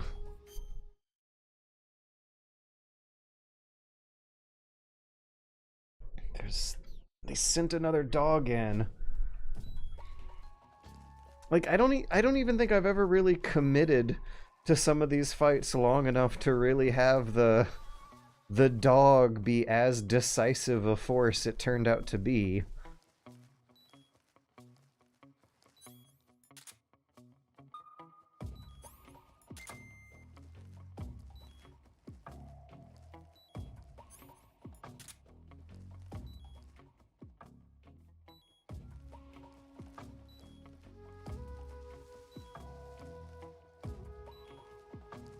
Oh hey, smelly otters, my dog's name is Eddie and he's wonderful.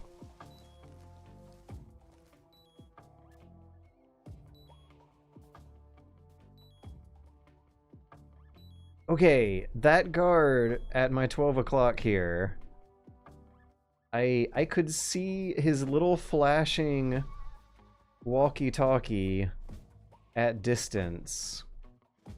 And, he is the last one left. I'm pretty much the master of this domain now.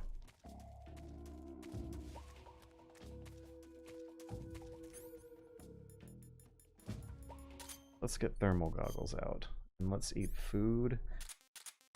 I want to sweep this area for items and then, for God's sake, move on, because I've been in this area for too long. Thermal goggles, AP, sonar, motion.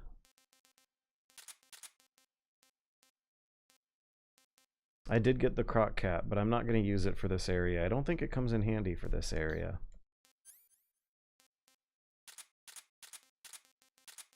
And I'm like pretty much thinking of a plan on how to fight my way out of here, but non-lethally and stealthily.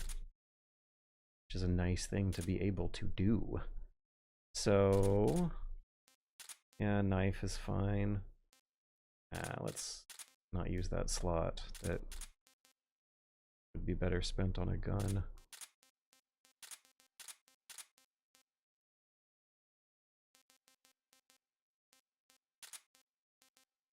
I need magazines, but I don't want to use up my silencer, but these areas are going to be super thick with guards. Okay, let me just keep that in mind. When I'm on my way out, and I'm close to one of the exit nodes, I'll dump a few magazines out.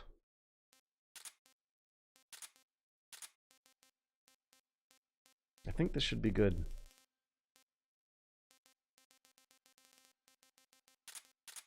The mushrooms might as well be good distraction items. There is no need to make magazines in the finality of the decision.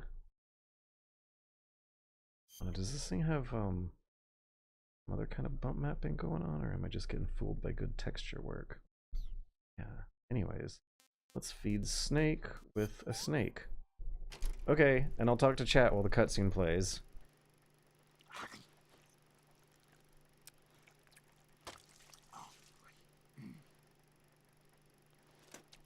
Oh man, Roller 42 is kind of right. This game easily has the best combat alerts if you commit to them. The other thing that I love is that this game easily has the best caution mode music. The caution mode music is so ridiculously good that it makes me want to just stay in caution mode forever for the whole game. Tasty. That was a big laugh. We just had a big laugh. We just had some good strategic thinking going on in the menus after the more reflexive or tactical thinking going on in the stealth gameplay. Let me take this guard out once and for all and quit worrying about him.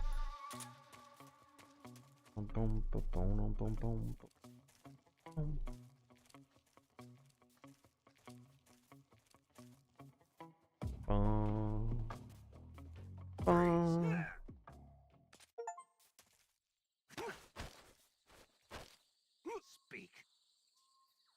On the little island in the southern swamp, a bizarre crocodile. On the little island in the southern swamp. He's talking about the croc cap.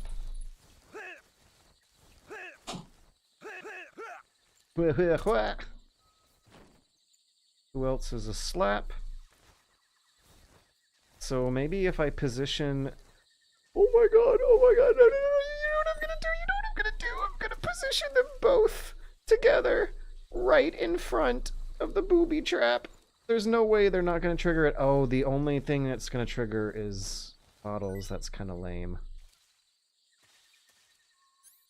Also, did you notice the explanation point on Snake's head when I was using D-pad walking to go up to the tripwire? That is what happened. Can't believe that worked. In any case, I need to leave him with something. Like a broken leg, yeah. There's the leg. Camouflage is still, even in 1080p, it still works. It took me a while to find the leg in that pile of green mud garbage on the screen.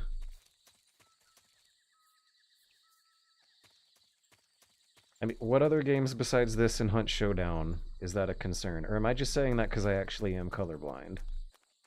Are there...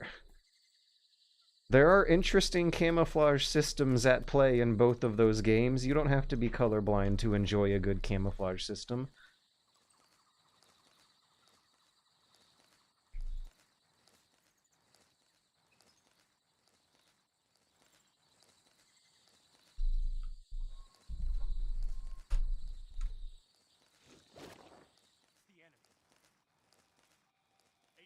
No, no, no, no, chaff, right? This is HQ. What's going on? Respond. What's going on out there?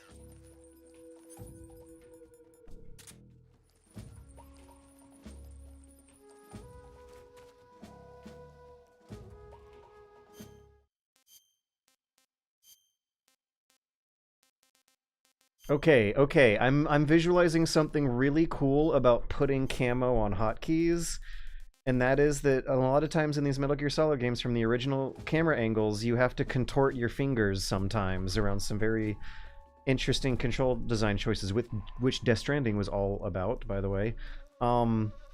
having to contort your fingers in a situation like this to put on the tree bark camo when pressed against the wall, and then contorting your fingers in a different pose to take it off once you're off the wall, instead of doing this business instead. That sounds fun. That sounds cool. I hope they have you have to press and hold down a button in the remake to bring up a little menu of a little cross D-pad menu of your four favorite camos, and that sometimes when you're pressing its walls at weird angles and hoping to stay hidden from guards who are closing in, you might feel tempted to be real flashy and cool and take the dangerous decision of contorting your fingers into pressing the hotkeys on your controller instead of the safer, more conservative and lengthier pain in the ass route of opening up the menu and doing it that way.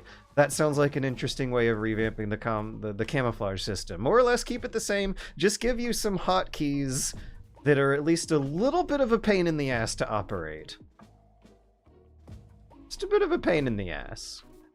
Boop, boop, boop, boop. Dude. I'm so happy to see you do this run, because I did one too recently, but with a no-trink challenge. It was amazing. This game has some sort of specular applied to animals and characters, but it's hard to pin down. Wow, I didn't know that was a thing! Now are we supposed to keep learning new things 20 years later? Oh my gosh, this game is so good! I think I can... No, you didn't. No, you didn't! I was about to say I could crawl past there until... Like, there's nothing more perfect that guard could have said. I saw something has this, like, playful, boyish energy to it that would evoke kids playing hide and seek. One thing I love about the weird-ass controller schemes of old Metal Gear games is how, contorting your thumbs and fingers around these certain shapes during moments of high tension that requires high precision, it sort of emulates that childhood feeling of, playing hide and seek and having to make sure that every last one of your pinky fingers is perfectly hidden in the closet, and being very careful and creative about how you take your peeks. It's such a good game. This is a good game. I am playing a good game. Eddie, I think you should play with a different toy than that.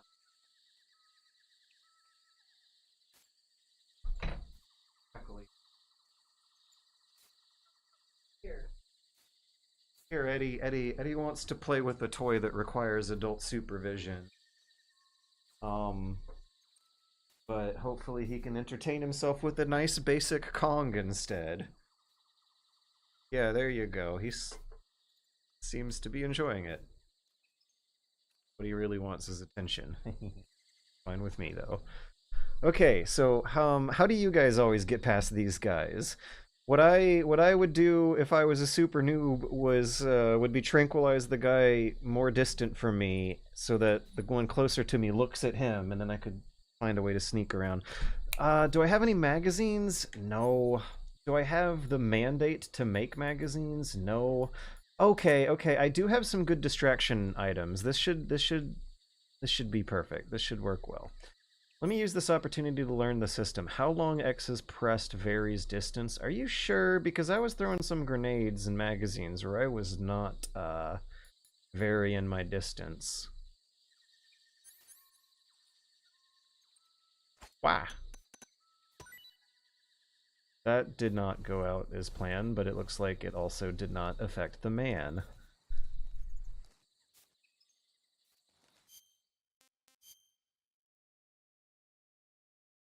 Should be like changing radio stations in GTA. Changing camos like changing radio stations in GTA. Okay.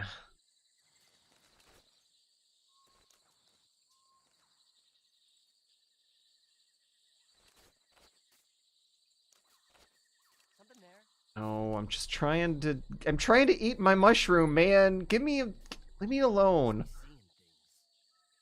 I'm seeing that mushroom. Come here. Come here. Come here. Oh. Eddie, hello.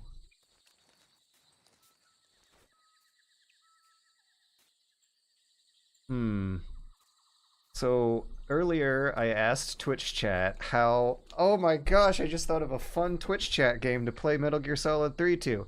Okay, new Twitch chat game. Before I encounter another fun little stealth sandbox, of which there will be countless, let me ask Twitch chat how they do it, and I will incorporate these ideas into whatever plan I try to execute on. Okay, so first we have Roller 42.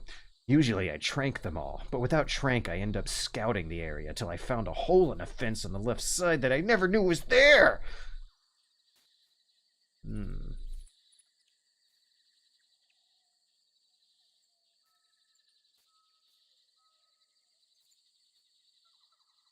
Do we have any other suggestions, or did I just get really excited about the one?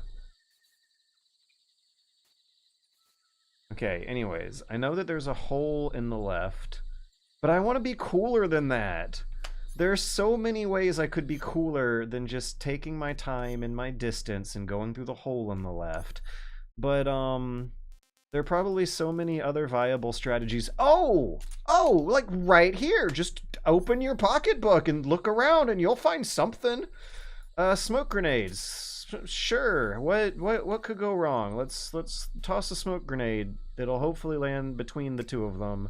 If not, I'll just toss a shitload of smoke grenades at them and maybe a chaff grenade too. Hey.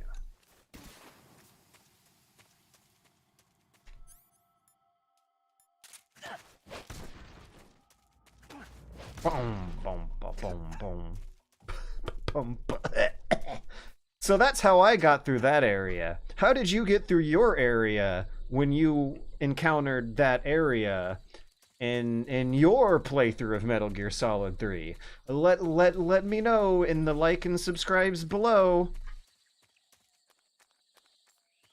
God damn, what a good game. What a fantastic, wonderful game.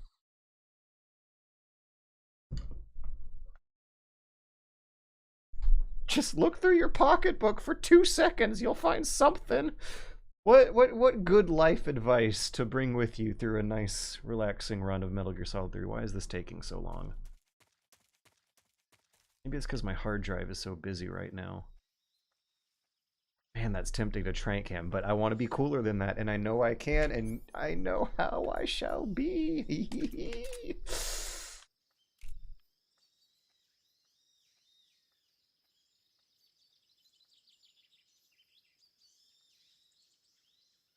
Oh no! Whoever could have seen it coming. What a tragedy. This is HQ. Patrol here. Bum bum bum bum bum bum bum bum bum bum bum bum bum bum bum.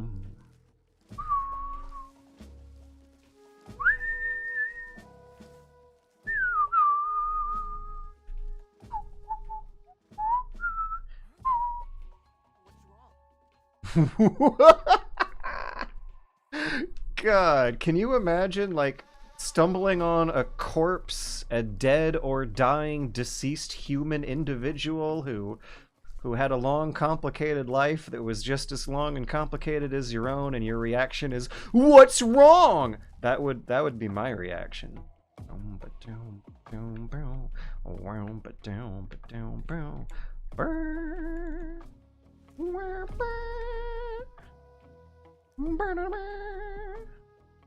Wow, boom, boom, boom. Okay, I guess this is another thing that is less easy to do with modern day third person behind the booty cameras is bop them up and down to the beat. But I think I just realized that I might have had it on booty mode without realizing it for quite a while. Did I accidentally play on booty mode for like 10 minutes? I hope I didn't do all my coolest moves on booty mode, because what's so impressive is accomplishing them on mullet mode instead. Okay, yeah, for the purposes of the... Let's just get on the grass. I don't want to change camo in the menu. Yeah, let's just get back on the dirt and not change to wood mode for the 3 seconds of game where I'm going to play on the wood. Oh, this game is so good! How is this game so good?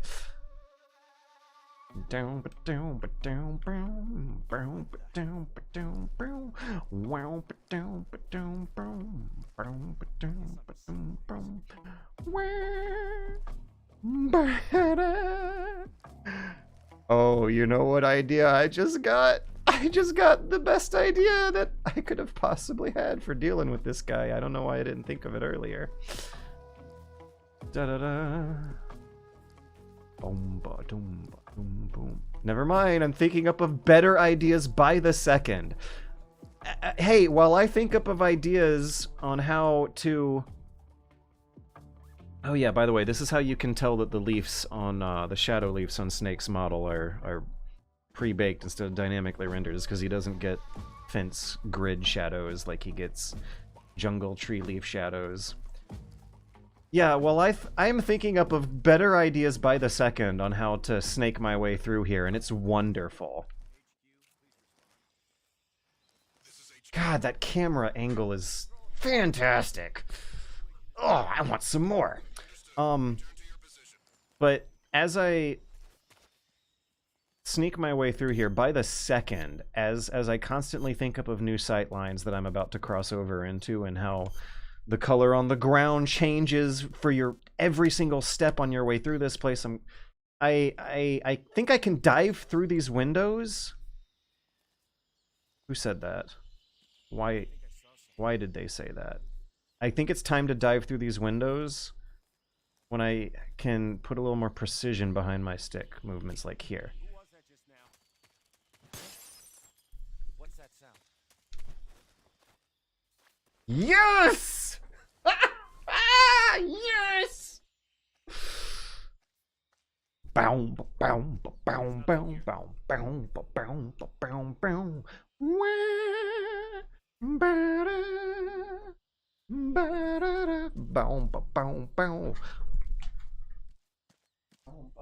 bow. I am going to play with Eddie while I play Metal Gear Solid 3 at the same time, and I'm going to be doing it by looping a toy of his through one of my toes, and I'll like tug it around and slide it around, and we'll play tug of toe together. That's what we'll do. Let me know in the Twitch chat, who do you want me to call? Who should I call? What a fun decision that makes this game interactive on a Twitch audience scale. Who are we in the mood for? Do we want a cute discussion about movies, animals, or cool retro technology and weapons? Also, I just realized maybe one of the reasons the codec conversations in this game are so interesting is, yeah, we could have vote for Sigint or Paramedic, but we got 2 for Sigint now. Well, maybe one of the reasons they're so interesting is that they're legitimate general interest topics. Like, these codec conversations sound like things normies should be getting a kick out of hearing as well, right? You could imagine them playing between programs in NPR or something like that. It's like fairly clean comedy about fun facts about the real world. None of the other codec conversations in the whole game, I think maybe outside of Nastasha and Metal Gear Solid 1, seem that approachable. Yeah, they have an approachability to them. We got 3 for Sigint, 2 for Paramedic. So cool retro technology is the Jeopardy topic of the codec conversation I'm gonna call for a vote for now. We'll do someone else next time and keep this routine going. It'll be great. Boom. Hey Snake, remember back at the abandoned factory when you whittled the grip of that 45 down? Yeah. I've never heard of a customization like that before. Why the grip? Oh. To fit it with a knife. No, this one still is fun. Keep the knife and the gun. It's not about cool retro technology, but it's still good. Why would you want to do that? Sometimes a knife works better in close proximity encounters. So I equip both at the same time. That way I can switch back and forth in an instant. Badass. That's that. CQC. Well, that was fun. Okay, what sticky situation was I in the game now? Oh yeah, I was just killing time while playing with my dog while playing the game, cause maybe one of the all-time greatest games ever is gonna consider what to do even when you gotta take a quick little break. Maybe that's what these fun codec conversations in MGS3 are so good for. Woo! Oh wait, no. Let me use my cool badass. Let me use my cool new badass crouch walking mod to get through this building easier. These awkward camera angles. But you know what I'm also gonna do to Oh, he must have heard the analog stick crawling. That wasn't quite enough for him. Okay. Let me D-pad my way under the door, and then when he's at maximum distance, I'm gonna be a bit badass.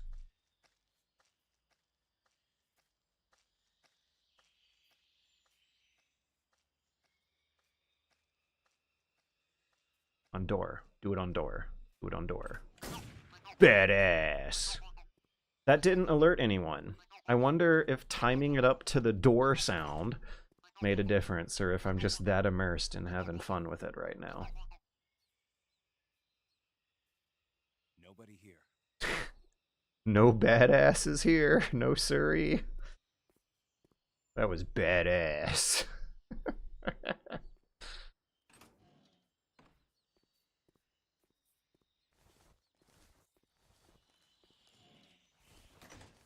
Yeah, you can hear where they are patrolling outside while you're inside the building. If you're playing with headphones, I don't know if you can really get away with that on speaker.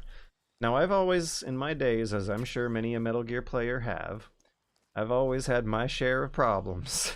Now I've had my share of problems dealing with Metal Gear Solid 3, just like any other of you honest folk, but this area has been one of the toughies. I'm somewhat surprised and proud of myself at how elegantly I'm navigating it this time. Maybe one of the reasons why Metal... No. Yeah, no. Ugh. Ugh. Ugh. Do I open the door? Do I keep it closed? Do I open it up? If I open the door, I might walk into the sightlines of some guards. So how about I just not, because I can hear guards from inside here, as I was just talking about. And is my camo ever gonna get higher than that? No, it is not. Oh yeah, I don't have a radar, but I do have these thingies. Okay, cool. Oh my god, there we go. 3 guards. Two to the north, 1 to the south. Let's get out of here the way I came in. Ding ding ding. We got it. We're gonna win.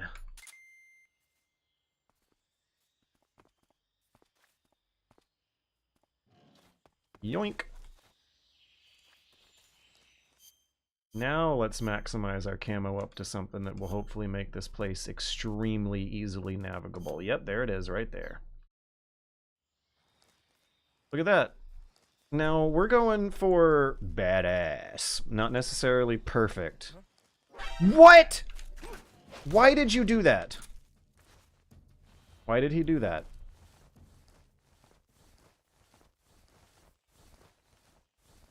Why did he do that?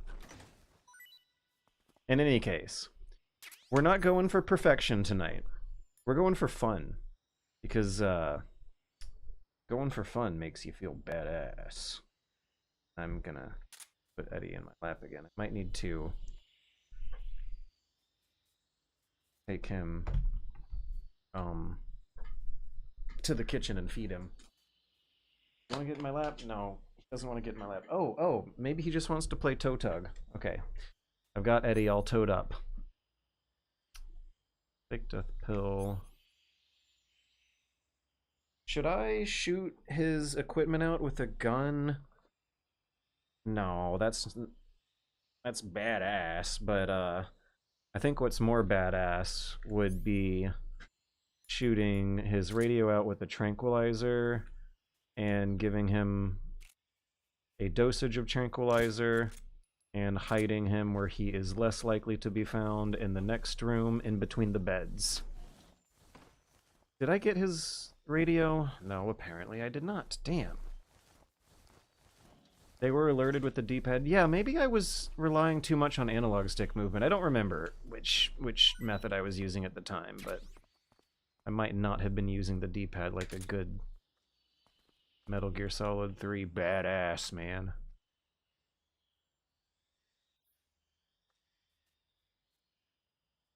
Where'd he go? There'd he go. Maybe the tranquilizers just don't work on this guy. I mean, radio. Maybe I gotta use a real bullet. Or maybe it's just a little finicky. I think I remember having some problems like this.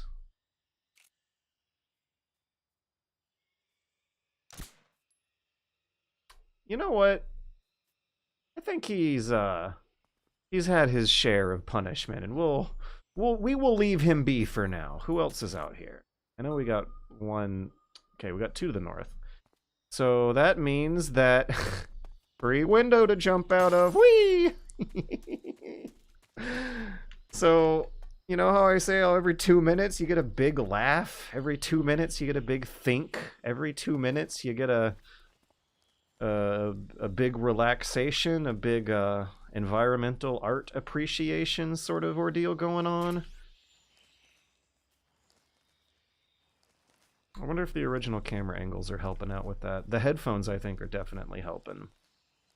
This is especially playable with a good pair of headphones on. Maybe that's the big difference. Maybe Kojima was just expecting, in 2004 when they shipped Snake Eater, maybe he was expecting that more players would be playing their video games very, very seriously alone at night with headphones on.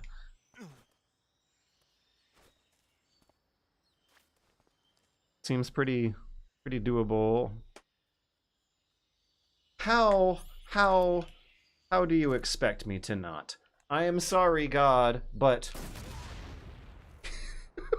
HQ, please respond.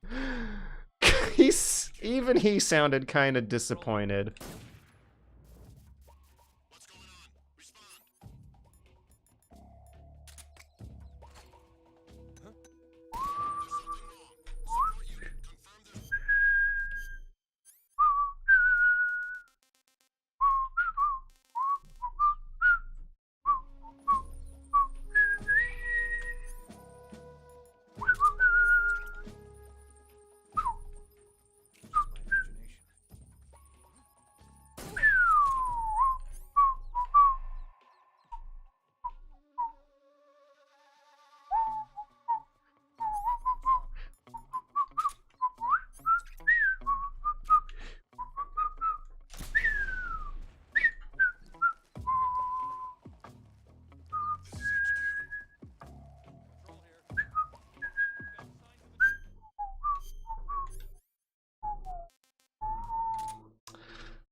Huh. I wonder where my friends all went. I just turned my back for 1 second and now they're spent. I'll look to the north and I'll not look to the south and I'll just stay here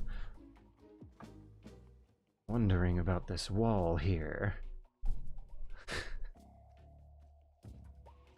I don't know what you thought he was thinking, but that's what I thought he was thinking. Now, how do I get him right under me so I can go down? down upon his fat head where he'll go. Ugh! And I'll get out of here super cool.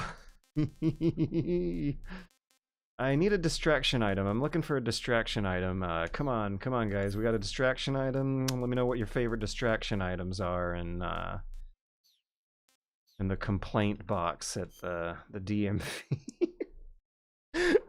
and we'll all distract this guard on his way underneath our hidey hole. Okay, am I actually out of distraction items? I guess I'm out of distraction items, which means that I'll have to get creative. I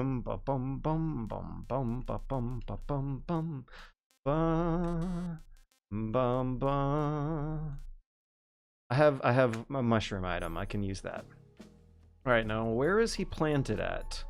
He's to the east, the northeast. I gotta get him to the...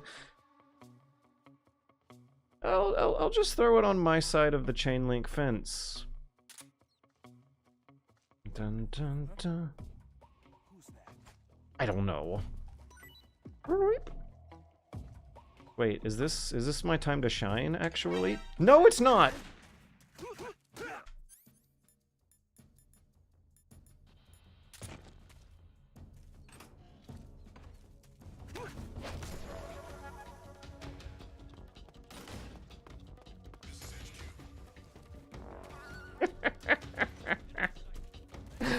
Ooh, oh no, I didn't know there would be... I knew there would be a guy there.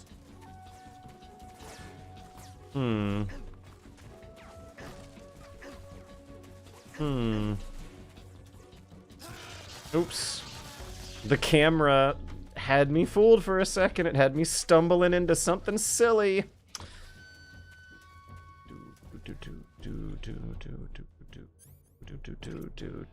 Okay, this is not actually getting me a lot of good progress, but boy oh boy is it fun. Oh, I'm sorry, Eddie. I thought I was making some good progress earlier when I had one of the reinforcement squads almost wiped, but hubris took the best of me, and then I got spotted in my hiding spot at the top of the roof, which in retrospect is not a great hiding spot in the grand scheme of things. HQ, please respond. This is HQ. Patrol here. We've lost sight of the intruder. Going into high I want to tap or something. Maybe I need to wait for him to turn his head. Oh no, Snake's tummy is rumbling. Haha!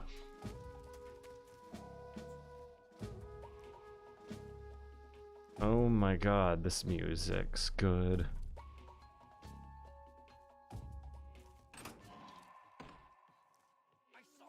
No, you didn't see anything!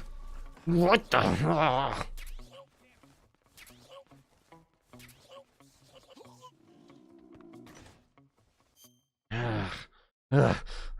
Now that I choked this guy out in this tiny little shack, I better eat some ramen noodles to make my stomach stop rumbling.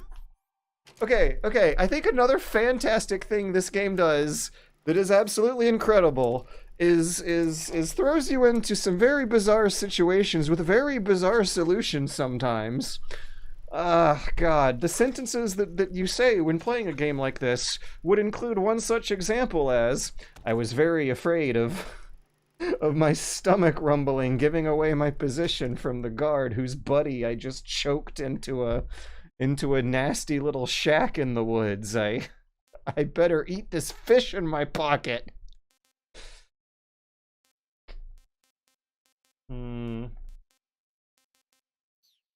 Oh no, I accidentally pressed PlayStation buttons.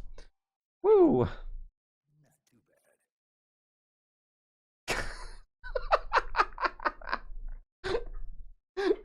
That brief exclamation point popping out that let us know that guy realized how screwed he was as he blew up. My favorite distractible is the can of animal food. Naked Snake, more like Bomber Snake. I wish Snake would jump down on me like he jumps down on that fish. Woo! Every dog has his day, my friend, doesn't it? Okay, so new stream situation here.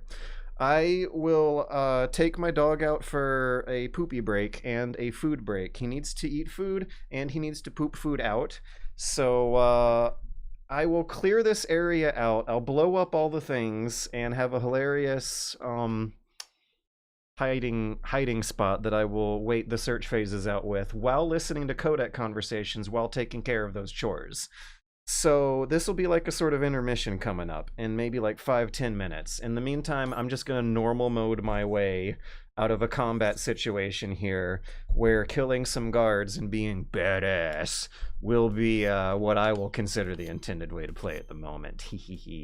Because Eddie is desperately seeking attention right now and time for his normal Eddie meal. So let's see, face, we are good on that. What sort of equipment are we going to use to get Snake out of the situation now that we have fed him fish to quiet his tummy rumbling? Colonel, I'm trying to sneak in, but my tummy is rumbling. Oh no! Mommy, I'm trying to sneak in, but my tummy is rumbling because I'm hungry. I can't believe how cute this game is. Gosh, this is the cutest M-rated spy adventure that that one could possibly ask for. So after the intermission, I will do the boss battle with Ocelot because you know that's everyone's favorite part of this game. Right now, I think this area is my favorite area in the game. It's a very open-ended, multifaceted sandbox of gameplay possibilities. However, the previous area is pretty good too. They're all laid out kind of like multiplayer maps. Like they have lanes that you go through. So when you play through the game multiple times, you like pick a lane and commit to it. So I really like your first exposure through the lanes. That's my favorite area too. But then again, all the boss battles are really great. No one really considers the Ocelot squad a real boss battle though. I would consider though, I love all the bosses, but that one might be my favorite. Let's put the motion detector on and go and actually do this.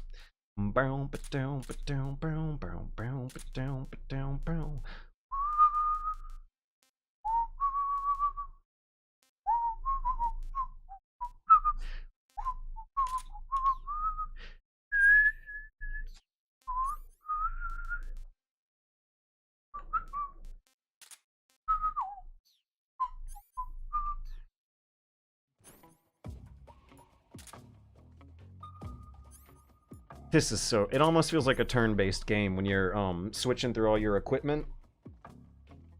One thing I don't think people have talked about is how much control the player has over the pacing of... What's wrong? One thing I don't think enough people have talked about is just how much control players have over the pacing of their own game as they go through. Boom. Boom, boom, boom, boom, boom.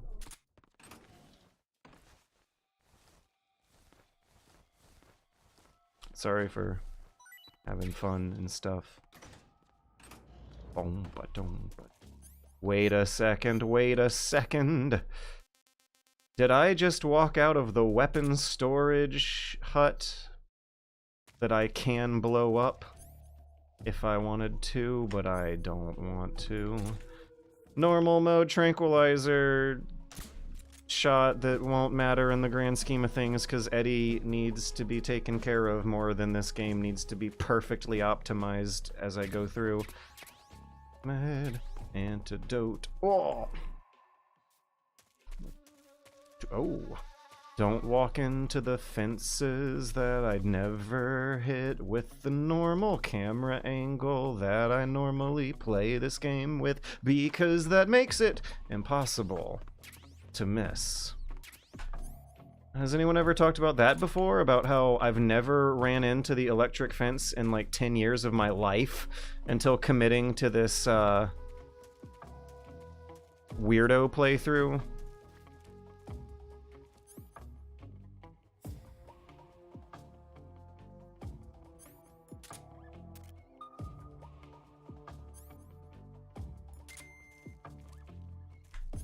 Let's actually unequip the TNT for the next 2 minutes.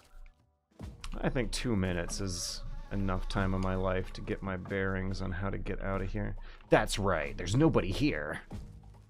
Boom, boom, boom, boom, boom, boom, boom, boom, boom, boom, boom, boom, boom, boom, boom, boom, boom. Boom, ba-doom, ba-doom, boom, boom, boom, ba-doom, ba-doom.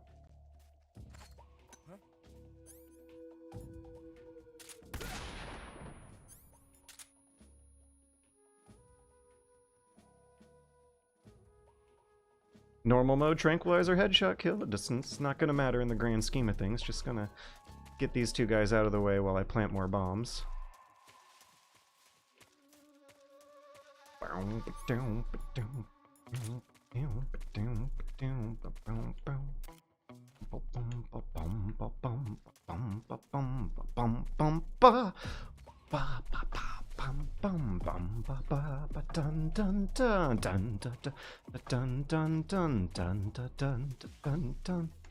Okay, so let's do a Twitch vote. A quick Twitch vote as I also scroll through to see if anyone else messaged earlier of who we're gonna call. Who do we want to hear for 2 codec calls? SIGINT doesn't count. Do we want a reminder on story details? Do we want to hear cute fun facts about movies or cute fun facts about animals? What would calling Eva do? I don't think anything. I don't think she picks up here. Anyways. Twitch chat hates fun. Do you think the Trank has been a net negative or net positive on MGS overall? Net negative, I want to say. I feel like they could have come up with some other beginner's solution that would be at least less OP. I'm relying on it here only because I'm in a hurry to get my dog taken care of. Eva tells you lore about the areas you're in. That sounds really fun for this area. Okay, yeah, we'll check Eva no matter what you guys vote for, but in any case, Major Zero, Paramedic, or Save. That means story refresher, or story lore details, whatever it's gonna be, or fun facts about animals, or fun facts about movies. Come on, come on, come on, take a vote, pick your choice, and you'll hear them. Okay, we got one for Paramedic. She's in the lead right now because she's a goof, says Verge of Apathy as I take a sip of my beer here. Eddie, go chase the toy! Paramedic, paramedic, paramedic, paramedic, paramedic, and then one for SIGINT. Well, Eva it is. The crevice leading to the cave is Crevasse. to the north of that base. Keep Heading north. We just keep heading north, don't we? Alright, I'm gonna take care of my chores as I rope us into a paramedic in a matter of seconds. Those Ocelots I fought a little while ago. The Ocelot unit is an elite group composed of soldiers handpicked from among the ranks of Spetsnaz, the Special Forces wing of GRU. They've undergone even more rigorous training than regular Spetsnaz. Their skill with weapons is the stuff of legends. You'll find they're much better shots than the rest of GRU. Watch yourself.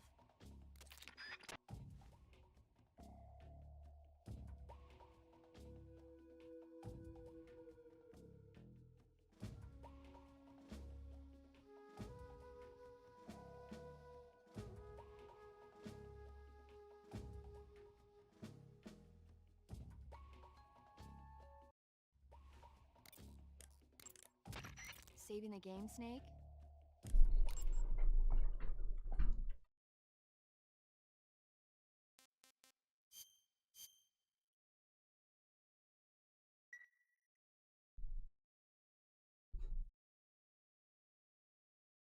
Snake, do you know the creature from the Black Lagoon? Nope, never heard of it. These scientists are investigating a place deep in the Amazon called the Black Lagoon, and they get picked off one after the other by this fishman thing. And there was this scene when the heroine is going for a swim and the creature sneaks up on her from underwater. Oh, I thought my heart was going to stop. I mean, of course, the 3D effects in It Came from Outer Space were a lot more intense, but... It wouldn't be referring to you coming from outer space, would it? How rude! Why do you say that? Because no one on Earth could be as charming Fine. Be careful of what's around you when you're in the water. Just imagine Man, oh man. attacked by a fish man. Is it still good? Did I miss anything? Fish men aren't the only things that'll attack you in the water. Really be careful out there. Okay. And don't be attacking any pretty girls going for a swim either. Are you calling me a fish man? You started it. He is a fish man. Alright, I evidently missed lots of fun lore. I was basically just, you know, pressing buttons between doing chores, minding my own business for 10 minutes or so, or however long it ended up being. Anyways, I don't know what could have gone on while I was gone. Geez, look at this. I leave for 10 minutes and the helicopter's exploded and the pantry is exploded and the guys are exploded and no one knows what to do or where to go or who to trust anymore because everyone's exploding. They're getting ready for the big boss battle. And boy oh boy. I'm gonna... We're gonna shoot the living daylights out of Ocelot. We're not gonna hold back. Because I actually believe this does not count as a kill. You can unload all the ammo that you've been collecting up to this point in the game and just explode it all over Ocelot's face for one quick happy spurt of a harmless gunfight that's not going to amount to any real consequences because the story cutscene is going to get him off the hook of whatever we can throw at him. And let's make sure that includes thermal goggles. Might be useful. Life medicine's definitely going to be useful. Fake death pill might be fun. And what should we wear? I think I know what I want to wear to the boss fight tonight. We're gonna put on our cheetah pattern. Yeah. Where'd it go? Oh no, we don't have it. Excuse me one moment while I consult Google. Cheetah pattern MGS3. I am assuming that this comes later and that I would need to beat the game first to be able to play it. The animal... The best camouflage team is on the text received by non-lethal victory against Ocelot. Oh my gosh, my instinct was to put on the boss uniform, the camo pattern that you get from beating the boss. I don't know who to trust anymore when I play this game. Okay,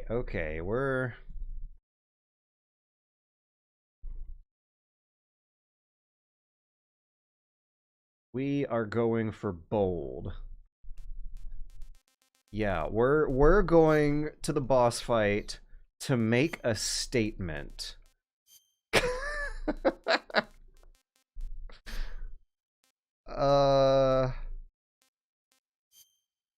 Yeah, I'm feeling it. I am feeling it. Let's freaking go. Let me get my dog toys in my toes. Oh, it's already good time.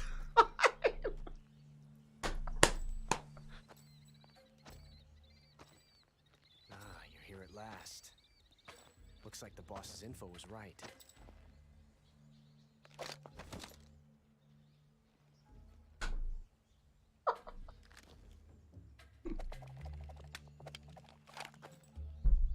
Twice now you've made me taste bitter defeat.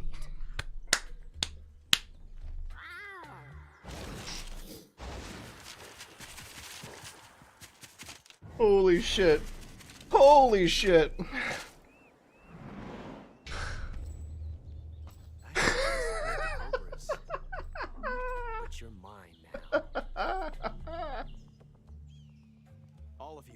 of us.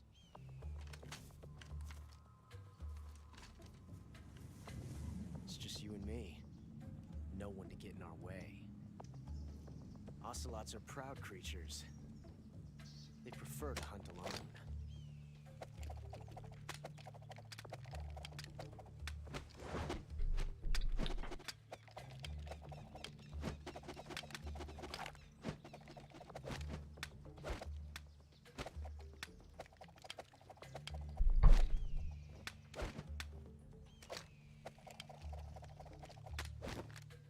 Shots.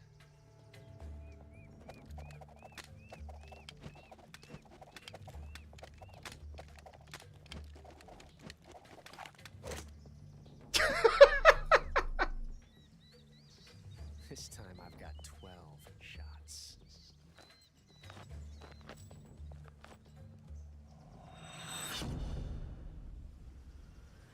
Oh my gosh, that was... Even the split screen was fantastic.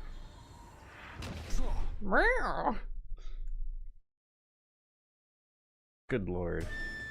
What a game. What a game. Oh, I'm also going to switch back to normal people controls. I'm gonna change my weirdo controls that I was playing weirdo Metal Gear Solid 3 back to just at least normal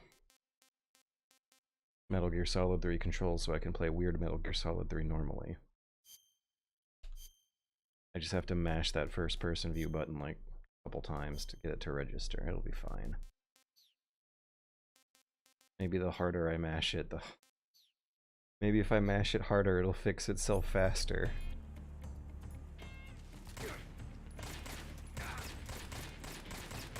Look at this. No one knows about the L1 button, but it changes everything. Let me know in the Twitch chat if you know about the L1 button and how good it is. Ow. It completely changes the game. I might as well be playing Gears of War. Woo! I'm playing a cover-based shooter right now. Do you see me using cover and how our shooter is now based off of it? Especially now that I have crouch walk on. Uh-oh,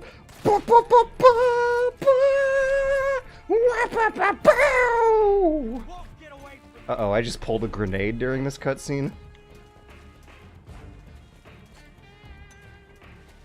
This is so playable by the original angles too, and it looks so much better. Hey, fuck off. Fuck off, we're on the same side.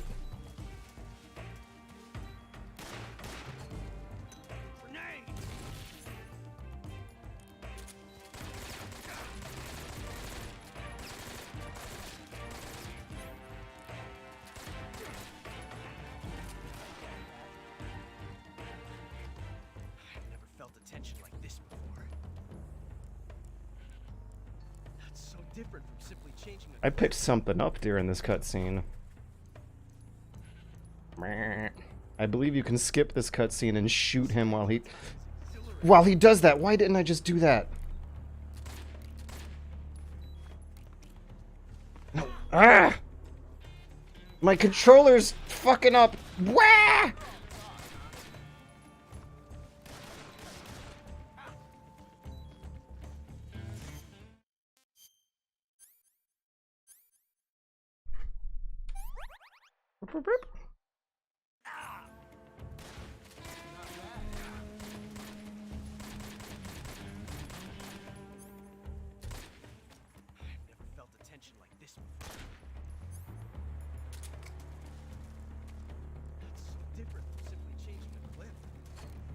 Oops. Maybe I should have stuck to the original LB aiming button after all. Yeah, let's change my controls back to one that at least was using more reliable buttons. Good lord, this boss fight is incredible. Boop boop boop boop boop boop boop boop boop boop boop. Boop, do. So one thing you should notice when listening to the music is that there's a dueling motif between a cool electric guitar that sounds like a cool guy at a beach versus a like jungle predator who you hear woodwinds and drums with. Oh yeah, we're stalking. We're in stealth mode. We're oh, now it's like a cheesy spaghetti western. We're shooting each other and the music's getting intense. It's so good. Ah. And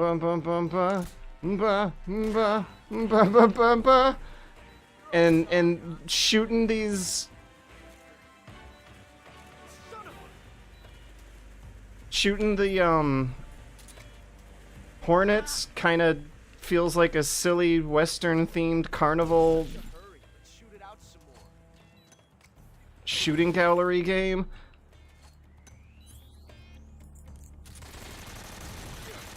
Yeah, okay, that's how it looks when normal people probably play this game, is it not?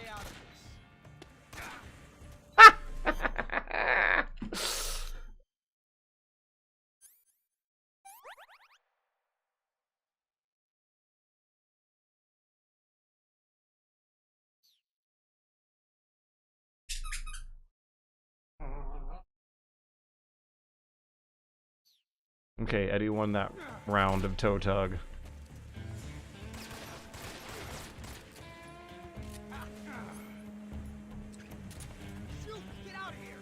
Ha!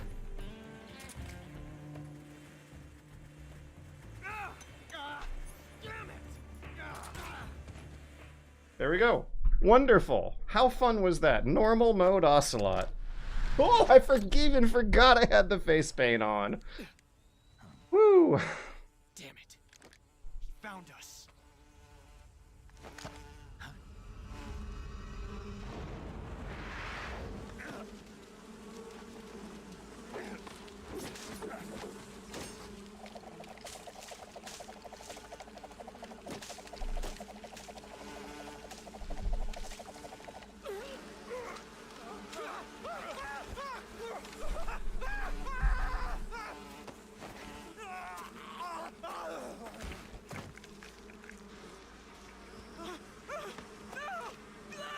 Remember how in the 3DS game they make the bees fly into your face from the Nintendo 3DS's trademarked, copyrighted, wonderful, amazing, goggleless 3D screen?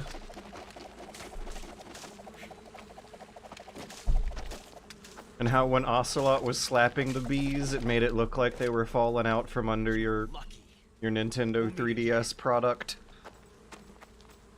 Your Nintendo 3DS unit. Oh no! Oh no! It's like... Man, maybe it wasn't such a good idea to come to the boss fight making that kind of statement after all. That looked way worse. That was nightmarish. We definitely need to put a shirt on before the next boss fight, but I think we'll...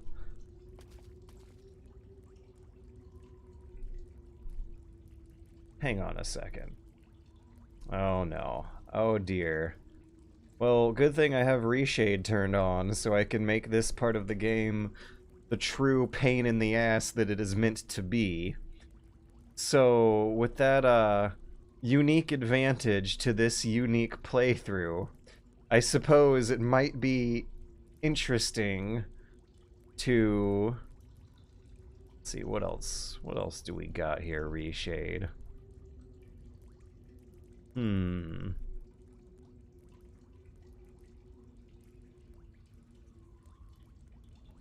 It might be easy enough to just emulate the... Oh, wait, no, actually, this is fine. This is wonderful. We're gonna play this part of the game with a CRT filter on, as God originally intended us humans to do. Partially because it includes a convenient brightness and gamma slider. There we go. This is right.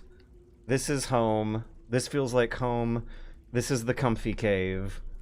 Hello, how are you? Let's listen to Major Zero tell us about how real men dealt with this situation. Back in their day when they didn't have CRT filters with silly brightness settings. Snake. Are you all right? You're not hurt? No. That was a hell of a drop, but I'm fine. Looks like there's no way back up, though. I see. Well, anyway, it's good to hear you're not injured. Slipping and falling may not have been part of the plan, but getting into that cave was. Proceed further into the cave. The cave seems to be structured like a maze, but there's an exit somewhere. Find a way out of the cave and head for the aqueduct. All right, but it might take me a while to get through this cave. Are you hurt? No. The enemy? Did they set a trap for you? Oh no. Not that either. Then what is it? It's dark in here. Dark? Yeah, there's no light anywhere. I should have brought a flashlight with me. So what you're saying is that it's going to take you a while because you don't have a flashlight? Right. Snake, if you don't have a flashlight, you should be looking for a substitute. I tell you, American soldiers these days rely too much on ready-made equipment. Here we go again. What was that? Aw. American soldiers rely too much on ready-made equipment. And not only that, they can't seem to grasp that one piece of equipment can have multiple functions. Back when I was in the SAS, we never had that problem. Oh my gosh, look at how they animate him. Piece of equipment in as many ways as possible. If you don't have a flashlight, look for something else. You need to develop flexible, innovative thinking if you want to... Hey, are you listening to me? Yeah, of course I am. First, take a look at what you're carrying with you now. Don't you have anything that can provide you with some light? Well...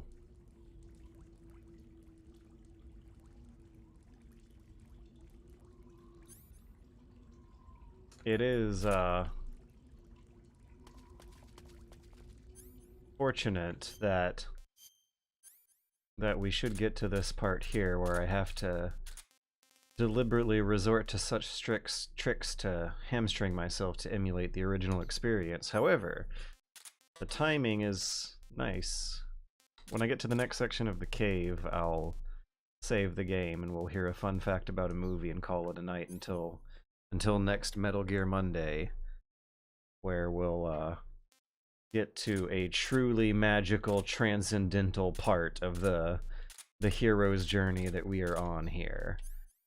But until then, on our way out of here, the thermal goggles are useful. If you're going for speed runs, the box is useful here for this section. It's insane. We are not going to be going for that, though. Right, the cigar. That's just... It's too... anticlimactic knowing it right off the bat. I wanted to work for the solution to that puzzle that I already knew the answer to. Oh, that means that the boss... The amount of work that I've done so far means that the boss fight with the Sorrow is going to be very interesting for this run. Because it's going to be very, very clear in retrospect which sections of the game I lost my normal mode patience with and started being all badass. Is there anything here that makes light? I feel like the chaff grenades might. Yeah, let's try that. Boop and boop. Start with chaff. We got anything?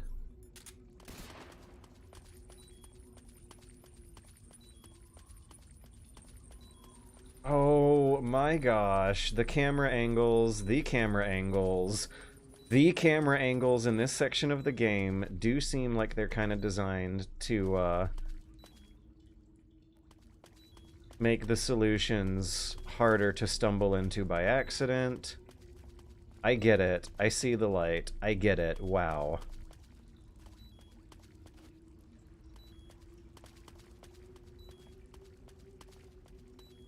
Oh man, the camera's going all over the place to disorient you.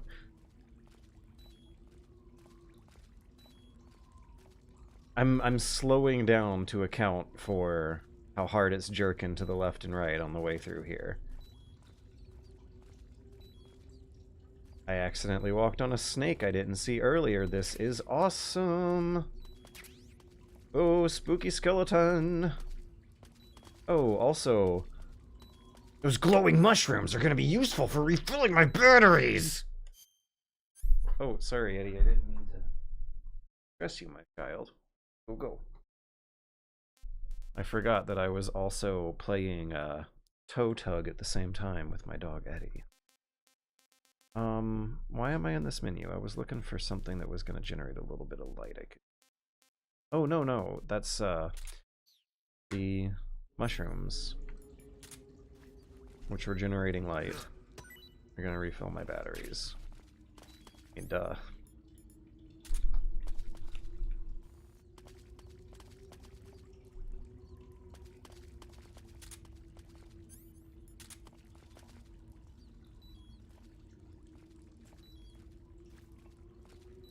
Oh man.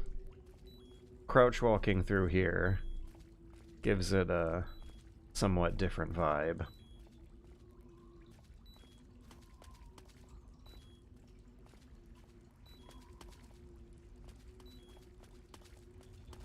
Oh boy, where are we now? The camera just made a turn. Be advised, Mr. President, the camera just made a weird turn. Oh no, we are now moving towards the camera. What is this? What are we? We must not be going north. That's right. Naked Snake, the super duper ultra commando badass man, must have such a great sense of natural direction intuited within his own self that that he even down here in this deep dark cave with no light, he can still he's like a bird. He always knows which way north is.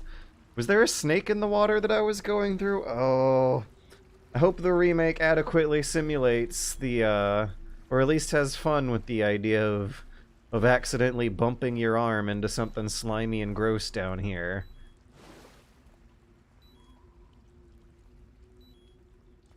Which way are we going ahead? Right.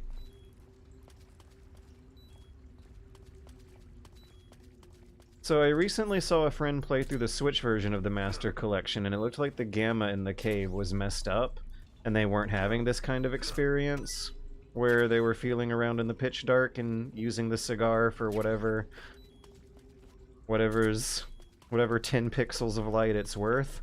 It's great. This is a great time, especially with the disorienting camera angles involved. God, that's fun. That's fun.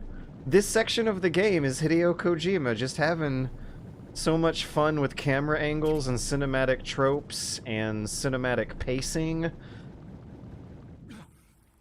This detail about the camera switching over the axis of action, so to speak, and zooming in and out just to trip you up unless you have a source of light going and are keeping your eyes focused on it as you move through is incredible game design. What can we say? It's been said before that Metal Gear Solid 3 is just incredible game design.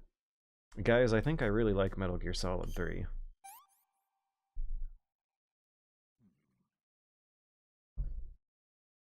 I should have saved that one for a guard. Ugh, should have saved it. What are we bumping into now? Come on. Come on. Where's the waterfall with the torch in it? I see it. I see it. Yes, there we are. Oh. And how could one visit this spot without mentioning the infamous cinematic masterpiece called Metal Gear Solid 3 Crab Battle? Wait, hang on. Does she say it? Can we get her to say it? I want to get her to say it. Come on, paramedic. Say the word. Say the word.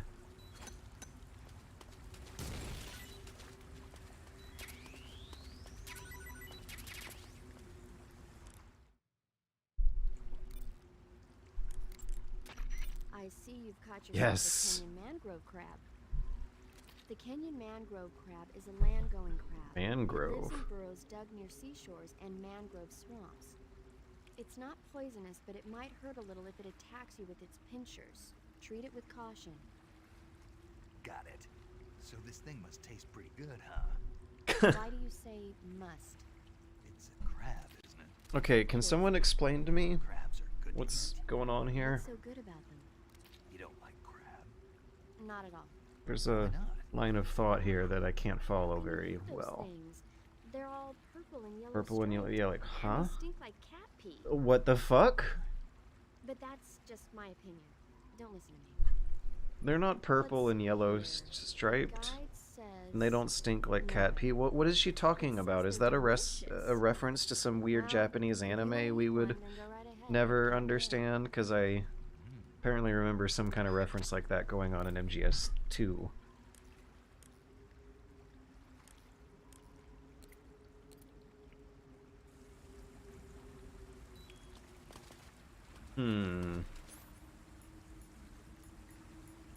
Apparently, Roller42 is saying in Twitch chat that there's gonna be sunbeams in this cave in the remake. That's interesting. Okay.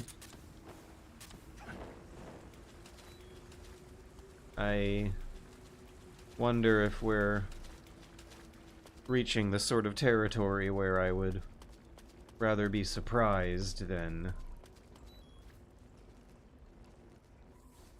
start calibrating my expectations ahead of time into what might be the wrong place.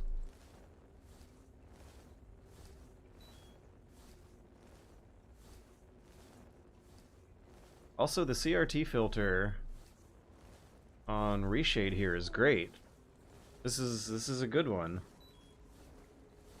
Remember that you can use D-pad to strafe while sprinting. How is Snake contorting himself through here?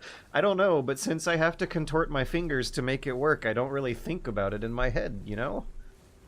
It's like magic, it just works. It's just good game design.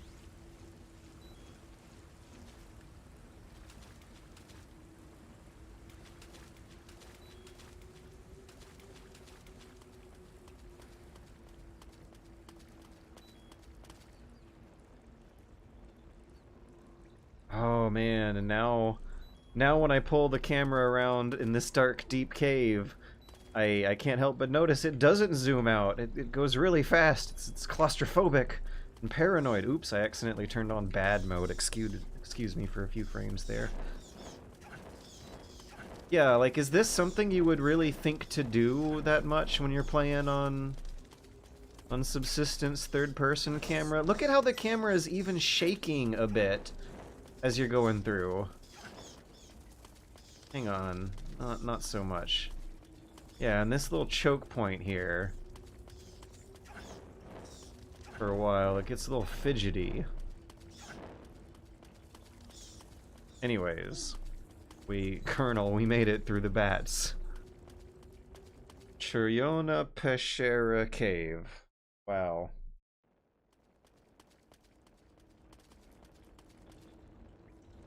Folks don't want to do dark stuff in games anymore ever since CRTs got out of fashion. That makes sense. That makes sense. Wow. Does that mean that Metal Gear Solid 3 can't really be properly enjoyed without a CRT? Not even just a pixel art thing, it's a guarantee that the users have a baseline of gamma levels. Wait a second, no, hang on. You can still do dark things just fine. You just have to make sure that everyone adjusts their gamma at the main menu, right? Isn't that how it works these days? With the CRTs, there was a little more of a baseline, but here we now have the opportunity to force everyone to keep it at a baseline, keep their blacks at a baseline. I'm well aware it's probably more complicated than that in terms of the highly detailed minutiae of the monitor industry. However, let's see what Paramedic has to say about something completely unrelated. I see you've caught a vampire bat. The vampire bat bites its victims and sucks their blood. Wonderful. Got it. Speaking of bats... Just save it. Huh? Oh, this is important. We're gonna talk about vampire movies. Attack of the Vampire Donuts, or Dracula versus the Space Hippos, or something like that. Actually, I was going to say that bats are known to use supersonic waves to sense their surroundings. Oh. Bats use supersonic waves to sense their surroundings, so you might be able to keep them away by blasting them with a special kind of sound wave. Who is responsible for that humor with her repeating the same line after As for sarcastically taste, I after suppose there's no reason herself. you couldn't eat them. Snake, do you hate Is that a men? localization thing, or did Just now you sounded like you no, did. these wouldn't have been Kojima. These are Fukushima. No one really likes them, do they? Some people do. They're so good. They're so... Yeah, they're Oh fascinating, no. you know? Like the movie Dracula. Don't say it. Why not? Just don't. Okay, is this a reference to What? to the Castlevania games that Kojima was working on? Listen, there are no such things as What was it, Lords of Shadow? stupid made-up legend. And if they do seem real sometimes. Also, Well, sure. this is related somehow to the Guy Savage minigame, isn't it? No. Exactly. Right. I'm not afraid of vampires. Uh-huh. It's just It also could be related to Vamp from Metal Gear Solid 2. I end up dreaming about them that night, and I don't need that right now. That's all. Okay.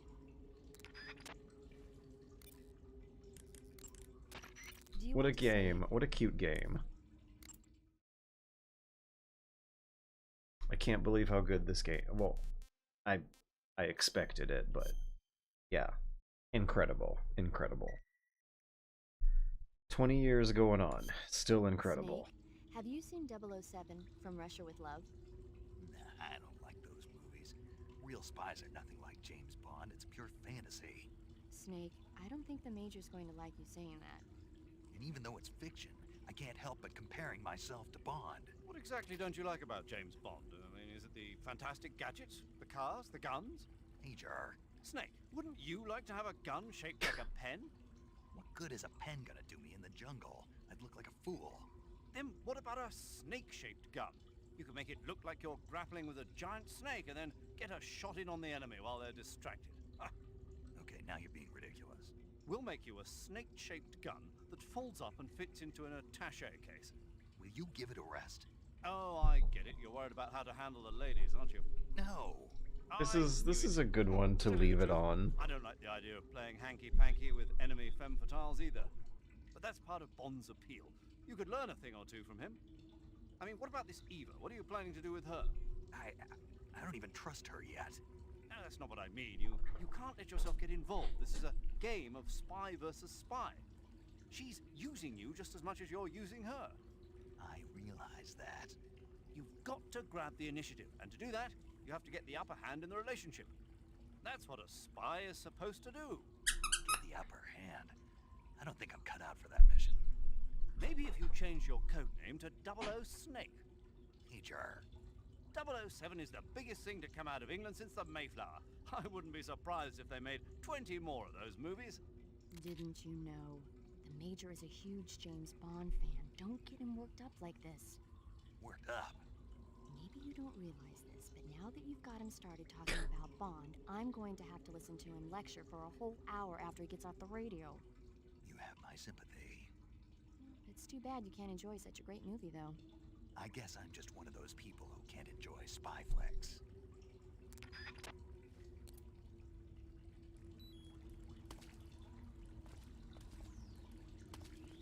This is so on the nose. Especially with these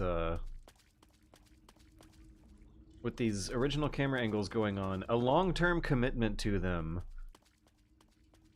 does seem to kind of put you into a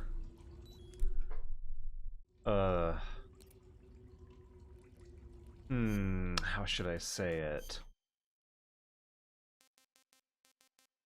Maybe a more casual mindset. You're not so much focused on finesse. It almost seems like having the same amount of finesse you would have with the camera behind. Possible.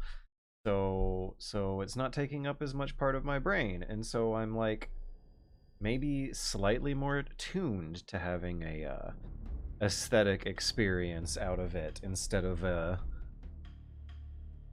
more hardcore competitive one, unless I'm just talking about the fun I'm having on normal mode when saying those sorts of things. There's still struggles going on, the camera angles, but it's not that bad. It's quite nice, actually. It's wonderful. The boss fight with Ocelot in particular, the way it looks and feels was wonderful. Using the AK-47 and unloading on it when with the magic of the L1 button that no one else knows about. We do have one L1 button nowhere in the chat though who acknowledged the power and the might and the majesty and the glory of the L1 button, and how that's a boss fight that even if you use the original game's Snake Eater camera angles, could still devolve into point and click at bad guy. I did remember how most of the time when I played that boss fight, it was pretty point and click on bad guy using the first person aiming, up until extremely recently when I figured out the magic of the L1 button.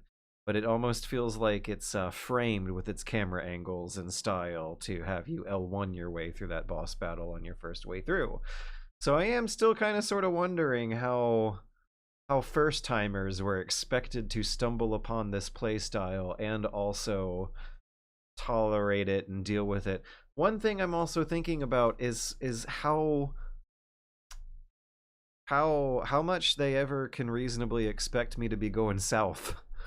The camera angle is always tilted northwards, so backtracking through previously explored area feels like a huge risk because your visibility is extra low.